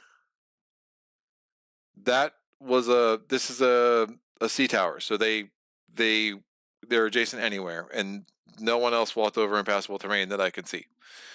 But if I missed something, it was just an accident, but I don't think I did. All right, so he's out.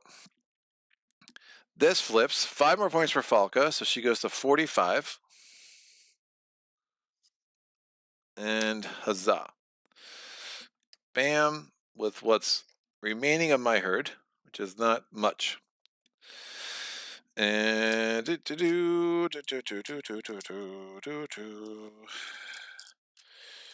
so, what is up? Shapeshifter has 2 activations. They can never enter the capital. So that's interesting.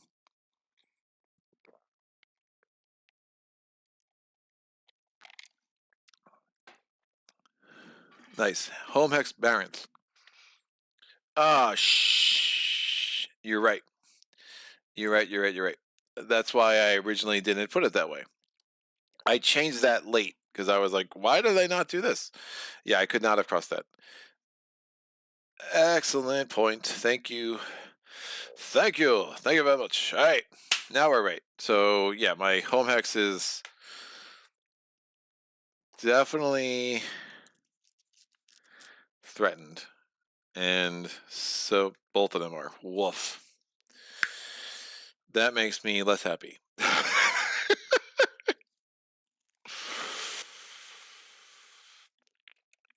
That makes me less happy. Thank you for joining, Manuel, and ruining my day. No, I genuinely appreciate the lookout for the rules. So that puts me in a pickle.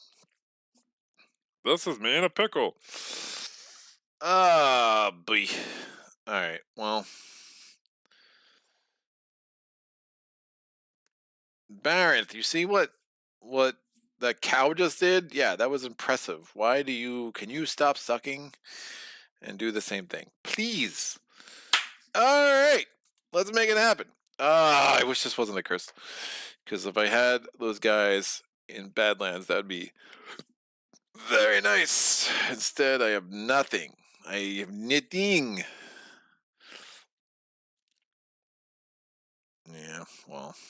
Here it goes. Here we go. Here we go. Here we go. Here we go now. All right, we're gonna command into here. Yeah, you changed the left on the left side to it. Yeah. You right. You right. Sorry, I missed. Should have comment was probably there for a minute. So here we go. This Unsister is gonna be awful.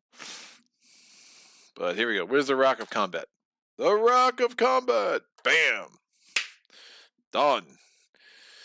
If the Khalith can just survive this, that would be significant. Don't care about the rest of them. So, Ancestors rolling 1 black die. Be the 1 damage you want to be. Oh, shit.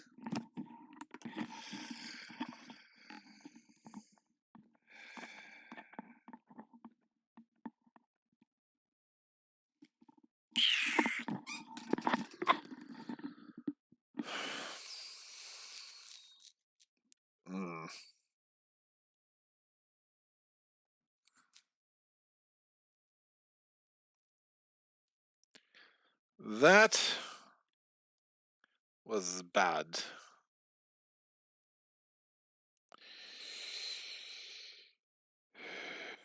Alright, I'm going to destroy the Khalith and save everything else.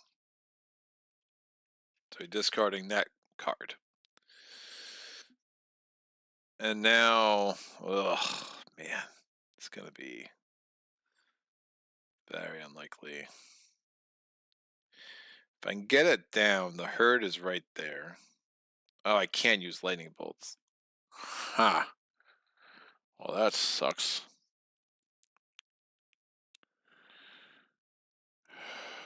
God, the Ancestor's so annoying. I can't use lightning bolts, so that don't matter.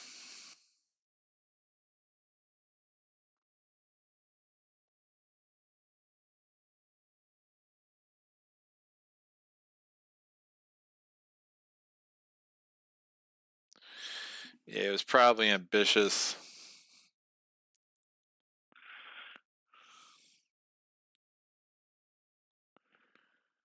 Yeah, Shapeshifter is going to go here, here. And ruin my day.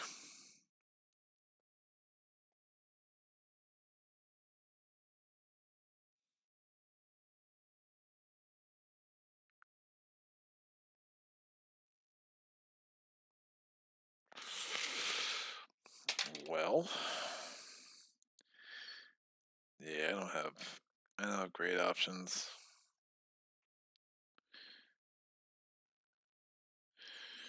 Gonna drop a bunch of curses out along the way. Yeah, I've lost all control of the curses. It's not good.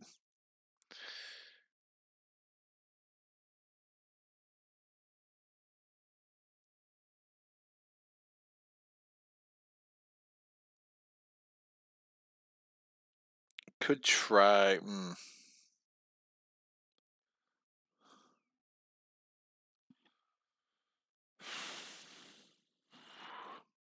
If I remove the things from the shapeshifter, he stays there. And then the Ancestor goes 1, 2. That might be smarter. All right. So let's see what happens with the rest of this. So it's a gold, a silver, a bronze, a purple, a yellow versus 2 blues and 2 reds. That extra blue would have been come in handy. I just didn't think it would matter just to where the game had played out. So I probably discarded a. Well, I'm down to 2 feats. I've had to discard a bunch of stuff.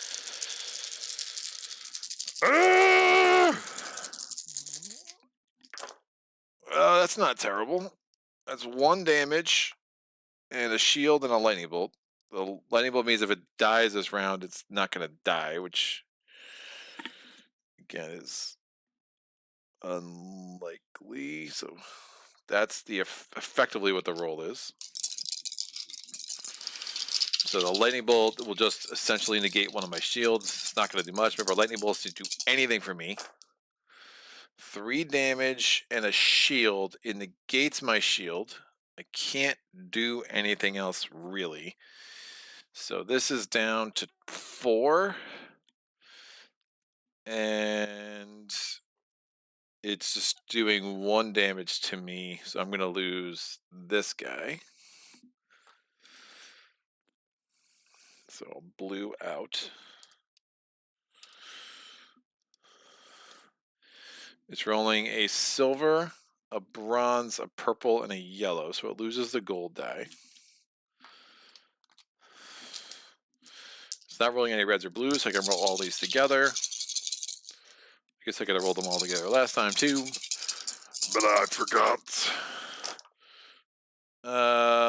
2 shield, squadouche, squadouche, squadouche. That's annoying. I rolled a lightning bolt, which I can't use. A damage, so nothing's happening here. Because I can't use a lightning bolt. I can't negate. I can negate 1 shield, not another. So all of it goes away. We roll 1 damage, 2 damage, 3 damage, and 3 shields. Yikes. I have 1, 2, 3, 4 damage. And I can change 1 to a shield. All my dudes die. But I get it down to a 3. I think that...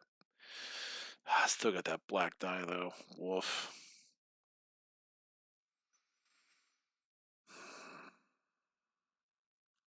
Man, I rolled a double shield 2 turns in a row. 2 turns in a row.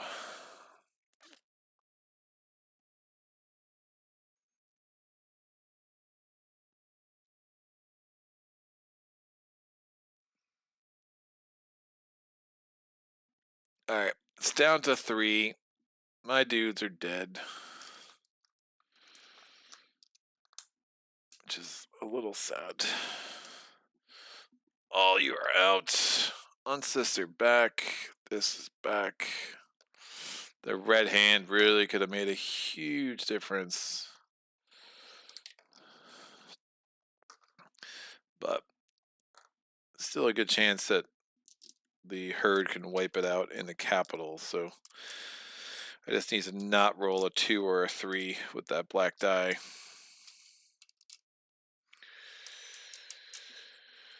So, Falco's turn.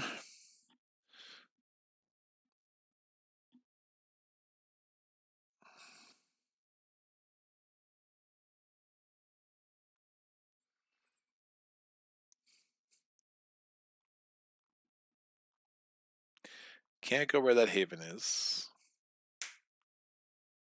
Oh, that's an interesting idea.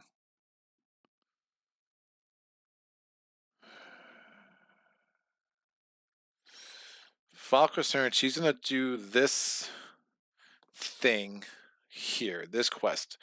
She's rolling 3 blues, a yellow, or a purple, and a white. We just need a shield. We just need 1 stinking shield. I rolled 2 stinking shields. Fantastic. So I rolled this. I solved it. Remove all activation tokens from from a legion. That's not a horde. That's dumb.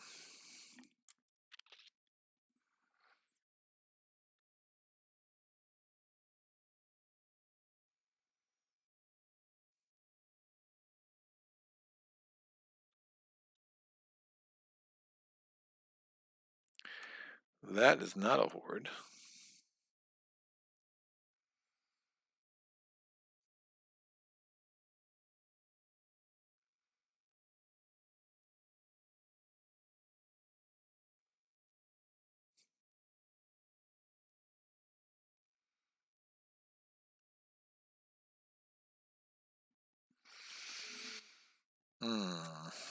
Never mind. I did not do that.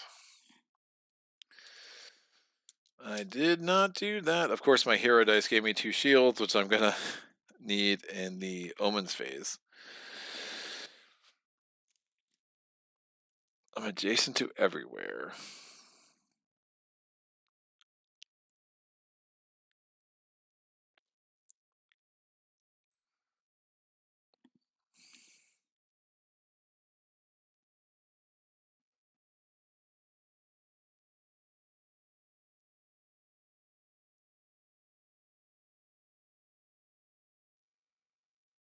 Mm.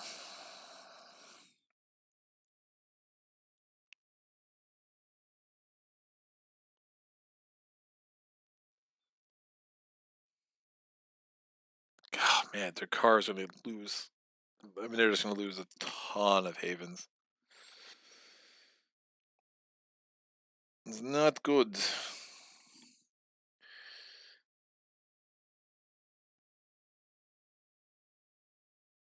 Yeah, Shapeshifter was ambitious.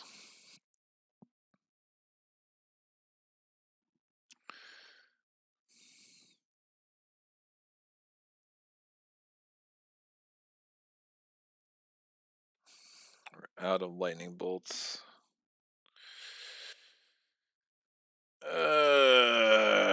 What can I do? What can I do? Can make it stop there.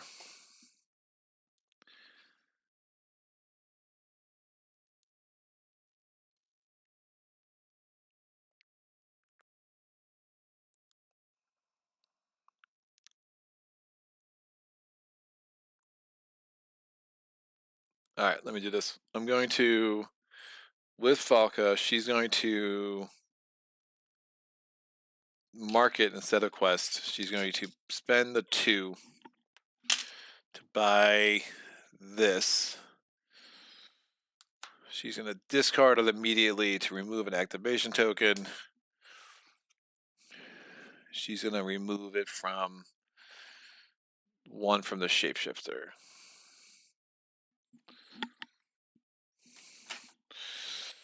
Drakar's turn. He's going to command. And we're going to command. So I spend the food. I'm going to command these 2 here. And this guy back. With a wall and a tower there, we have an outside chance. We're done with the action phase. Activate the Shapeshifter. Puts the last curse on the board. It also has Trail of Tears, so it puts 2 skellies there. And then it's going to go to a Haven and stop. What a jerk. We're going to activate the Unsister 3 times. It tries to put a curse there. It can't. It gets a point. Instead, oh, Ragnarok mode. Is it the lowest? Oof. Ragnarok mode, what are you? It might be the lowest. With the lowest threat. Ugh. So it's going to give it to itself. And then it's going to move here. All right. The Rock of Combat. I'm rolling 2 whites against a black. Please don't roll 3 again. Holy cow. Okay, this is what they do. I rolled 2, so that's a really sick roll. So I knocked out 2 of them, 2 of their threat. They did 3 damage to me, but I rolled 2 shields. So that's what I roll. So I only lose 1. I'm gonna lose this guy. And then we go to the next round of combat. So we're in clash now. I'm rolling 2 blues and a white because my tower, my wall, and my person. Them getting that threat back was really gross because they would be down to 1, but instead they're rolling a bronze, a purple, and a yellow. Bronze, purple, yellow. Woof. That's really bad. 3 damage and a shield and a lightning bolt. 2 damage. Will it not die? You gotta be kidding me. Are you kidding me? Oh man, it's so gross. One more damage, I kill it, and I can prevent it from coming back with Ghostly Fog. Oh, it's really bad. I'm gonna lose another Haven. And that makes me sad. And it's gonna get back up to 3. So, alright, so I did 2 damage. It kills me. I lose this. I do 1 damage to it. It's close to dead, but not quite. This comes off, because that's the end of its first activation. It's now here. I'm now here. The only place it can go now is into the capital. And guess who's waiting for them? If it rolls a 3 again, we're super toast, and that would be sad. So it comes into here. It can't poop out a curse, so it gets 1 strength back.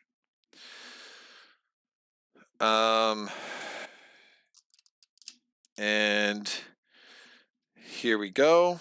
This is its second activation. It's going to roll 1 black die. Oh my gosh! It rolled a 3 friggin' times. It's so stupid. Okay. I do nothing. These guys are dead. And they go there, get them 2 more points. It tries to poop out a curse for its third activation. It can't. It just gets a strength. That's disgusting. So there we go. Our Unsister on the capital, hanging out with Flocka. Yeah, it doesn't ever move further from the capital. So that's where it's gonna stay. And because there are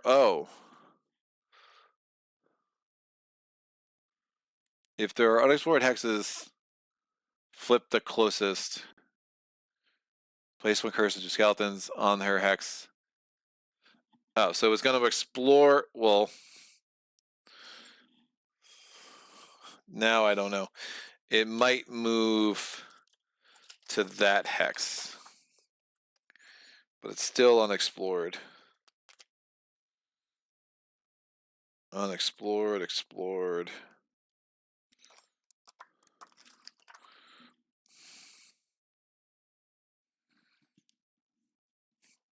Do you not? Is it considered explored?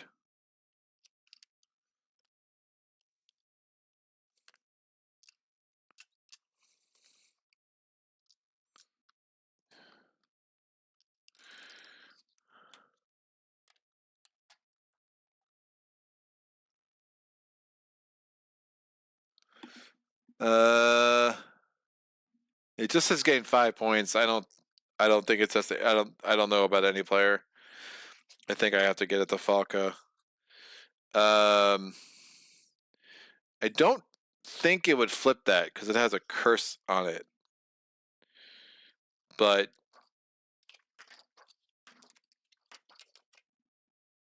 because it's its own terrain type.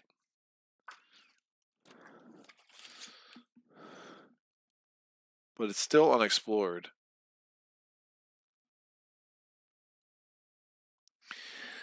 Maybe it would. I don't know. We'll do it. So we ignore all effects. We can put this anywhere we want. We ignore all effects. We move it. We try to place a curse there. We can't. So it gets. So before the activation, it would try to get a curse there. Then it tries to place another curse. It can't. So it gets up to 4. Then it's going to place 2 skeletons. It's going to place 1. That becomes a horde. It can't place a horde. It places a second one. So it can't just place another curse. It's going to get another activation. There. So they were both at 4. So they're both going to be maxed again, which is really disgusting. Or more, it's explored, or more, it's a cursed terrain if I'm right. That I don't know. It becomes its own terrain type.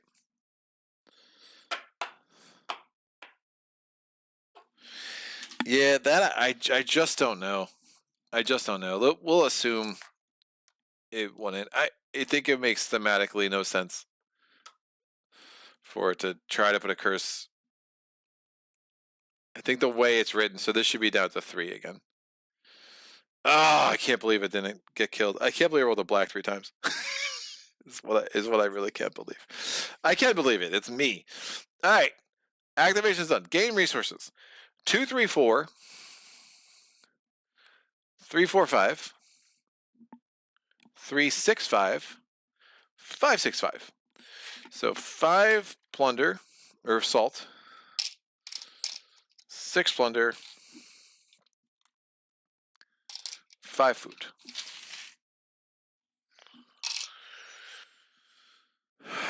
Okay. 1, 4, 1. Oh, so bad. 2, 5, 2, and then 3, 5, 2. So 3, 5 plunder, and 2. All right. The Empire scores 1, 4. It's scoring 5 points, 24 to 29.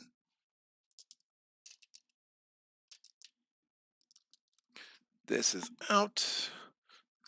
The whole herd comes over here.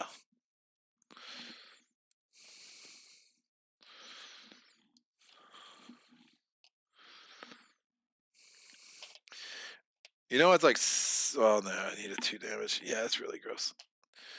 Gross, gross, gross, gross, gross, gross. Where's my dude?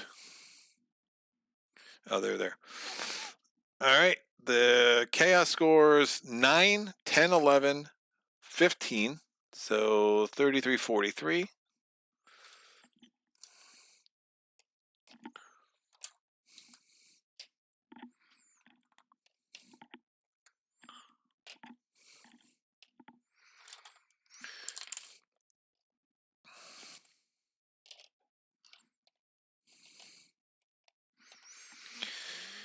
Those still are on the board.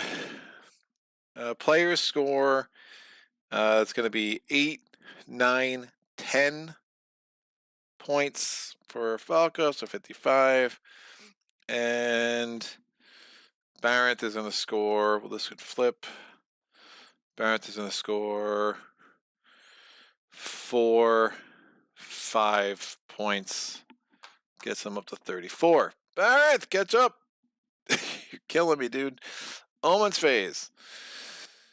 All right. We are rolling Falca's dice.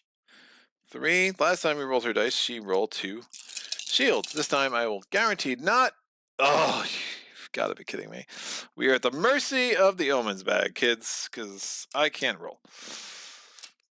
So, remember I rolled my hero dice for Strike at Dawn and then realized that wasn't going to work. I mean, we could get 3 of these suckers. No, it's a Kraken. Thank God. Well, maybe not good. Move 1 curse to any adjacent hex that has no curse. And no X. Chaos gains 2 points. The Kraken's coming out. Which is, maybe Dracula should have been better. So Chaos gains 2 points. We can't place a curse. No, move 1 curse. Move 1 curse to an adjacent hex that has no curse and no X. The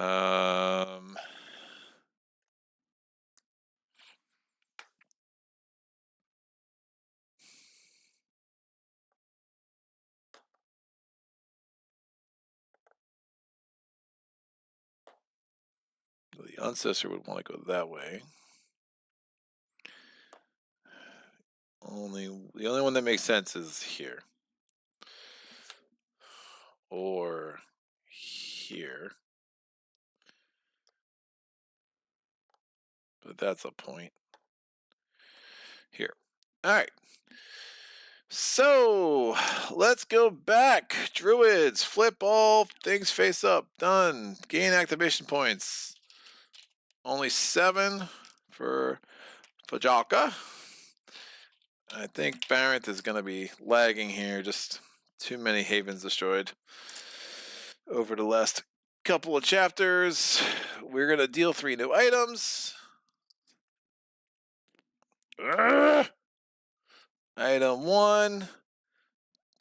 I have 2. Ooh, we're getting a used. That's a little useless in the last round. When you use a quest action, you may reroll your yellow and white dice once. 3 new quests.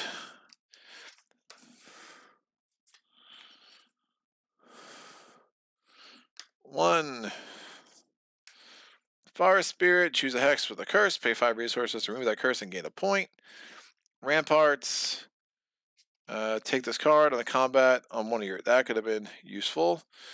And the deal with demons. Place any horde and play on any hex. That is not going to be as helpful, but maybe.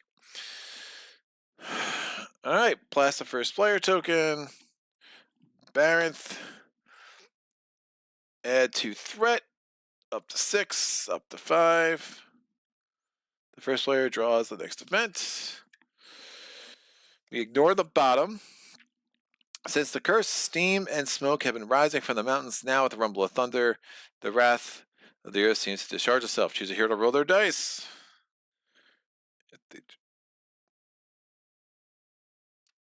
Destroy 1 player in each hex. Place. There is. Well, this guy, whatever.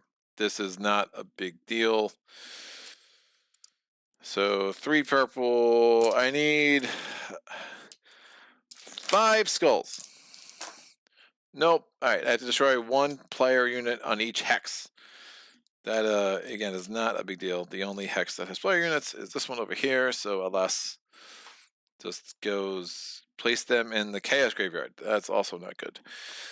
All right, we are going to now ignore the rest of this card and immediately spawn the Kraken,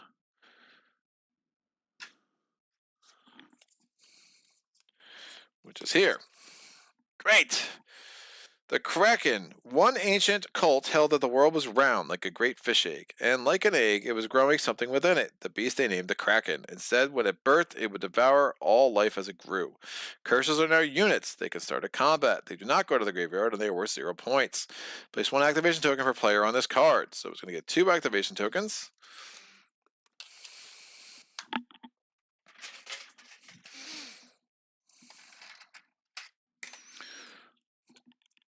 Activate the Kraken once in the event phase. In those phase, do not remove the activation tokens. So we're activating him. He is not a horde, but an Arch-Nemesis. So he he doesn't need a thing. He activates. Remove all hexes with the curse from play. So this is out. This is out. This is out. This is out.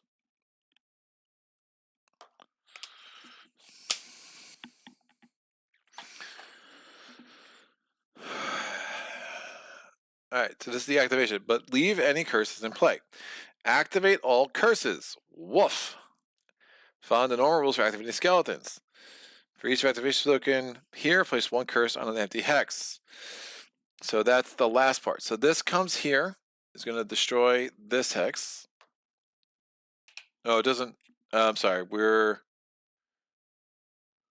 So they're just activated. That doesn't get destroyed yet. So this one got activated. This one gets active. Following the rules for skeletons. It's not adjacent anywhere, so this is going to go here. Done. This one, it's gross. It's going to go here. Destroy this. I'm getting walloped. This one is going to go here. Destroy this. All my havens go away. This one.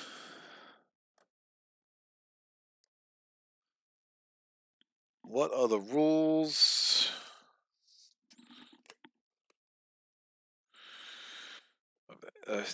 An empty hex, a hex with the fewest enemy units, any other hex. So this one's going to go here.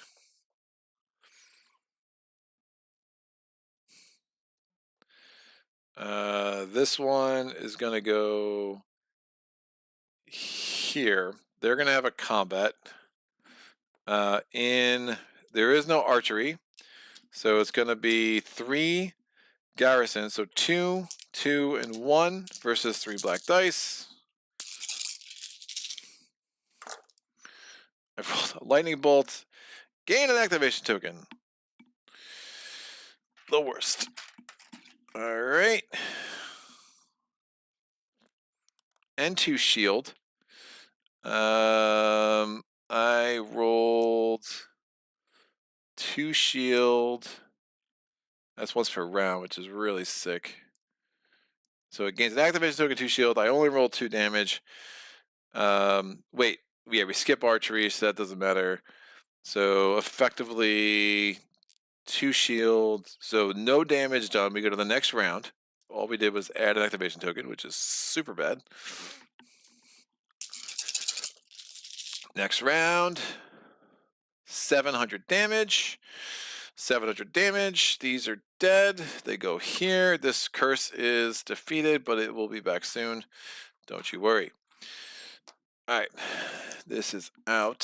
So that one activated. This is going to activate to an empty hex. This is going to activate to an empty hex. For each activation, it plays a curse on an empty hex.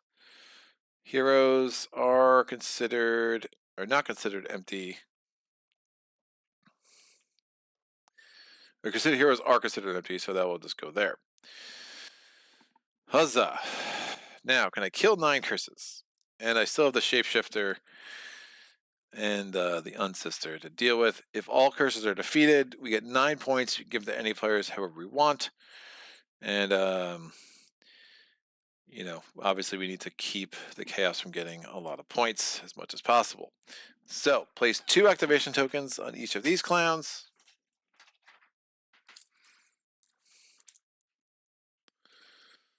Never had that in a round with the Kraken. That'll be a massacre. Yup. Oh, Aether. There was not a Legion in play. One player did have 0 units, so Aether, thank you. There were 1, 2, 3, only 4 skellies in play. You gotta be kidding me. Woof. So that's a thing. The Empire did not have more points than any player, so that didn't happen either. So we got 1 Aether. So we're getting 2 activation tokens on the Shapeshifter, 2 on the Unsister.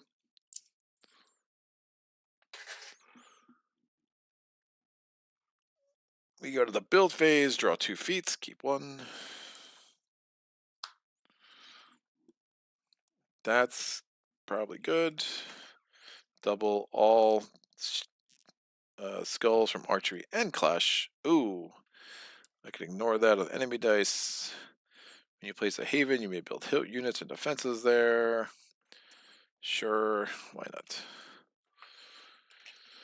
All right, build. What can I build, kids? I am very not in good shape here. So 1, 2, so 5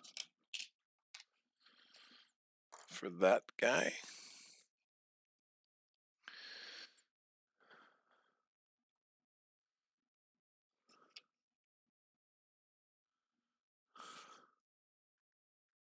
Curses still prevent use of lightning bolt powers. So you still can't use lightning bolts, which is really bad. The red hand is taunting me with its inability to be useful. I mean, I like these new activation tokens, but woof, are they hard to pick up. All right.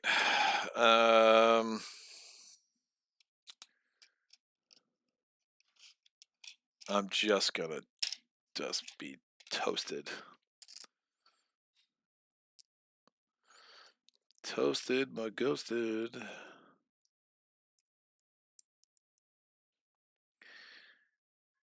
I mean, if it doesn't roll lightning bolts, you're good. The problem is I'm gonna have to spend all my freaking food to get units on the board, and then I'm gonna lose all my food.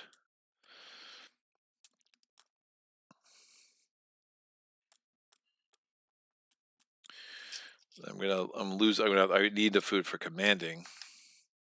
So 4 and 6 gets me my 2 drivers. That can help me ignore shields.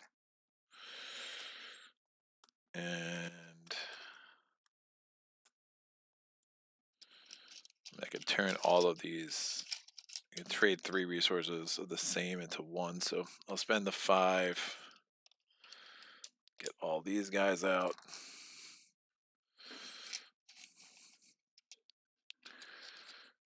And then I'll spend this as a food to get this guy out.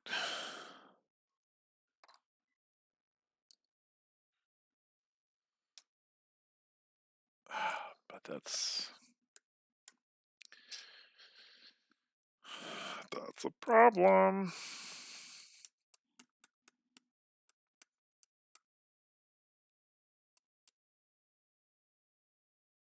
Where the... I could build a haven there.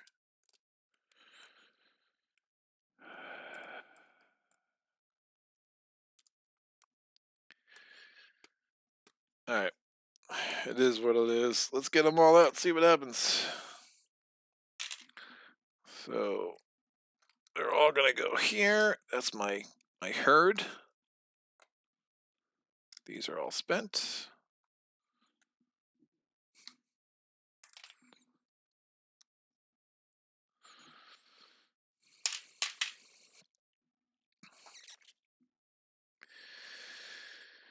Over here, I'm just so short on food.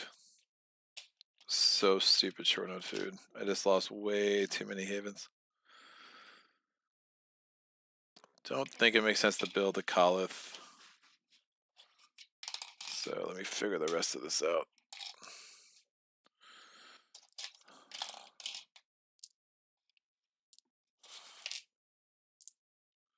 Oh, this thing didn't activate. I know, I felt like I was missing one. So he'll go to any empty hex. We'll move it here. Right? Any empty hex, any other hex. Great. So all these can stand up. 2, 3, 4, 5, 6, 7, 8. Oh, and I only placed 1. I was supposed to place 3. So both of these. Ah, it's so bad, man. God, he was down to 1. That's really horrendously bad. Yeah, I don't see a world that can take these guys out. So we're going to spend the 6 plunder and 4 salt. Put these guys here. We're going to spend 2, 6, 8. So this stays, and now I can build 8 of these guys. We're skipping archery, so I can build 5 of these guys. I can build all 5. So I'm spending 10 resources total.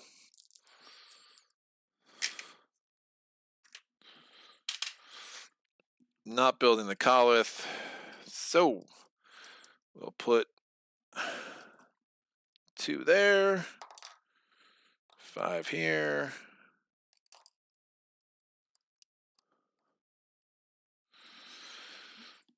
Yeah, the red hand is going to do nothing for me. Ah, it's so bad. That definitely means wasted some, did some inefficient things. The Tree Mother could be helpful, but the rest of this, not so much. So, the car's going to go. We're going to command.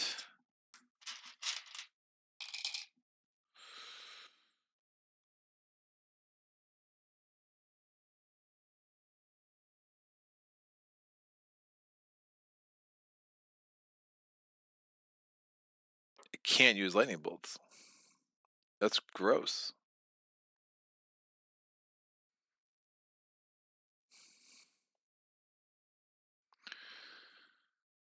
I can't use lightning bolts. And I just don't have enough food. I don't have enough food to make this happen.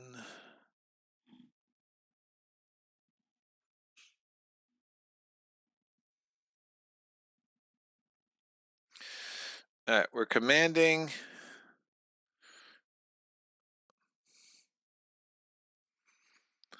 this 2 guys into here.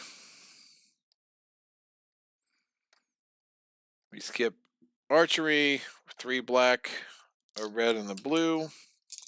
Yeah, there's like nothing. There's like no garrison, so like keep them under control either. So like this is really just a lesson of futility. Did not roll a lightning bolt. I did 3 damage. These guys are dead. This is dead. Does not go to the graveyard. It goes over there. Just how we're gonna kill 9 is like just not a thing. I don't have the food. I have 2 food. Don't have the access to food. I can remove a curse, 5 resources here.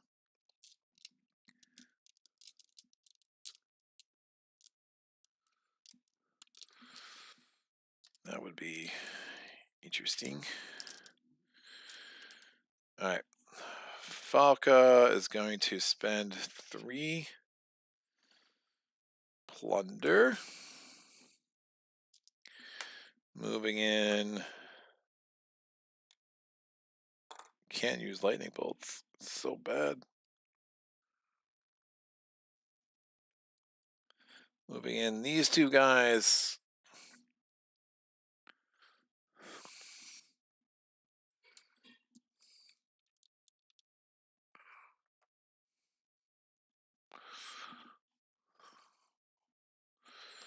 Two whites, 3 blacks. All right, dead. Dead.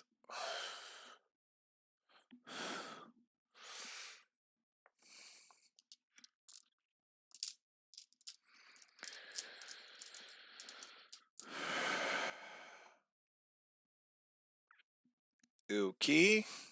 Only one of the sides rolls a lightning bolt.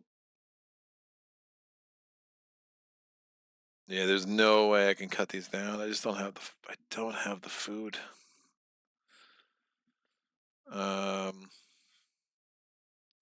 If Falco would have done that, she's adjacent to any hex, but my herd isn't, which is gonna even more food.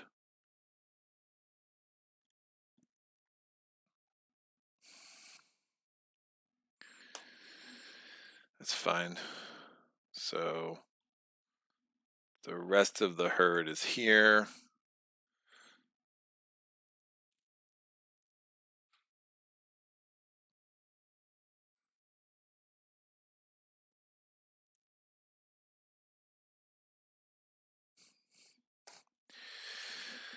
We're gonna spend a thing and a food.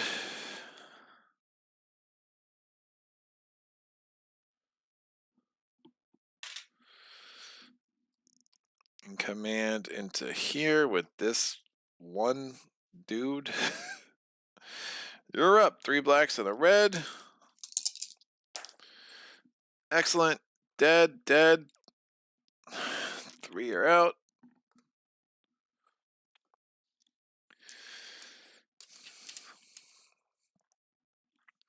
Falco's gonna trade to get a thing.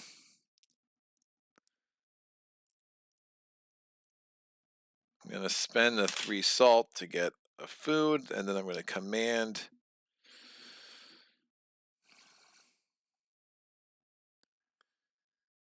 two into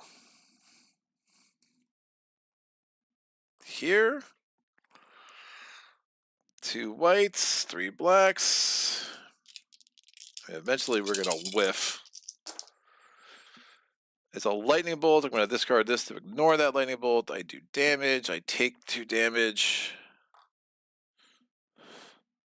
That's 4 dead. I'm here.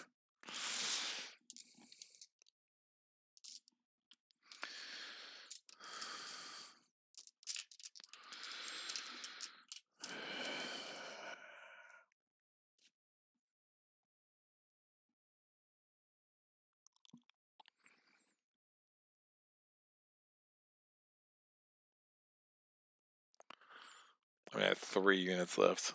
Woof.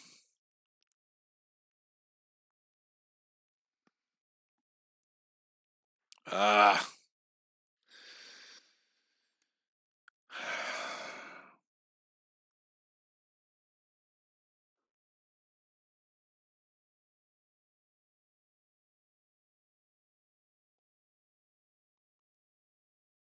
Yeah, I'm just not going to get enough points and resources. Like, all my havens are out. It's so bad.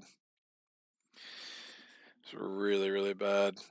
And they're going to add 3 back unless I kill them all during this player phase. And I do not see a path.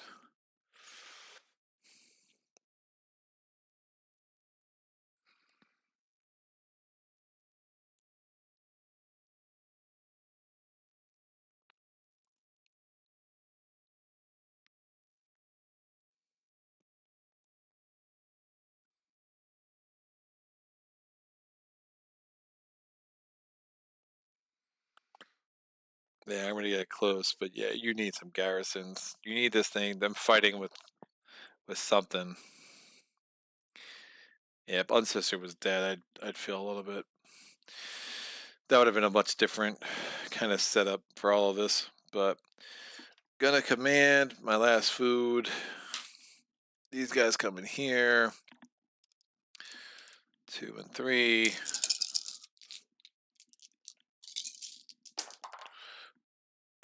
Lightning bolt gets another activation token. I mean, it's just the Kraken is just gonna come back in unbelievable force. These 2 are dead. This guy's out. That's 5.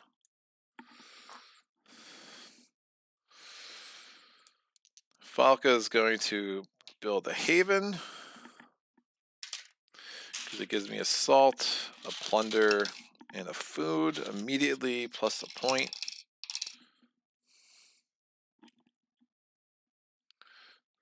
I'll go there.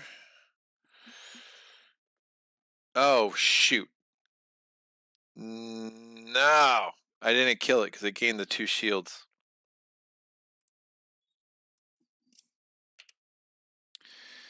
It gained the 2 shields. I didn't kill it. Damn it. I forgot about that. Yeah, the 2 shields are even what make this worse. So that didn't work. An activation token and 2 shields. Because it's not enough. I could cancel the 1. To cancel any more of them would be very unlikely. But I can...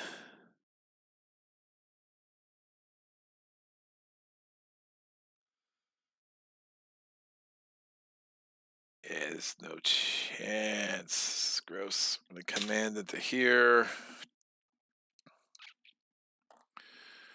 With these 2. Now with all of these guys. Because I can use lightning bolt powers here. So it's going to be 2 reds versus 2 whites. A purple. And 2 reds. 2 reds. 1 damage. No shield. Woof.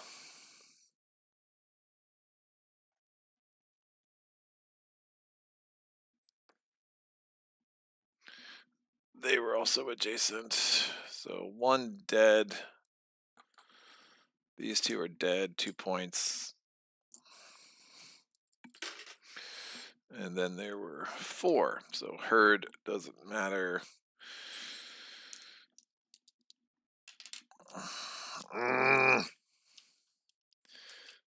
playing out a very sad string. It would have been interesting to do the bottom half, but then like I pretty much had wiped everything out, so that would have been pretty anti-claim. It would have been I would have had to take out the shapeshifter in the unsister. I'm pretty sure I find a way to win that. This is obviously a different thing. I'm gonna have to trade twice. Trade, get 2 salt, and then I can command these guys into here. And it is a red, 2 blues against 3 blacks. I mean, yeah, the fact that the Kraken like adds 4, I mean, it rolls another one. It negates my shield. It gets 2 shield. I only roll 2 damage. I can't possibly kill it. So well, it did 2 damage to me. So these 2 are out. It adds an activation token. Oh, it's so brutal. All right, I have a red versus 3 blacks. It's just gonna roll a lightning bolt every time, though, isn't it? Oh, of course I missed. That was didn't roll any bolt, but I didn't roll a damage, so that's out. Unfortunately, Dunskies. So the core are pretty much done. Oh, I could re-roll.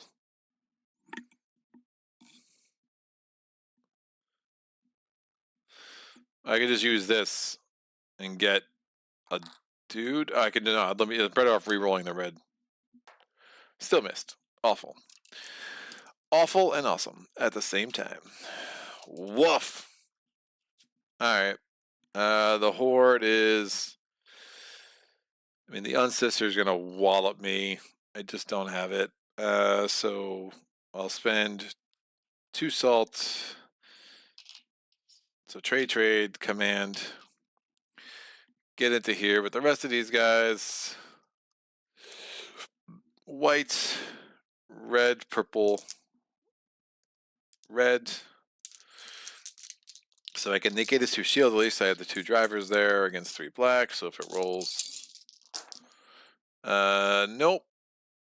Enough damage to kill all my dudes. And I kill it. So we got rid of 5 of the 9. I remember I lost 2 battles that I could have gotten out to 7, but essentially had not nearly enough salt to make that work. So, I mean, I guess you could just try to let it go, and if I try to go up to those 2, I don't know. It is what it is. Activate the legions and the hordes. Shapeshifter moves here, wipes it. It tries to place a curse. It does. This activates at 41. So it places a curse and 2 dudes. It wipes this off the place of the earth.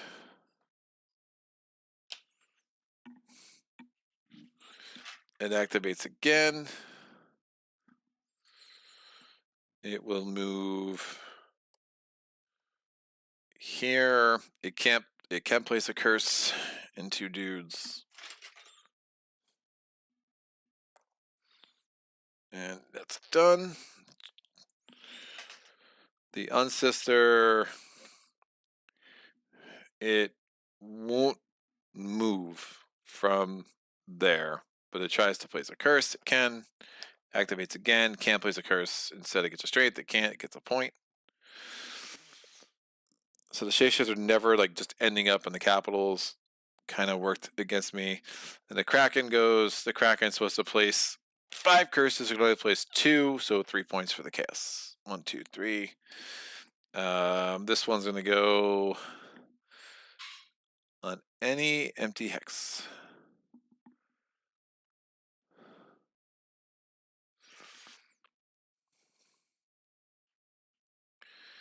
So that's an empty hex. That's an empty hex because heroes don't count.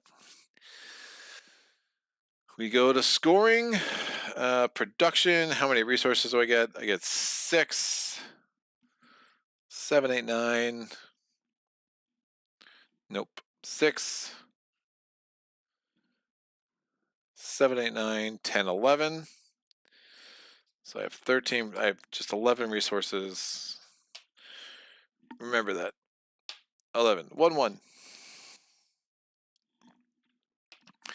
Over here we have 4, 7 resources.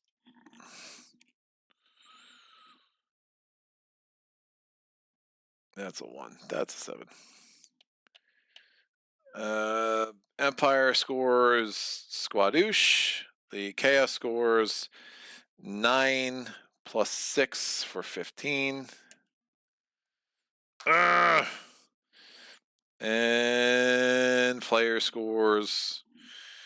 Falco gets 4, 5 points. 63. He gets 2.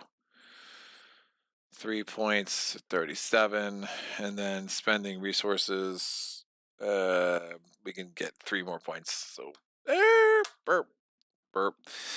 Yeah,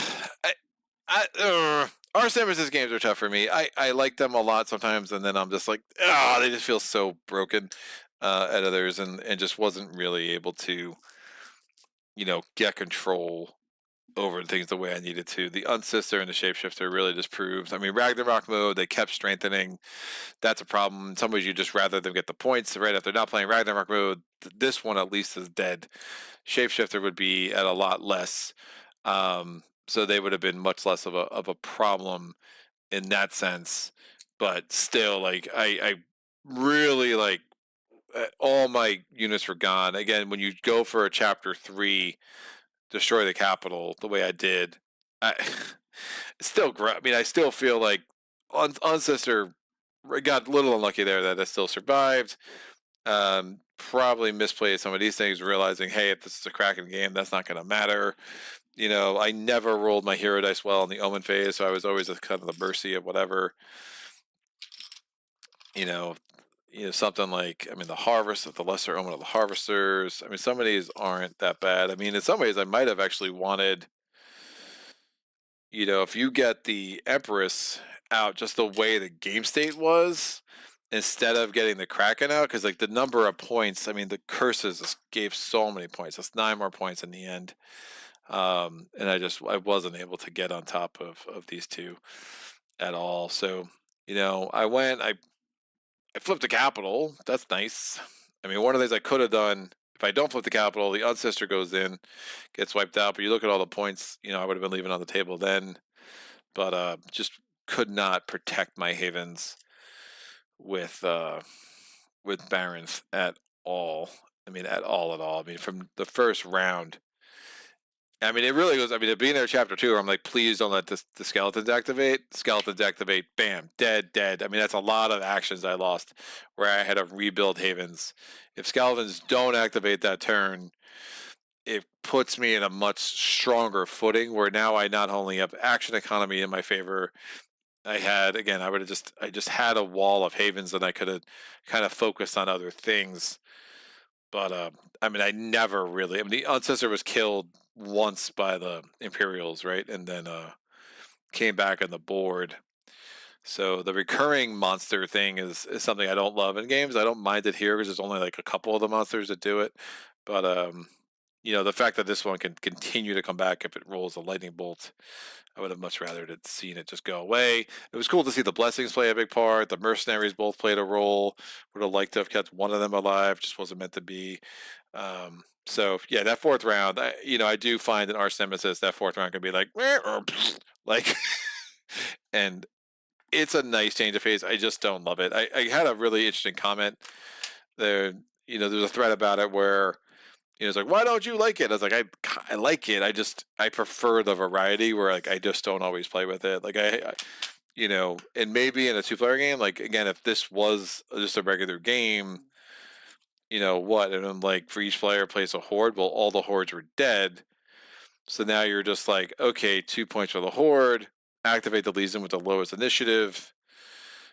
Or horde with the lowest. So the one of the hordes would have had to activate. So the Shapeshifter would have immediately activated and wiped out another one of my havens. And then that all of a sudden becomes a really interesting final round where I'm like, oh, can Baronth get things under control? One of the problems I was having, though, was both my forces were split, where, like, I had havens there.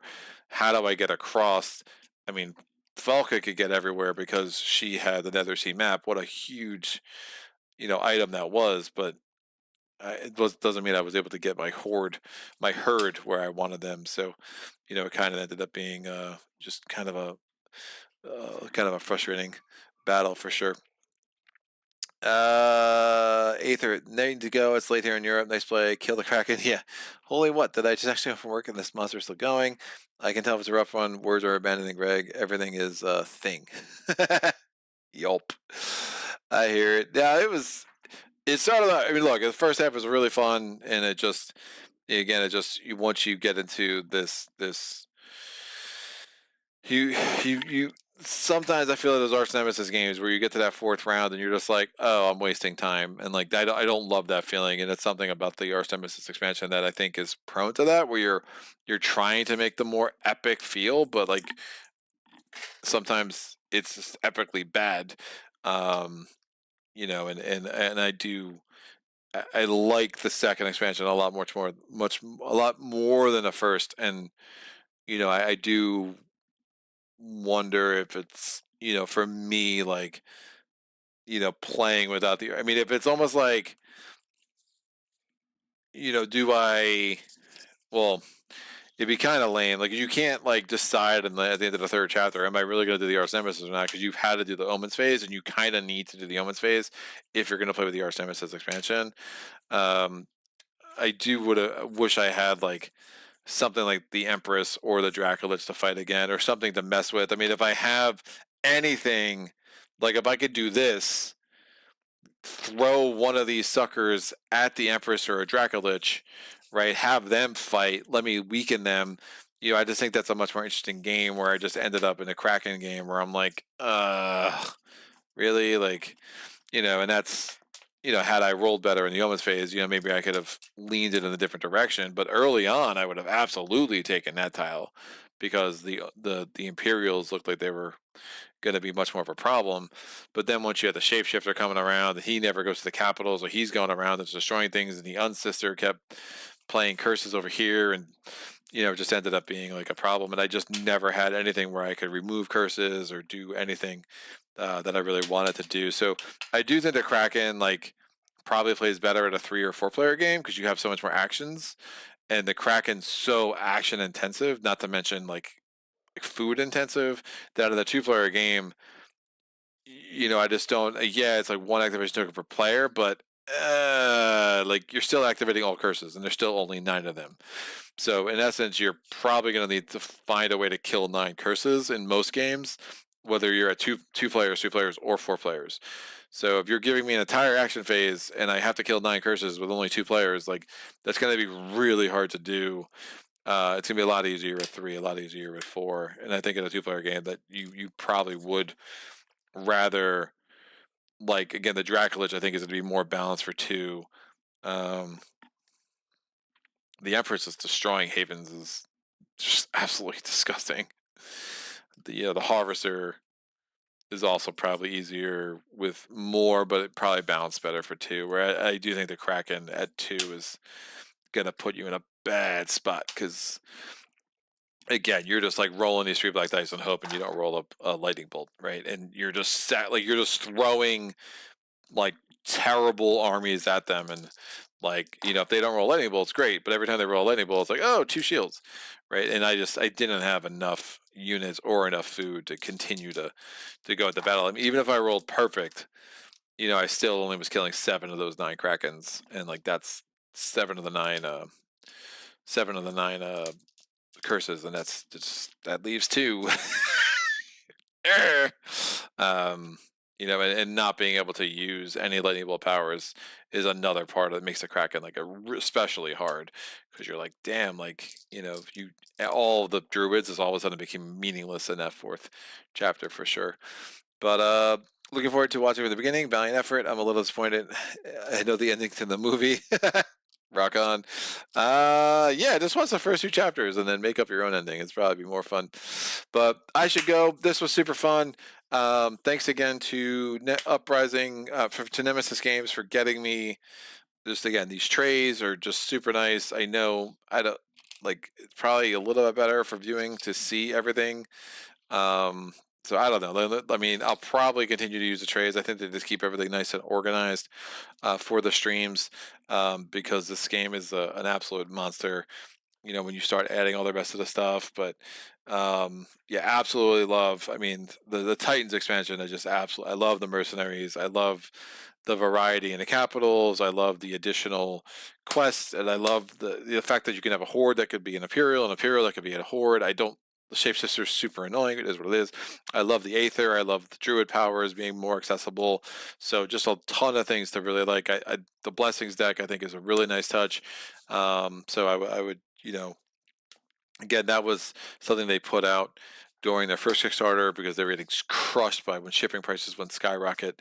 They just had to find a way to you know, recoup some of the money that they were losing, and I think that was a really really nice touch. So the ally deck is great. I mean, just all the little things that are added to this game are just really really good, and just make it sing. So, um, you know, those.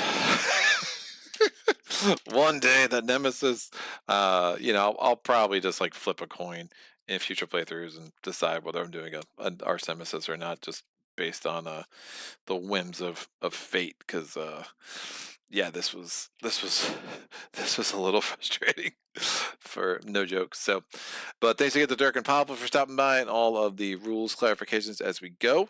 This game can definitely create some rules quagmires, and all the good ones do. So that is what it is. But thanks again for joining me. And until next time, I don't know when that is. I'm probably going to get Apiary on the channel next week. That's the plan.